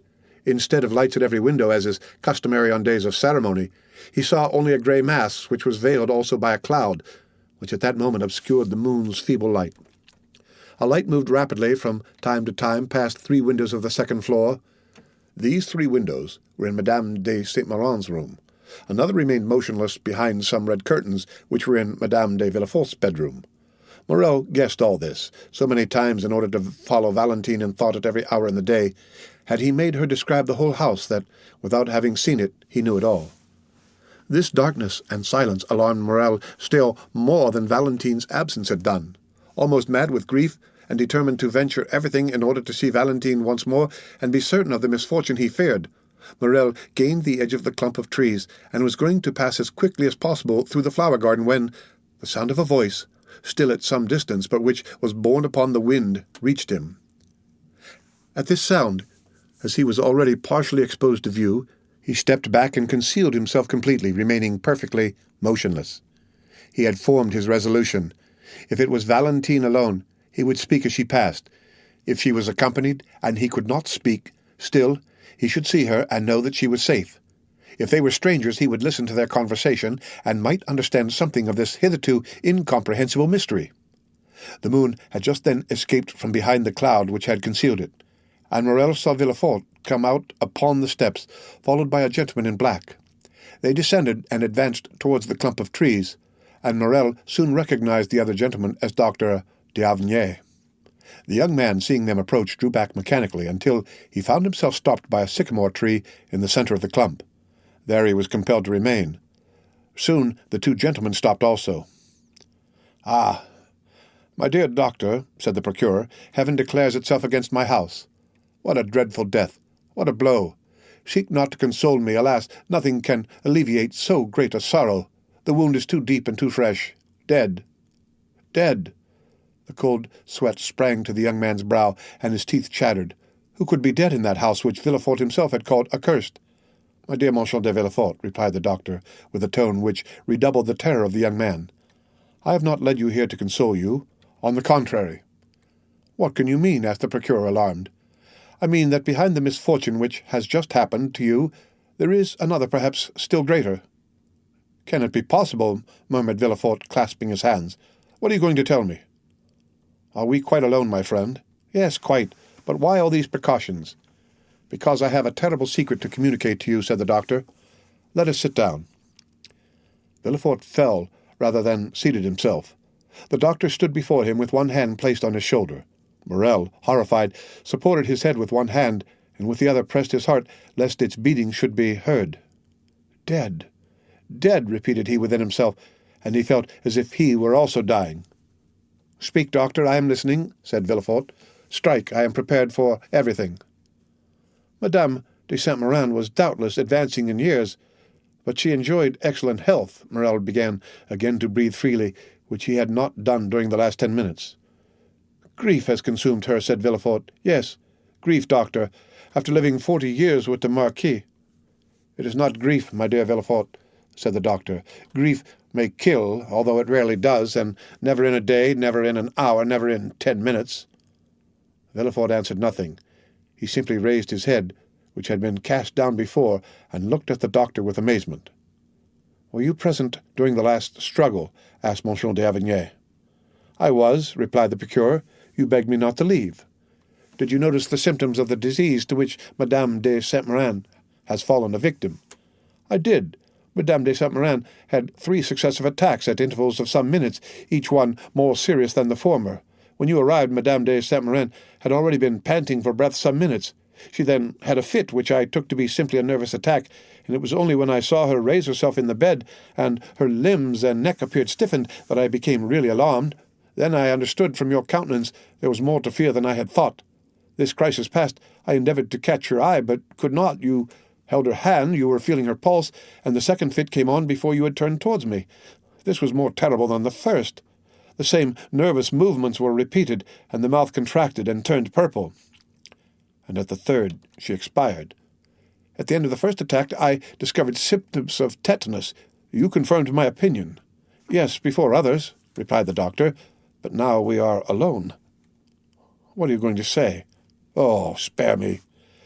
"That the symptoms of tetanus and poisoning by vegetable substances are the same." M. de Villefort started from his seat, then in a moment fell down again, silent and motionless. Morrel knew not if he were dreaming or awake. "Listen," said the doctor. "I know the full importance of the statement I have just made, and the disposition of the man to whom I have made it." "Do you speak to me as a magistrate or as a friend?" asked Villefort. "As a friend, and only as a friend at this moment. The similarity in the symptoms of tetanus and poisoning by vegetable substance is so great that, were I obliged to affirm my oath what I have now stated, I should hesitate. I therefore repeat to you, I speak not to a magistrate, but to a friend. And to that friend I say, during the 3/4 of an hour that the struggle continued, I watched the convulsions and the death of Madame de Saint-Méran, and am thoroughly convinced that not only did her death proceed from poison, but I could also specify the poison. Can it be possible? The symptoms are marked. Do you see? Sleep broken by nervous spasms, excitation of the brain, torpor of the nerve centers. Madame de Saint-Méran succumbed to a powerful dose of brucine or of strychnine, which by some mistake perhaps has been given to her." Villefort seized the doctor's hand. "Oh, it is impossible," said he. "I must be dreaming. It is frightful to hear such things from such a man as you. Tell me, I entreat you, my dear doctor, that you may be deceived." "Doubtless I may, but—" "But?" "But I do not think so. Have pity on me, doctor. So many dreadful things have happened to me lately that I am on the verge of madness." "Has anyone besides me seen Madame de Saint-Méran?" "No." "Has anything been sent for from a chemist's that I have not examined?" "Nothing." Had Madame de Saint-Méran any enemies? Not to my knowledge. Would her death affect anyone's interest? It could not, indeed. My daughter is her only heiress, Valentine alone. Oh, if such a thought could present itself, I would stab myself to punish my heart for having for one instant harboured it. Indeed, my dear friend, said Monsieur d'Avignay, I would not accuse anyone. I speak only of an accident, you understand, of a mistake. But whether accident or a mistake, the fact is there. It is on my conscience, and compels me to speak aloud to you. Make inquiry. Of whom? How? Of what? May not Perrois, the old servant, have made a mistake, and have given Madame de Saint-Méran a dose prepared for his master? For my father? Yes. But how could a dose prepared for Monsieur Noirtier poison Madame de Saint-Méran? Oh, nothing is more simple. You know, poisons become remedies in certain diseases, of which paralysis is one. For instance, having tried every other remedy to restore movement and speech to Monsieur Noirtier, I resolved to try one last means, and for 3 months I have been giving him brucine, so that, in the last dose I ordered for him, there were 6 grains. This quantity, which is perfectly safe to administer to the paralyzed frame of Monsieur Noirtier, which has become gradually accustomed to it, would be sufficient to kill another person. My dear doctor, there is no communication between Monsieur Noirtier's apartment and that of Madame de Saint-Méran, and Perrois never entered my mother-in-law's room. In short, doctor, although I know you to be the most conscientious man in the world, and although I place the utmost reliance in you, I want, notwithstanding my conviction, to believe this axiom errare humanum est. Is there one of my brethren in whom you have equal confidence with myself? Why do you ask me that? What do you wish? Send for him. I will tell him what I have seen, and we will consult together and examine the body. And you will find traces of poison? No, I do not say of poison, but we can prove what was the state of the body. We shall discover the cause of her sudden death, and we shall say, Dear Villefort, if this thing has been caused by negligence, watch over your servants. If from hatred, watch your enemies. What do you propose to me, d'Avignay? Said Villefort in despair. So soon as another is admitted into our secret, an inquest will become necessary, and an inquest in my house impossible. Still, continued the procurer, looking at the doctor with uneasiness, if you wish it, if you demand it, why then it shall be done. But, doctor, you see me already so grieved. How can I introduce into my house so much scandal after so much sorrow? My wife and my daughter would die of it, and I...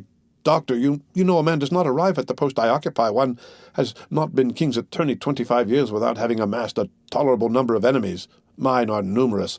Let this affair be talked of, it will be a triumph for them, which will make them rejoice and cover me with shame. Pardon me, doctor. These worldly ideas, were you a priest, I should not dare tell you that, but you are a man, and you know mankind. Doctor, pray recall your words. You have said nothing, have you? My dear Monsieur de Villefort, replied the doctor, my first duty is to humanity. I would have saved Madame de Saint-Méran if science could have done it, but she is dead, and my duty regards the living. Let us bury this terrible secret in the deepest recesses of our hearts. I am willing, if anyone should suspect this, that my silence on the subject should be imputed to my ignorance. Meanwhile, sir, watch always. Watch carefully, for perhaps the evil may not stop here, and when you have found the culprit, if you find him, I will say to you, you are a magistrate. Do as you will. I thank you, doctor, said Villefort, with indescribable joy. I never had a better friend than you. And, as if he had feared Dr. d'Avignay would recall his promise, he hurried him towards the house. When they were gone, Morrel ventured out from under the trees, and the moon shone upon his face, which was so pale it might have been taken for that of a ghost. I am manifestly protected in a most wonderful but most terrible manner, said he. But Valentine, poor girl, how will she bear so much sorrow? As he thought thus, he looked alternately at the window with red curtains and the 3 windows with white curtains. The light had almost disappeared from the former. Doubtless Madame de Villefort had just put out her lamp, and the night lamp alone reflected its dull light on the window. At the extremity of the building, on the contrary, he saw one of the 3 windows open. A wax light placed on the mantelpiece threw some of its pale rays without, and a shadow was seen for one moment on the balcony. Morrel shuddered. He thought he heard a sob. It cannot be wondered at that his mind, generally so courageous, but now disturbed by the 2 strongest human passions, love and fear, was weakened even to the indulgence of superstitious thoughts.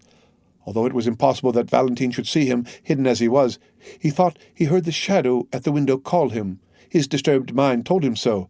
This double error became an irresistible reality, and, by one of the most incomprehensible transports of youth, he bounded from his hiding-place, and with 2 strides, at the risk of being seen, at the risk of alarming Valentine, at the risk of being discovered by some exclamation which might escape the young girl, he crossed the flower garden, which, by the light of the moon, resembled a large white lake, and, having passed the rows of orange trees which extended in front of the house, he reached the step, ran quickly up, and pushed the door, which opened without offering any resistance.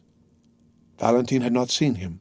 Her eyes, raised towards heaven, were watching a silvery cloud gliding over the azure, its form that of a shadow mounting towards heaven. Her poetic and excited mind pictured it as the soul of her grandmother.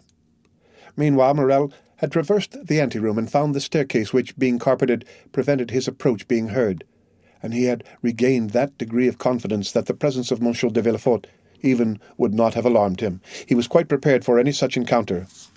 He would at once approach Valentine's father and acknowledge all, begging Villefort to pardon and sanction the love which united 2 fond and loving hearts. Morrel was mad. Happily, he did not meet anyone. Now especially did he find the description Valentine had given him of the interior of the house useful to him. He arrived safely at the top of the staircase, and while he was feeling his way, a sob indicated the direction he was to take. He turned back. A door, partly open, enabled him to see his road and to hear the voice of one in sorrow. He pushed the door open and entered. At the other end of the room, under a white sheet which covered it, lay the corpse, still more alarming to Morrel since the account he had so unexpectedly overheard. By its side, on her knees, and with her head buried in the cushion of an easy-chair, was Valentine, trembling and sobbing, her hands extended above her head, clasped and stiff. She had turned from the window, which remained open, and was praying in accents that would have affected the most unfeeling. Her words were rapid, incoherent, unintelligible, for the burning weight of grief almost stopped her utterance. The moon, shining through the open blinds, made the lamp appear to burn paler, and cast a sepulchral hue over the whole scene. Morrel could not resist this. He was not exemplary for piety. He was not easily impressed. But Valentine, suffering, weeping, wringing her hands before him, was more than he could bear in silence.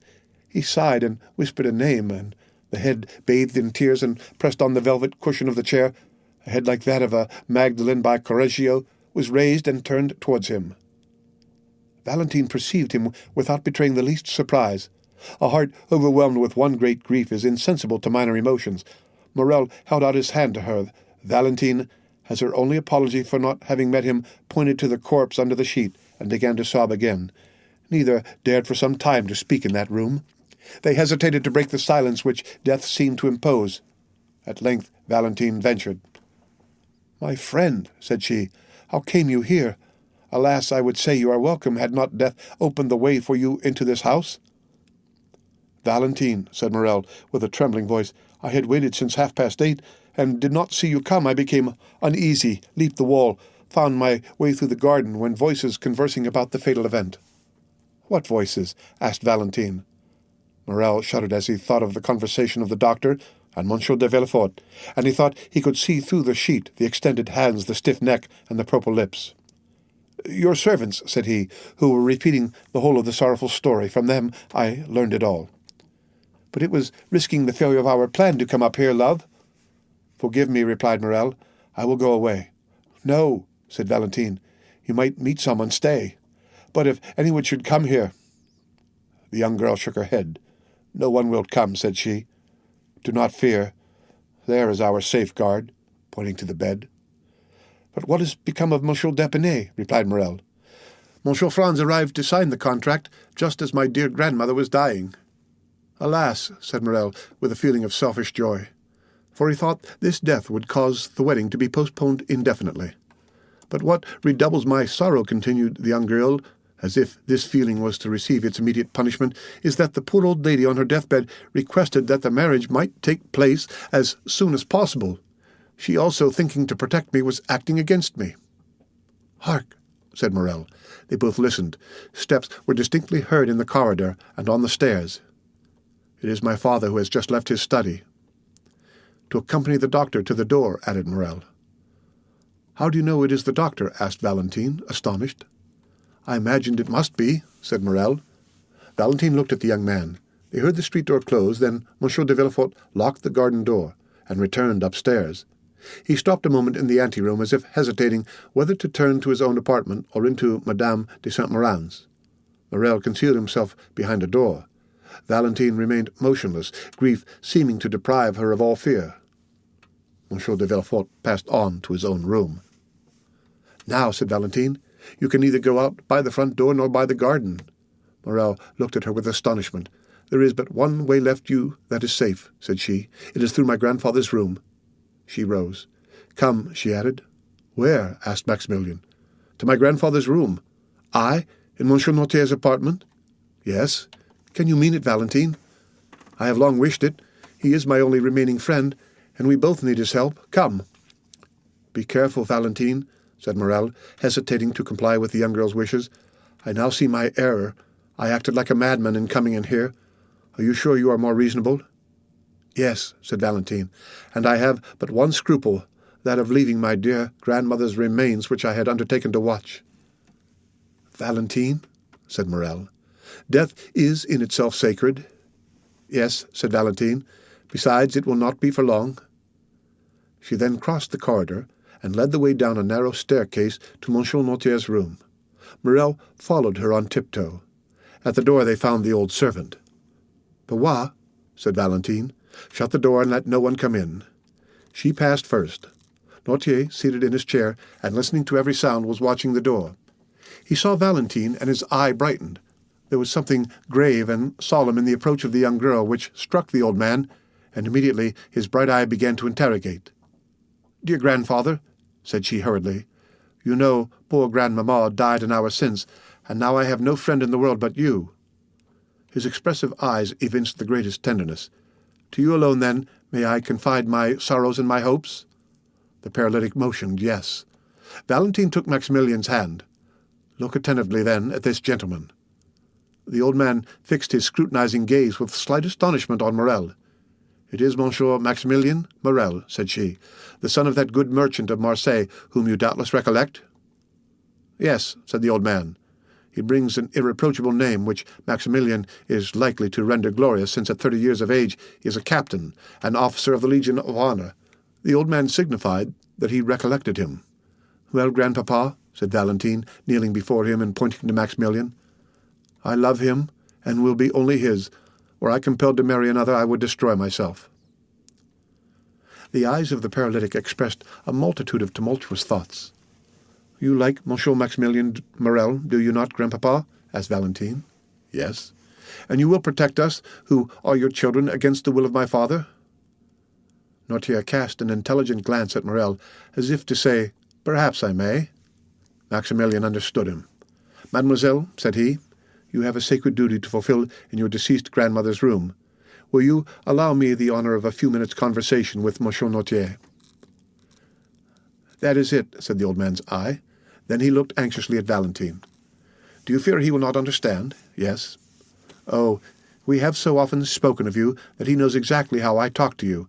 Then, turning to Maximilian with an adorable smile, although shaded by sorrow, "He knows everything I know," said she. Valentine arose, placed a chair for Morrel, requested Benoit not to admit anyone, and having tenderly embraced her grandfather and sorrowfully taken leave of Morrel, she went away. To prove to Noirtier that he was in Valentine's confidence and knew all their secrets, Morrel took the dictionary, a pen, and some paper, and placed them all on a table where there was light. "But first," said Morrel, "allow me, sir, to tell you who I am, how much I love Mademoiselle Valentine, and what are my designs respecting her." Noirtier made a sign that he would listen. It was an imposing sight to witness this old man, apparently a mere useless burden, becoming the sole protector, support, and adviser of the lovers who were both young, beautiful, and strong. His remarkably noble and austere expression struck Morrel, who began his story with trembling. He related the manner in which he had become acquainted with Valentine, and how he had loved her, and that Valentine, in her solitude and her misfortune, had accepted the offer of his devotion. He told him his birth, his position, his fortune, and more than once, when he consulted the look of the paralytic, that look answered, "That is good. Proceed." "And now," said Morrel, when he had finished the first part of his recital, "now I have told you of my love and my hopes. May I inform you of my intentions?" "Yes," signified the old man. "This was our resolution. A cabriolet was in waiting at the gate, in which I intended to carry off Valentine to my sister's house, to marry her, and to wait respectfully Monsieur de Villefort's pardon." "No," said Noirtier. "We must not do this?" "No." "You do not sanction our project?" "No." "There is another way," said Morrel. The old man's interrogative eye said, "What?" "I will go," continued Maximilian. "I will seek Monsieur Franz d'Épinay. I am happy to be able to mention this in Mademoiselle de Villefort's absence, and will conduct myself towards him so as to compel him to challenge me." Noirtier's look continued to interrogate. "You wish to know what I will do?" "Yes." "I will find him, as I told you. I will tell him the ties which bind me to Mademoiselle Valentine. If he be a sensible man, he will prove it by renouncing of his own accord the hand of his betrothed, and will secure my friendship and love until death.